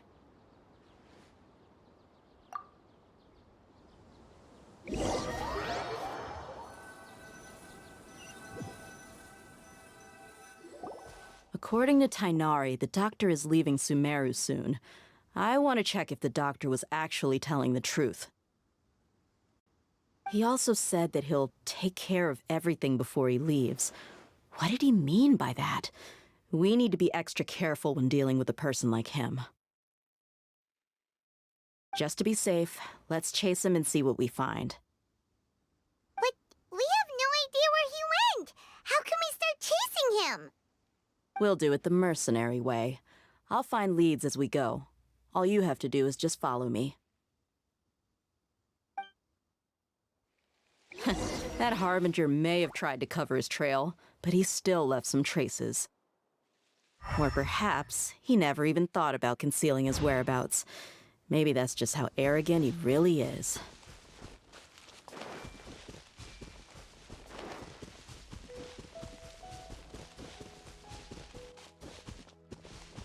Yep, we're headed in the right direction. The traces are still fresh, but there's no sign of his entourage. Clearly, they're in a hurry.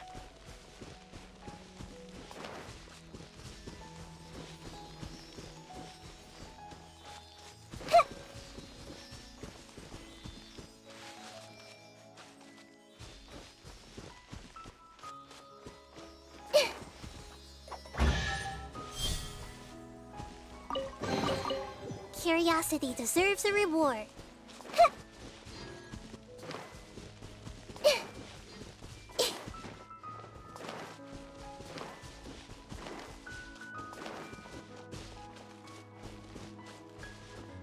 It's just as I thought.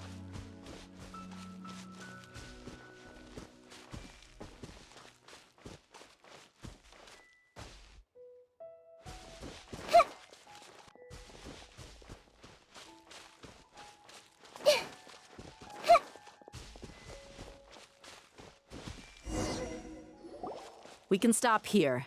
I think I know where the doctor went. To the south of here is Port Ormos, which seems to be where they're headed.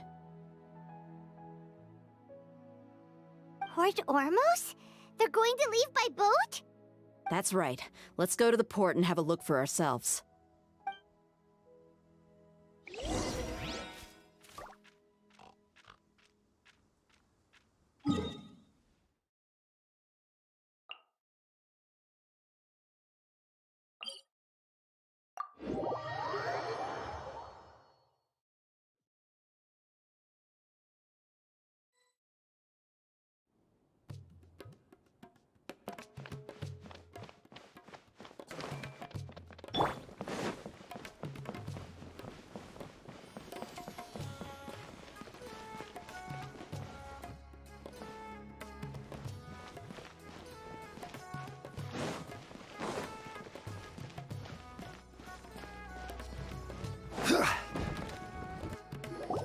Look! Fatui soldiers! Thanks to Dia's tracking skills, seems we found the right place. Shh! Don't draw their attention. The port is crawling with Fatui soldiers. Let's keep going and see what we can find.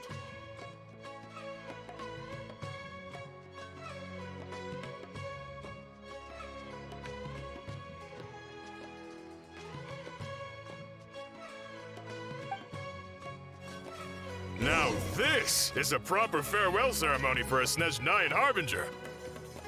The Lord Harbinger is leaving.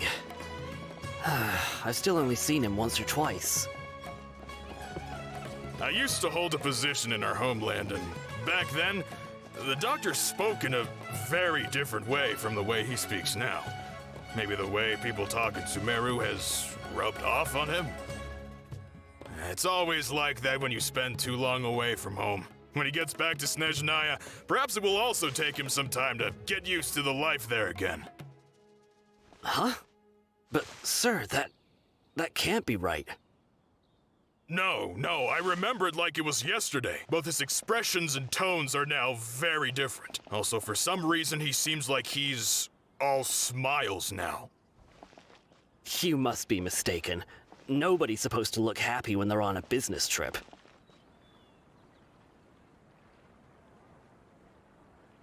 The doctor is on that boat. So he told the truth after all. He is actually leaving Sumeru. Let's get closer and find a place to hide so we can observe him.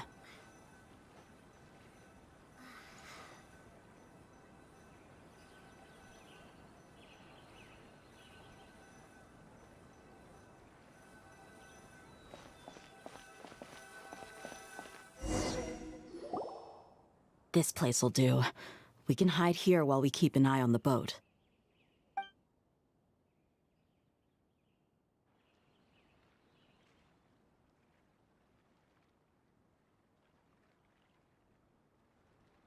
Uh-oh! He saw us.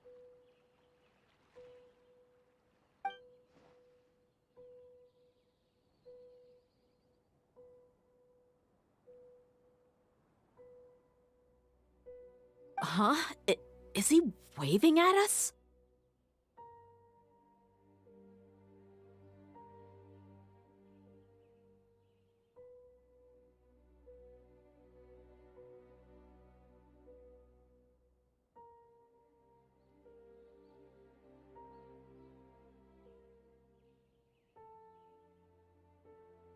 It's time to say goodbye.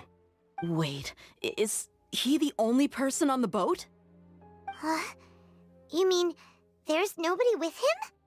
And where are all the soldiers we saw in the port just now? They were all here just a few minutes ago, but now they've vanished. So this was a trap. Wait, don't tell me that. Luckily, there is still some time left for me to take care of everything before I leave. Oh no. They might be after Hypatia. Let's get back to Party's DI. Huh? What do you mean?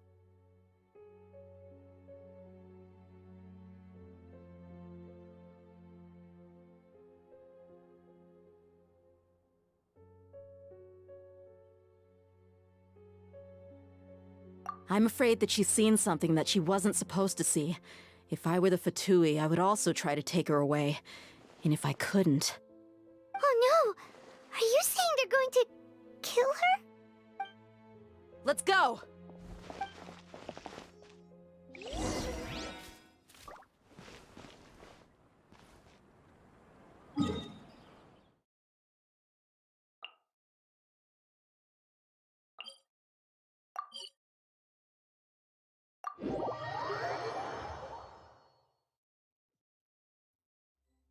Pardis Di is not a place you Fatui can just show up and do as you please. I believe we've already made ourselves quite clear. Our superior gave us permission to search for and collect medicinal herbs in Pardis Di for research purposes. But you've been in Sumeru for some time already. I find it coincidental that you chose to only come here today. Even the Grand Sage himself may not have the right to question our research, much less an ordinary scholar like yourself. I've done my duty to inform you. Don't make things difficult for yourself. It would seem that my words have fallen on deaf ears. You can keep trying to deny it, but coming to Pardis Di now? I'm pretty sure you're not just looking for herbs. With all due respect, your baseless speculations will only lead to unnecessary trouble. Well, you only have your Harbinger to blame. He knows nothing about keeping a low profile. I may be staying at Pardis Di as a scholar, but that doesn't mean I'm no longer a forest watcher. It is still my duty to protect the peace and safety of the scholars who have contributed so much to Sumeru. Then it seems our conversation has hit an impasse.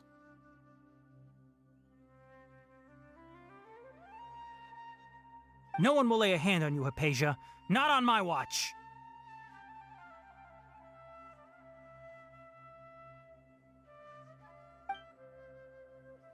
Tighnari! Are you alright? I'm fine. These Fatui have really crossed the line. Time to teach them a lesson.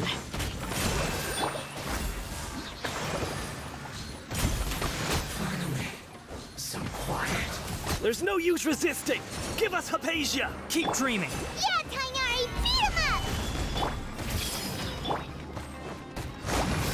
Access denied. Let's move. I guess this is it. Ida! You need to hurry up! Stabilize! Allow me! This was well done! Unfortunate friends, born of ice and frost. Grow! The doctor's orders are absolute! Yeah?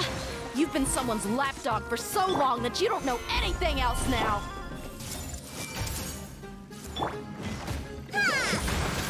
No touching! I will end you. Prepare yourself.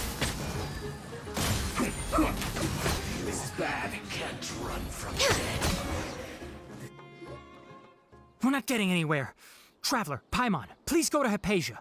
We need to make sure they don't try to sneak around and attack from behind.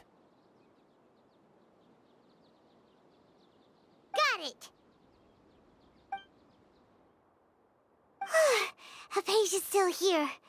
Doesn't look like anyone's broken in.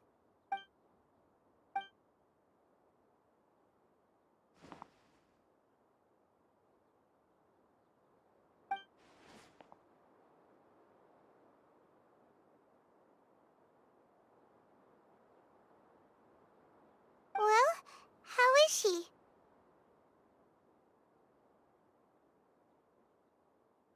Oh, that's good.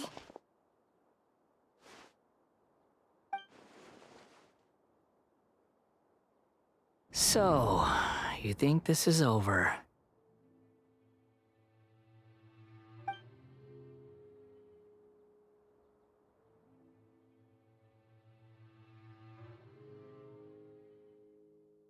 What? The Balladeer is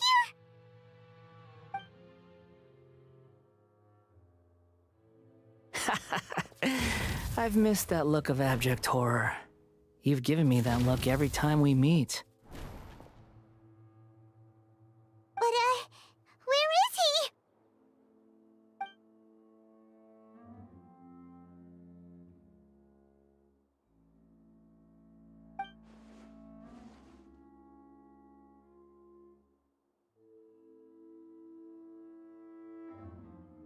I can hear all of your thoughts, you know. Don't you remember? I already saw you the first time you came to Parties DI and made contact with Hypatia.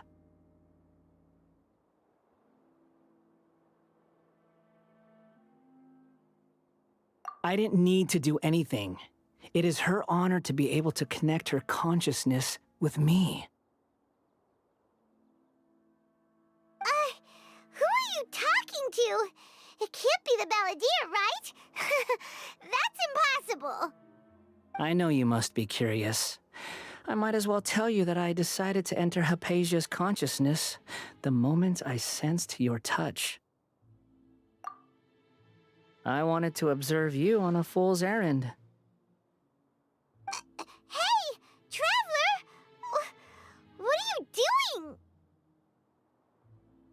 My deification is nearly complete. All that's left now are just some final details. Do you understand? Even if you manage to rescue Lesser Lord Kusanali, it will be impossible for you to defeat a bona fide god like me.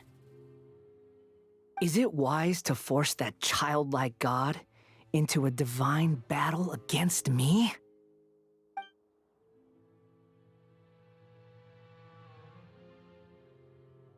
Scholars consider the God of Wisdom to be the sum total of their faith. It's how they can justify reverence for a god as they construct it.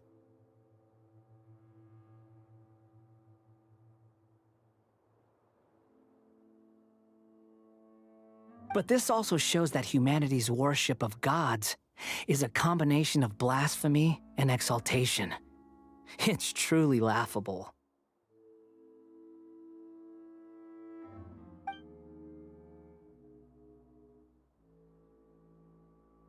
Yes. What is it?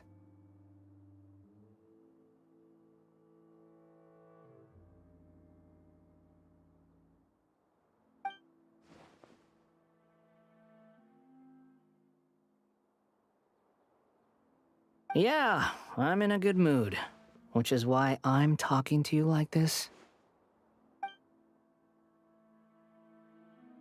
What do you mean?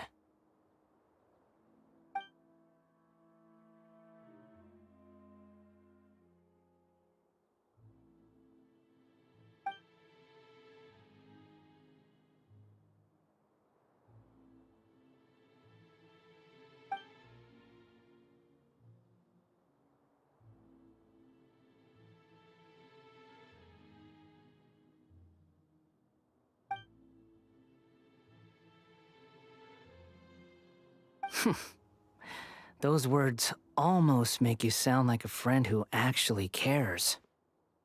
But you're wrong. I'm different from all of you. I was born to become a god. My entire life up until this point has just been a meaningless routine.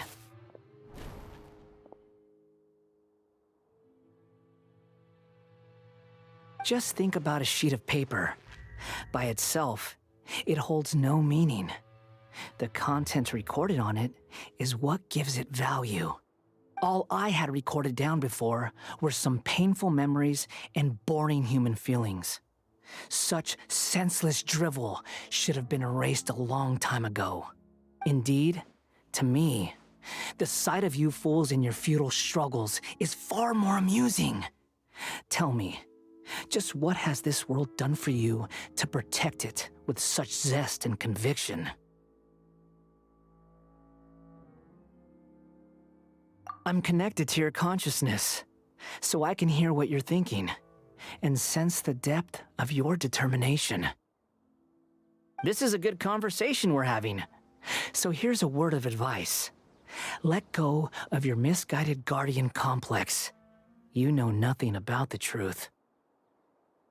It'll be for your own good, as well as everyone else's. Humans are a species that can only find bliss in ignorance.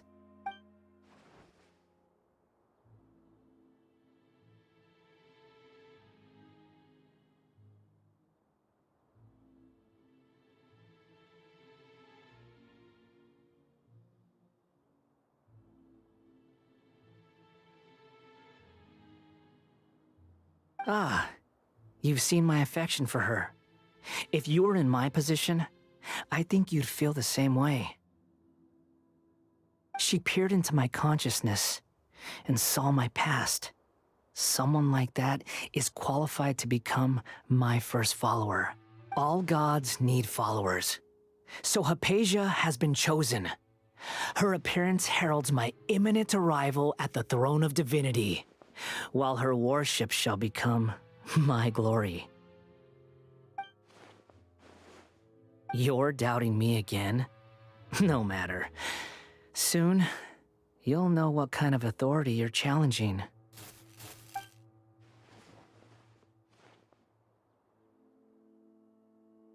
Who wants to hurt my devout follower?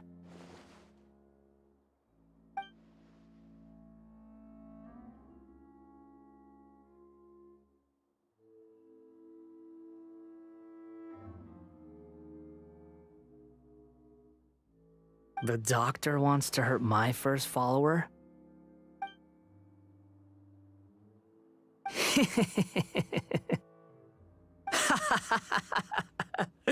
How very amusing.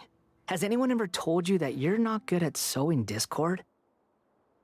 The doctor has never known his place. Even now, the puny human thinks himself capable of interfering in the business of the new god. You're still too naive if you think a few words will be enough to convince me to destroy the doctor. But I'm willing to give you a gift. just like my expression of affection towards Hypatia.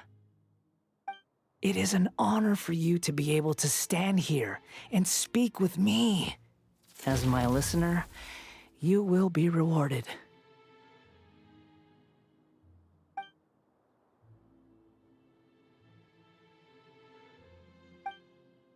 Both good things and bad things can be called gifts. After all, gods have never needed to be reasonable. Paimon, here's Thunder! That person Paimon couldn't see was the Balladeer? Oh, he sure chatted with you for a while.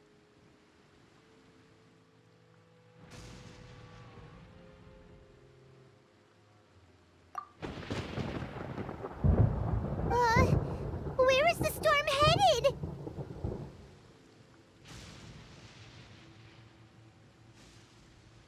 That means anyone outside is in danger! Let's go! Tainari and Dia still must be fighting!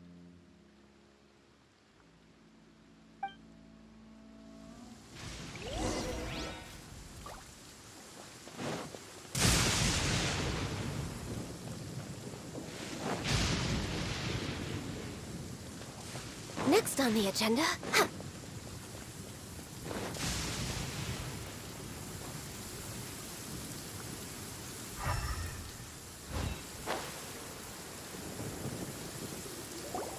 Oh! Have the Fatui retreated?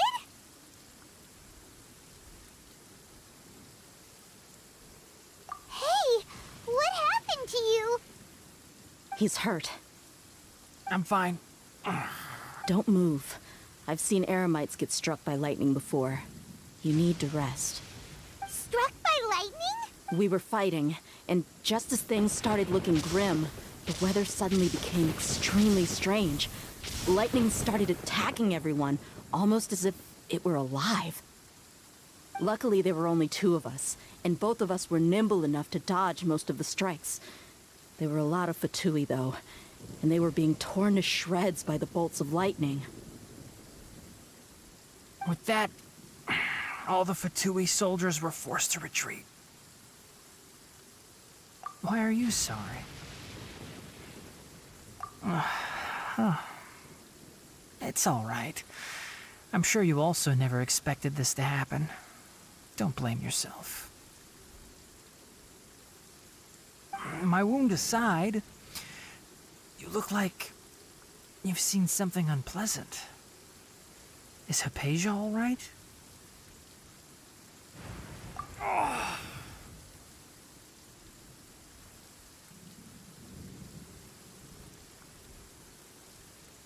Hey, didn't I tell you not to move? Just in case. Let's go to Hypatia's place and talk about things there.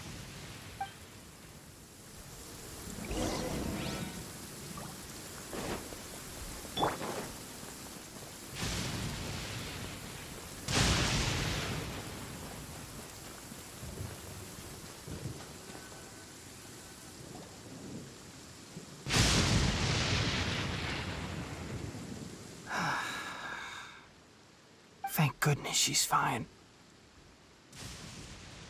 Hey, how about taking care of yourself first? I understand my condition.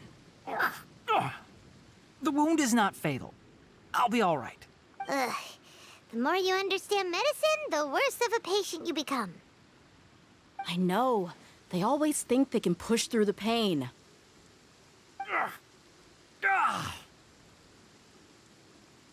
Oh, he sat down. Let me rest for a bit. Sorry, traveler. Now you may start.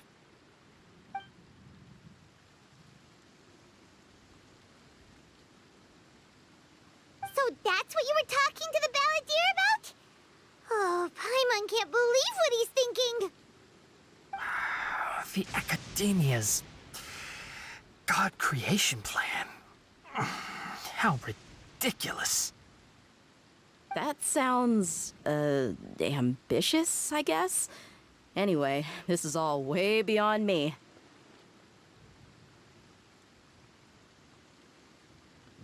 As long as I can enjoy every day with a drink in my hand, tasty food in my stomach, and a good night's rest, that's enough. I'll only work when I have to. I must be the least ambitious person who's ever set foot in Party's DI. Don't say that. I haven't even thanked you for your help back there. Don't mention it. Well, if nothing else, all this proves that the doctor really did have some urgent matter to attend to and left Sumeru in a hurry.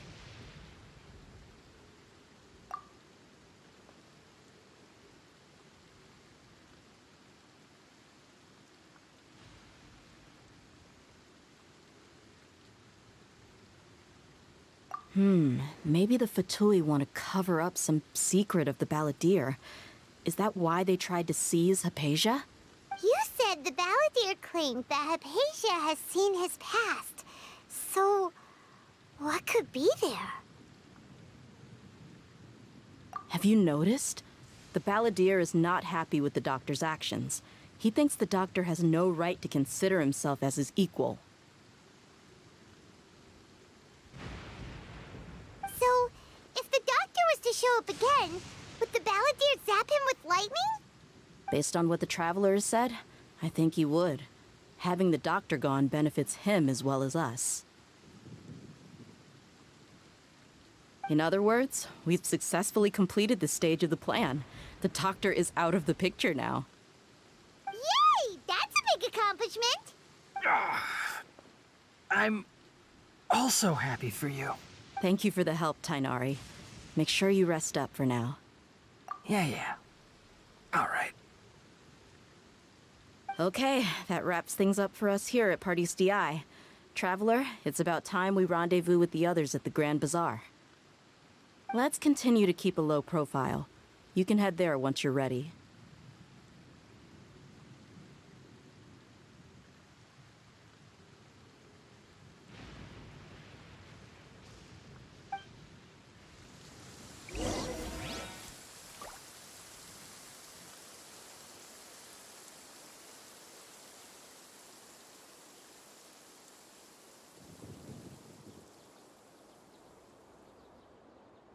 Violet grass is a plant that enjoys a moist environment and is best picked after it rains. If you should choose to pick any, be sure to store them appropriately.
Where do you want to...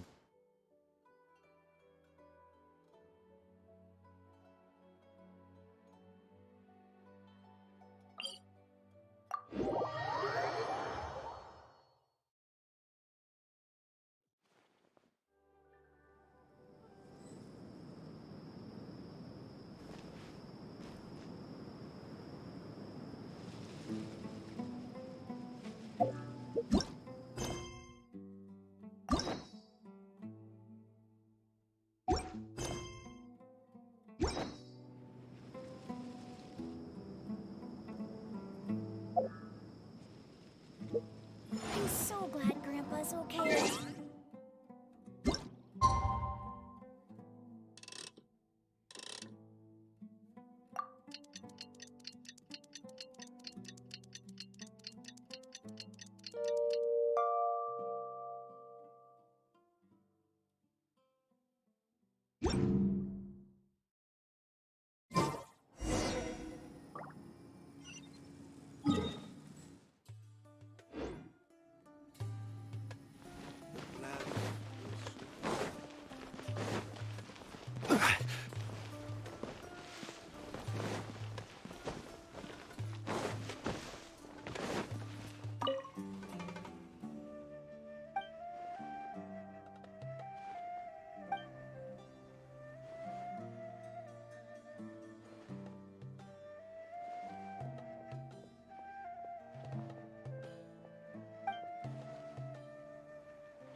Osmanthus wine.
Every journey has its final day.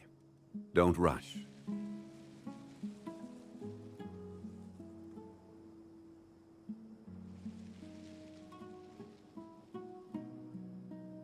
clouds are like picture frames in the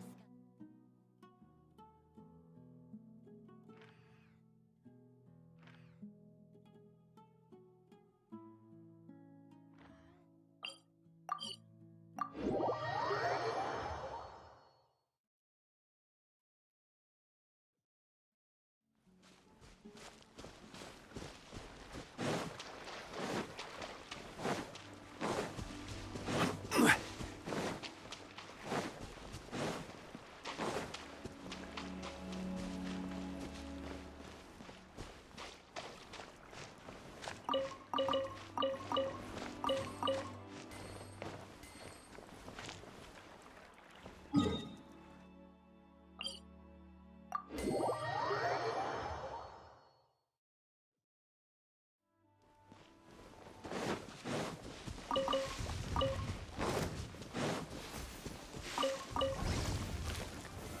Solidified!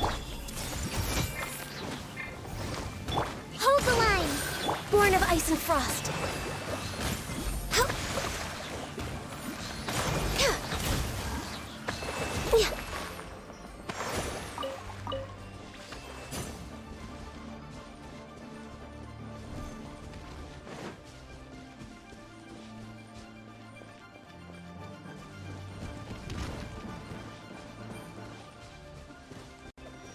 Come on!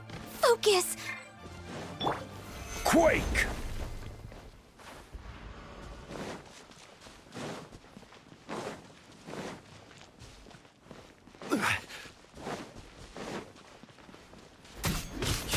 This is order. Gather! This made her to look... No touching! Allow me!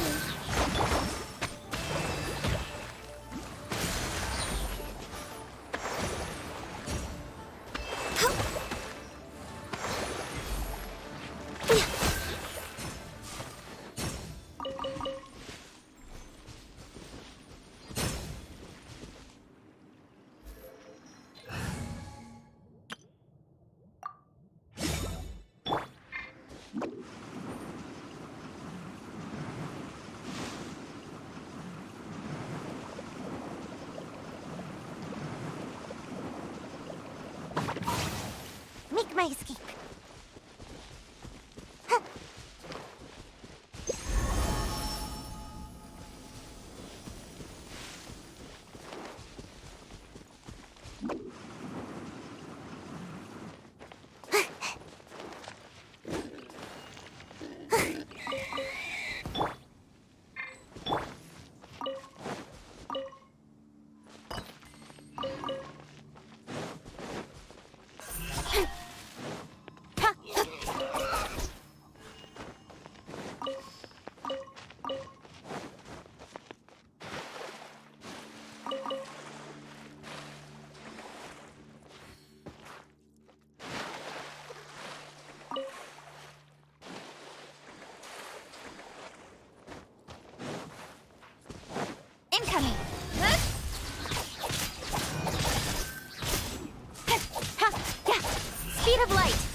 Solidify! Speed of light. My apologies. Yeah.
there, Traveler and Paimon. Are you here for some shopping too? That's right. Although there were a few hiccups here and there, the Sub-Zerus Festival turned out to be a grand success. And so, the theater wants to host a celebration event. Do you two want to come? It'll be a really fun time. It's something like a tradition of ours. Whenever we wrap an important performance, we'll get together and unwind. Rehearsals are exhausting. If you keep your nose to the grindstone, you're going to wipe yourself out sooner or later. Mr. Zubair, our manager, always says that celebrations aren't just for fun, but that they should also be occasions for reflection and review. But no one remembers that once the celebration starts.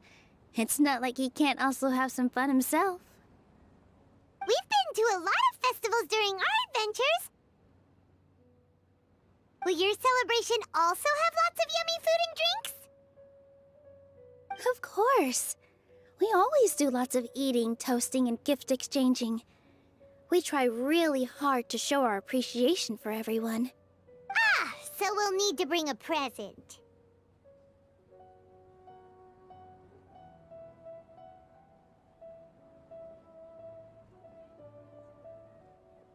Hey! Paimon's gonna put you in a box first!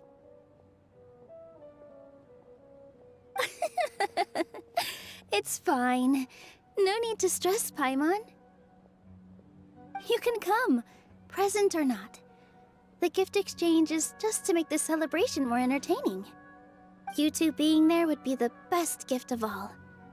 It'll also be a good time to introduce you to the rest of the theater.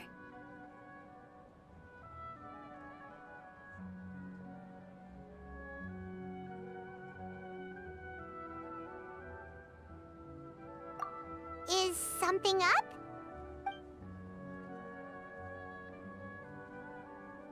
Yeah, but for now, it's more important for her to rest and recover. I tried to visit her, but I got turned away at the door. The people there wouldn't listen to a single word I said. All I could do was to leave a letter encouraging her to get some rest and keep her spirits up. She'll be better soon. And then we can celebrate together at the theater. It's all thanks to you and Nilou that we managed to save Dunyarzad.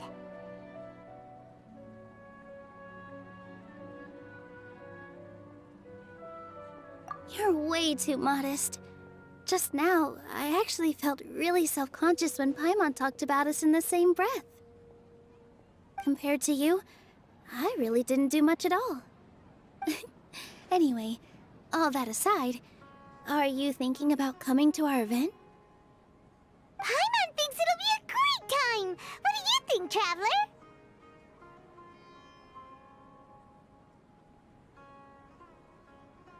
Alright, then let's head to the theater.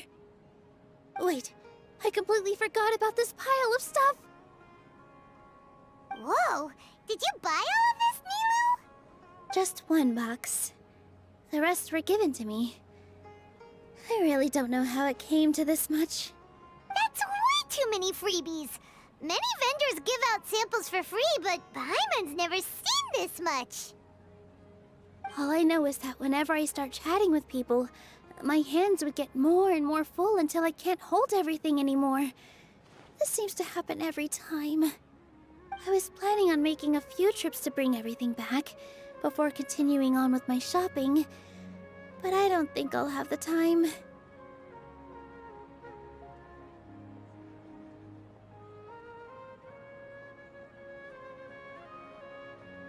So this isn't even all of it?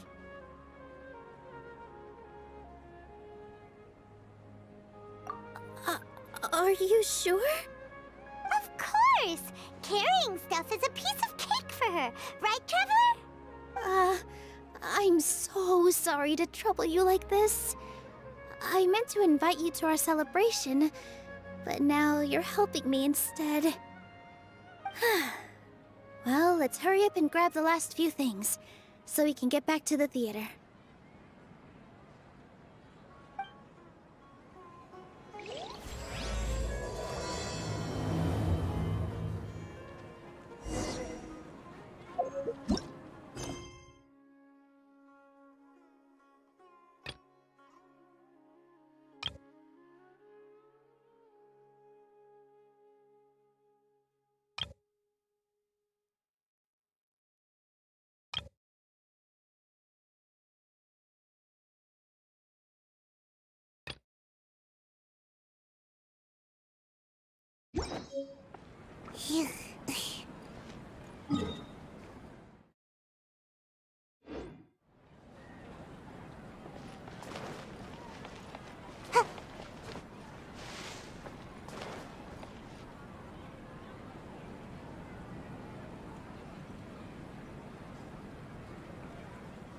Oh, well, if it isn't Nilu.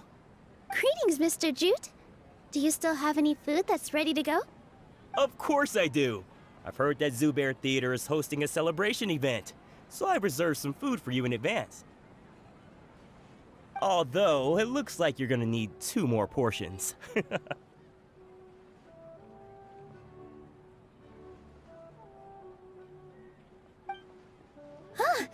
Please allow me to introduce them. This is the Traveler, a very experienced adventurer. And this is Paimon, her super reliable guide and helper. No. Paimon is... hold on. She got it completely right. Look, Traveler! She introduced Paimon correctly!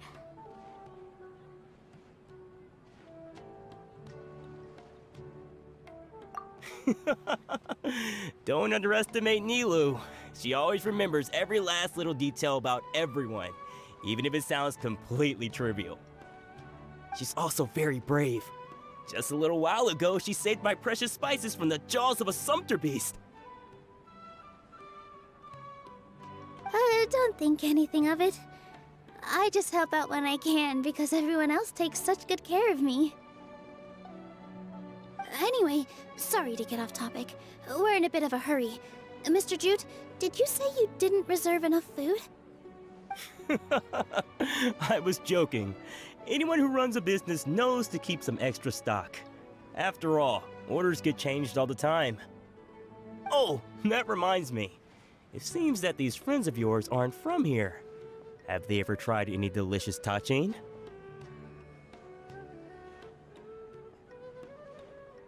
Ooh, what a fantastic idea! Mr. Jute, did you bake a batch recently? Tachin is a mixture of rice and meat that's baked into a cake-like shape. Mr. Jute adds special spices into his. Its aroma is just so wonderfully delicious. If you ever see kids crowding all around Mr. Jute's place, you know he's baking up a storm. But is it really just for the kids? Don't you often follow them in too? I just can't help myself. We're 2 peas in a pod. Who doesn't enjoy some good food?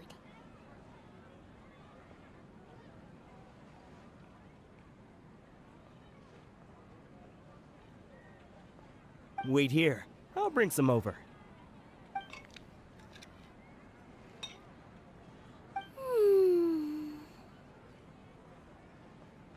Whoa, what a dish! It's sweet and sour and full of deliciousness! Paimon can't eat it fast enough!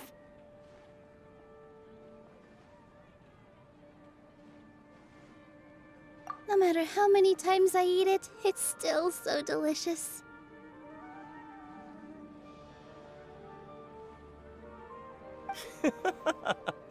I wouldn't have offered it as a treat if I wasn't confident in the taste. I baked a lot just now, and it's all packaged and ready for you to take back to the theater. You made so much. Is it really okay to take them all?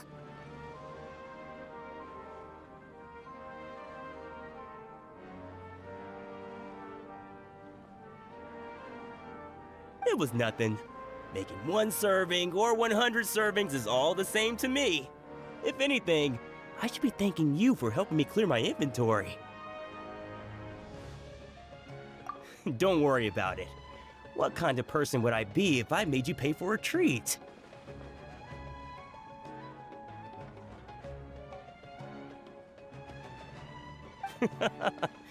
Make sure you got everything. Feel free to come back anytime. I'm starting to understand how you got so many things. Yeah, everyone has their own way with words. And it's really hard to say no. Let's go to the next store.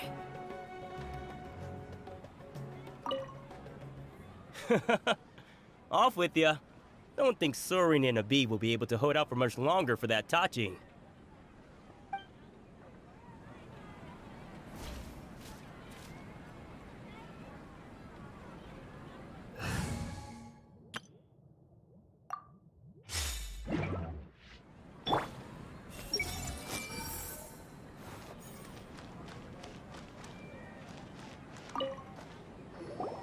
Nilu, good timing. I have the textiles you ordered. If you took any longer, the sumpter beasts might have gobbled them up. You and your jokes. Sumpter beasts won't eat those kinds of things, Mr. Offsheen. Jude said that some sumpter beasts ate his spices. Were they yours? Oh, yeah, really sorry about that. Nilu, if it weren't for you, I would have lost half of my profits that month. Trying to pull anything out of a sumpter beast's mouth is like playing a game of tug-of-war. So they really do eat anything, huh?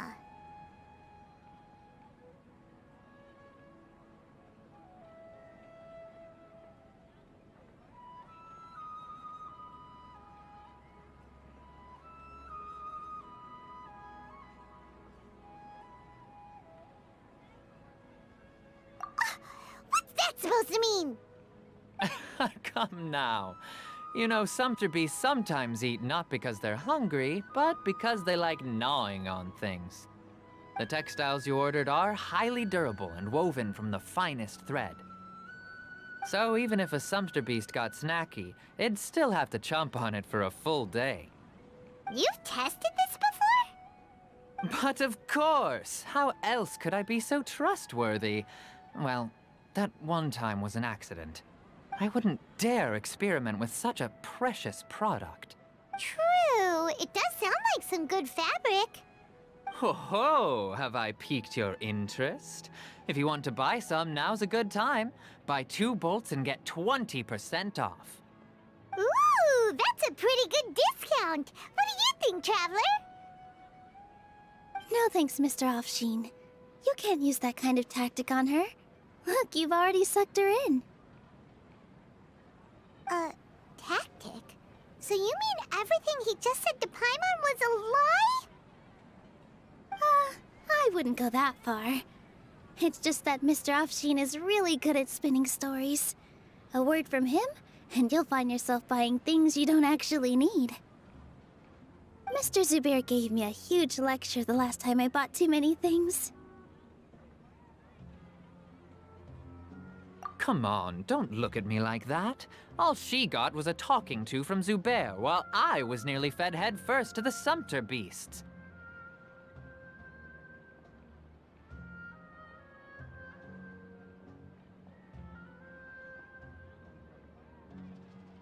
My philosophy is that stories give value to merchandise. That's why my business started with such a boom. Our Nilu here is an extraordinarily good listener. Back then, she believed anything I said. After a while, I began to feel guilty selling things to her because of how happy she looked. Though she enjoyed the stories and I the Mora, I knew she didn't need to buy that much. Anyway, since then, I've come to realize 2 things. 1, that stories should just be a means instead of an end. And 2, that there's more to business than just selling goods. It's okay. We're all friends now. There's no need to dig up the past. That reminds me. Some of the goods from my latest shipment aren't in the best condition. They're fine for general use, but my customers have high standards, and I don't have the time or resources to find new buyers right now. Nilu, why don't you take them? Huh? No, I can't do that. Just think of it as a favor for me, all right? The theater can use them for props and whatnot. It costs me Mora to store or ship, so I'm just losing money every day continuing to hold on to them. Even so, let me buy them at market value. Nah, these goods are hard movers. Besides, if I let you pay, wouldn't it mean that I'm just using stories to sell my goods again? Just take them. If you really feel that bad about it, give me some theater tickets later. Oh, yeah, you should also take some while you're at it. Adventurers are always in need of materials, right? Wow, even we get a share of this? Hurry and take it. Just looking at it all is giving me a headache. Thanks for the huge favor. There's still one more store. Are you alright holding on to that much stuff? Paimon, why don't you lend a hand? She must be tired. If Paimon were to refuse, would you then think less of Paimon than even a sumpter beast?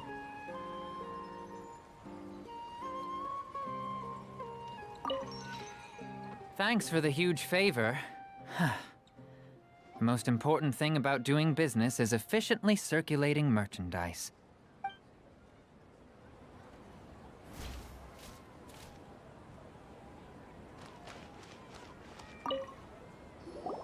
About time, Nilu. Farhad here was snooping around your props. Please, I was only looking at them to get a better idea of what your new show may be about. Wouldn't spoiling yourself just ruin all the fun? Yeah, please wait for our official performance. These two look familiar.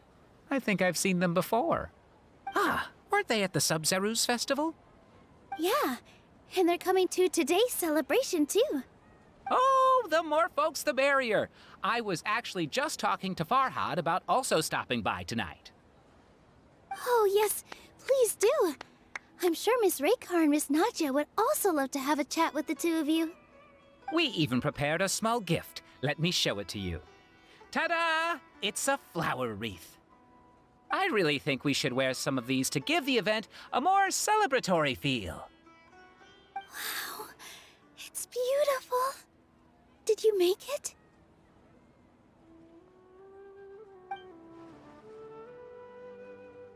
Farhad did most of the work. What a surprise, huh?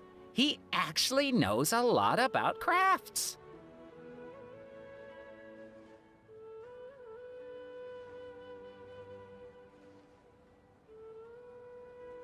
That is pretty surprising.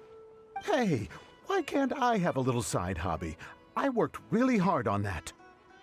I know. I watched you make it. I wasn't making fun of you. All right. Why don't you also try some on? We've got some wreaths in your size.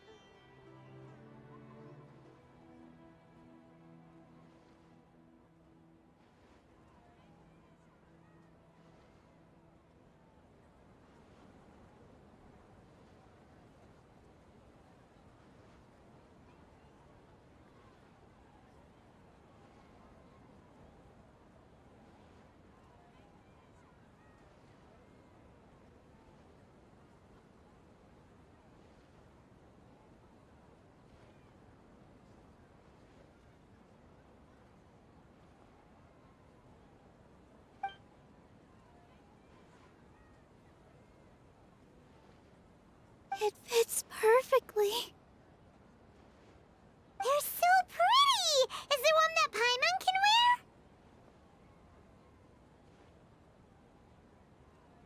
wear? Unfortunately, we already gave out all the child-sized ones. I wasn't expecting the theater to invite such a fascinating guest. Fascinating? Huh. That sounds kind of weird, but Paimon will let it slide. Oh, you all sure got a lot of stuff there. Let me help you carry some. I'm a porter by trade, so this is what I'm best at. That'd be great! Please and thank you.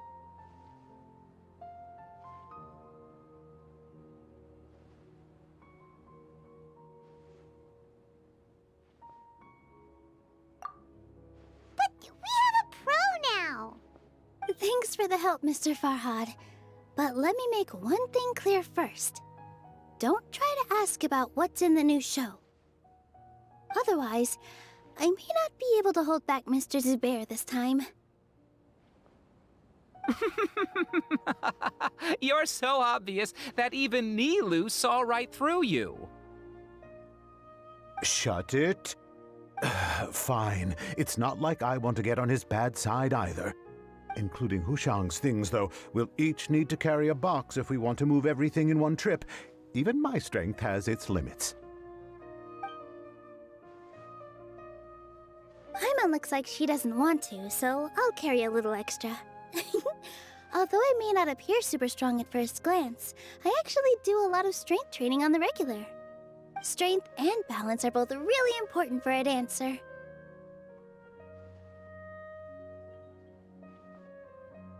No, let Paimon. Paimon will help carry things. The Traveler's right. Paimon shouldn't freeload.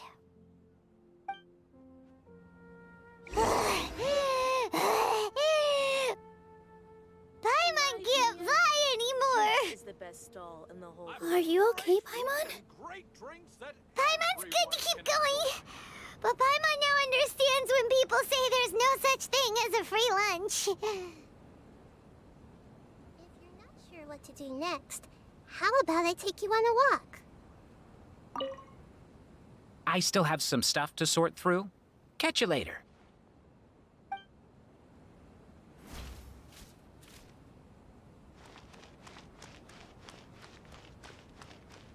In my opinion, Jukes is the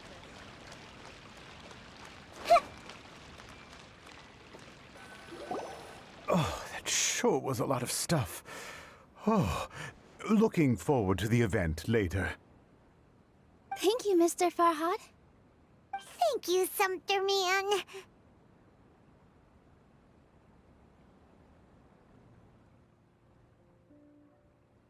Whew. Paimon's definitely going to eat it all back later. All right, I'll leave you all to it.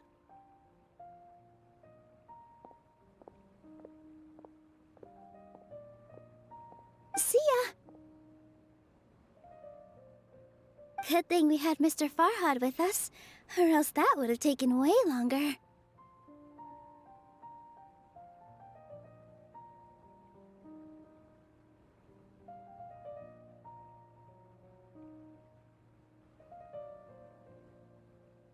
Of course! Because everyone's working here together. We're all like neighbors, so we're always helping each other out. It's easy to forget that everyone's running a business. With this many freebies being thrown at you, you probably don't need to work. I felt so guilty at first, like I always owed someone something. I was always thinking of ways to repay others. Later on, I realized that it's actually like what Mr. Afshin said. By taking the freebies, I was helping everyone out and saving them money.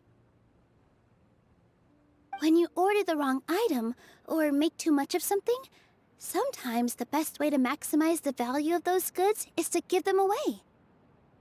That's why there's no need to stress over the freebies. All of us repay others by helping them when they need it. Oh, that actually makes a lot of sense. This has become our norm, and no one keeps track of the back and forth anymore. So really, don't worry about it. Alright, I have to bring all this to Mr. Zubair and do a little bit of prep. Feel free to hang out here for a bit. It'd be nice if you could also get to know some other people at the theater.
Nope.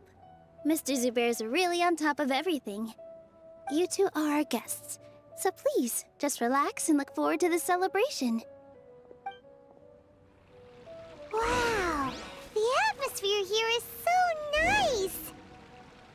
Let's take a break and immerse ourselves in this warmth. Prop check complete. All that's left is to discuss some dates with Raykar. Oh yeah, Farhad is coming. Maybe I should hide the key props. Hey!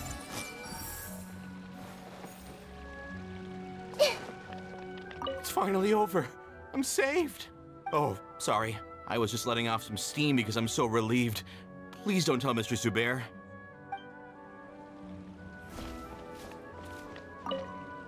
Hello! What? Who are you? You can't just go on the stage as you please. Ah, I see. Sorry for my overreaction. I'm just, making a prop. No time for chit-chat. Is that embroidery? No. Well, yes, but not really. It's a prop. It's just, some fabric. An ordinary piece of fabric that'll be used in a show. Sorry. I really do need to focus and start working on it.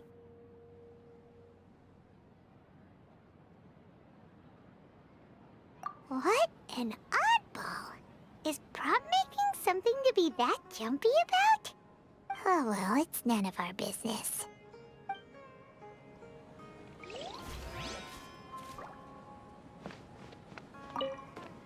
Hey there! Ah, a newcomer. Doesn't look too bright. Hey! Talk about judging a book by its cover! You, on the other hand, you're a special one. How would you describe the concept of art? Mere curiosity is all. It makes no difference whether you answer or not.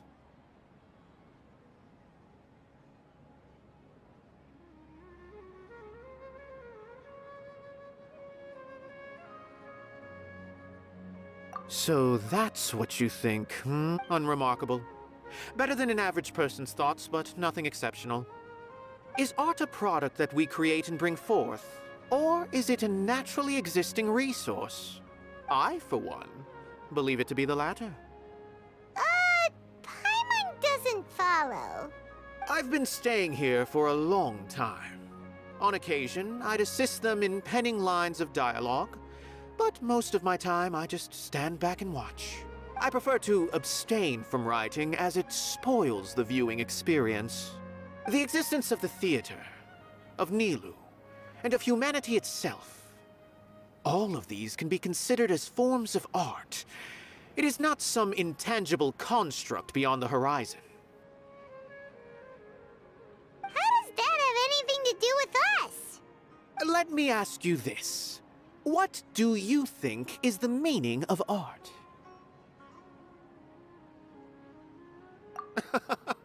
I suppose that question was a little too difficult for you. To chance upon a spark of inspiration. I have been closely observing you, the players on the stage, and those watching in the audience. Art is already all around us.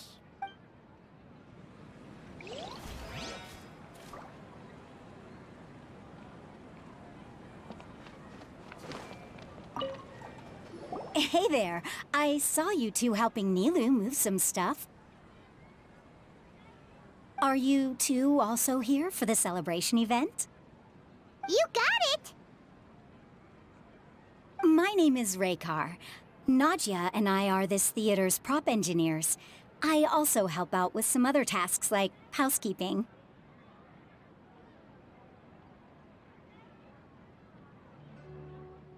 The little ones causing a ruckus are my children, Soreen and Abi. I hope they aren't bothering you. They always get really excited every time we hold a celebration event.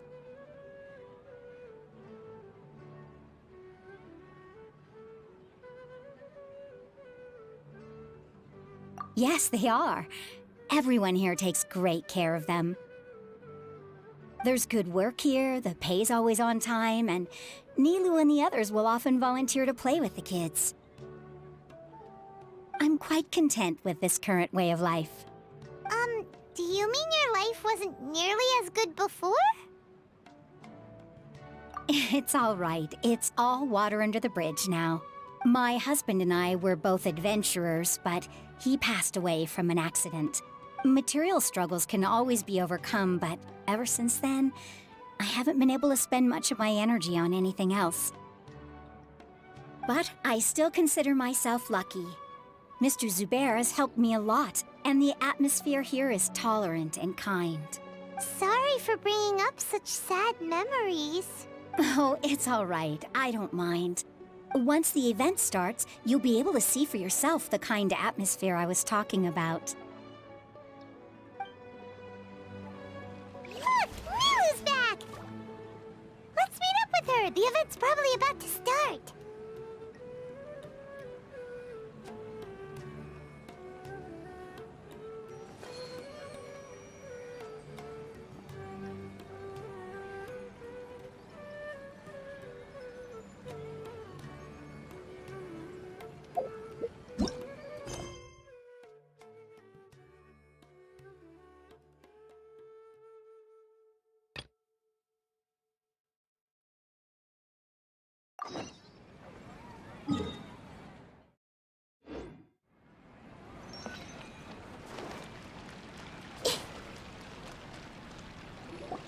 All right, everyone is here.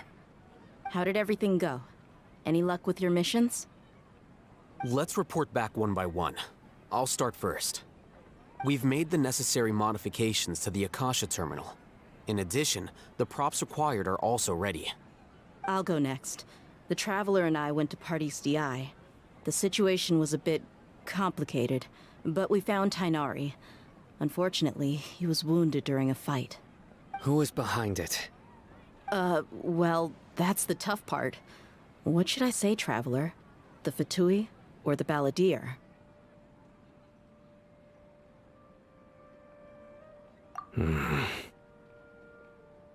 After some back and forth, we confirmed that the doctor has left Sumeru by boat. He has something urgent to attend to back in Snezhnaya. So, we've successfully removed the doctor from the picture. Also, Tainari's already resting, so he'll be okay. Good.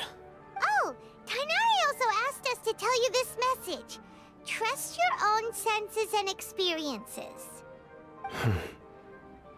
All right. I'll remember that. Everything also went smoothly on my side. The Eremites should have arrived at their destination by now. To avoid alerting the quarry, they will stay there for now. I can't believe you actually got so many Eremites into Sumeru City. It's all thanks to Rahman and his brave team, as well as their bold strategy. It appears to have been very effective. I'm glad to hear it. Well, is that everything? Okay, this meeting is adjourned. Huh? Wait, you mean that's it? Well, what else is there to discuss? Shouldn't you end with some words of encouragement? You know, to fire us up now? Personally, I'd rather we all go home and get some rest. I'll hate them. You... Oh, and if you wanted someone to say something to that effect, then I must reiterate that I'm here to strategize and not to lead. So you should find someone more suitable to do that. But I thought all of you Academia big shots were great speakers. Then I should remind you that I'm the scribe. I know that. So what? A scribe is responsible for recording meetings, not speaking. Fine, whatever.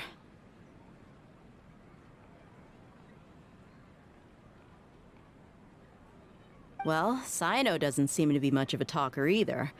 I guess that leaves it to my employer.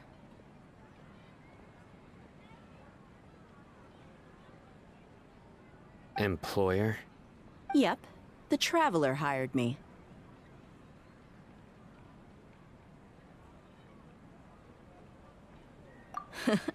That's right. So come on, boss. What do you have to say for the team? Yeah! Say something to boost morale!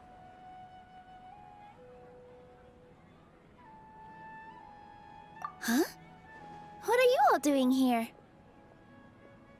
Oh, it's Nilu! Hey, everyone. I'm not disturbing you, am I? Not at all. I was actually just about to go find you. Judging from the group and all your serious faces, you were discussing something important, weren't you? But you also look like you're up to no good. Seems pretty interesting.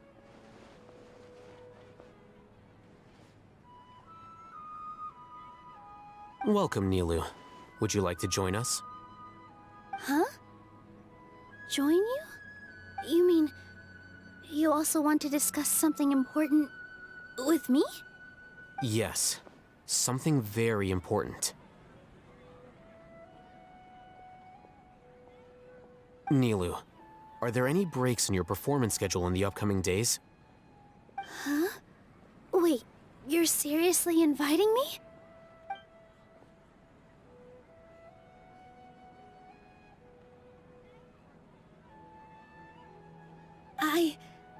I can't believe my ears.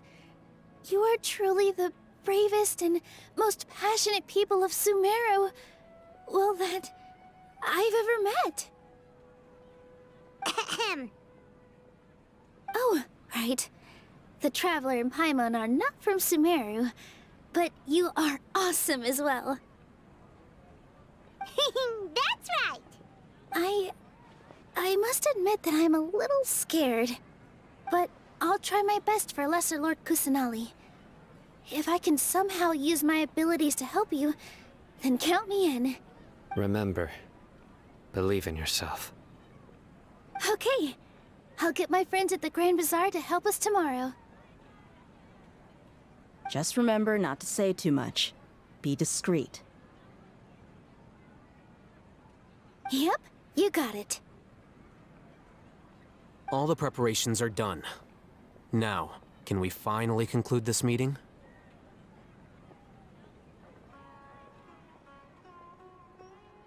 So, have you thought up what you'd like to say, boss?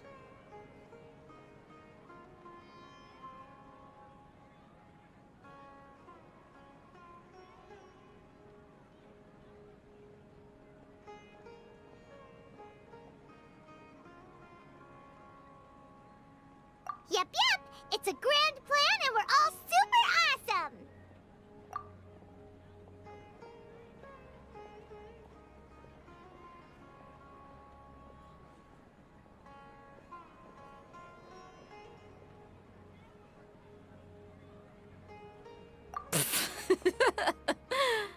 Well said. A good night's rest before an operation can be the difference between success and failure. Thankfully, I've had my place to myself recently. It's been nice and quiet.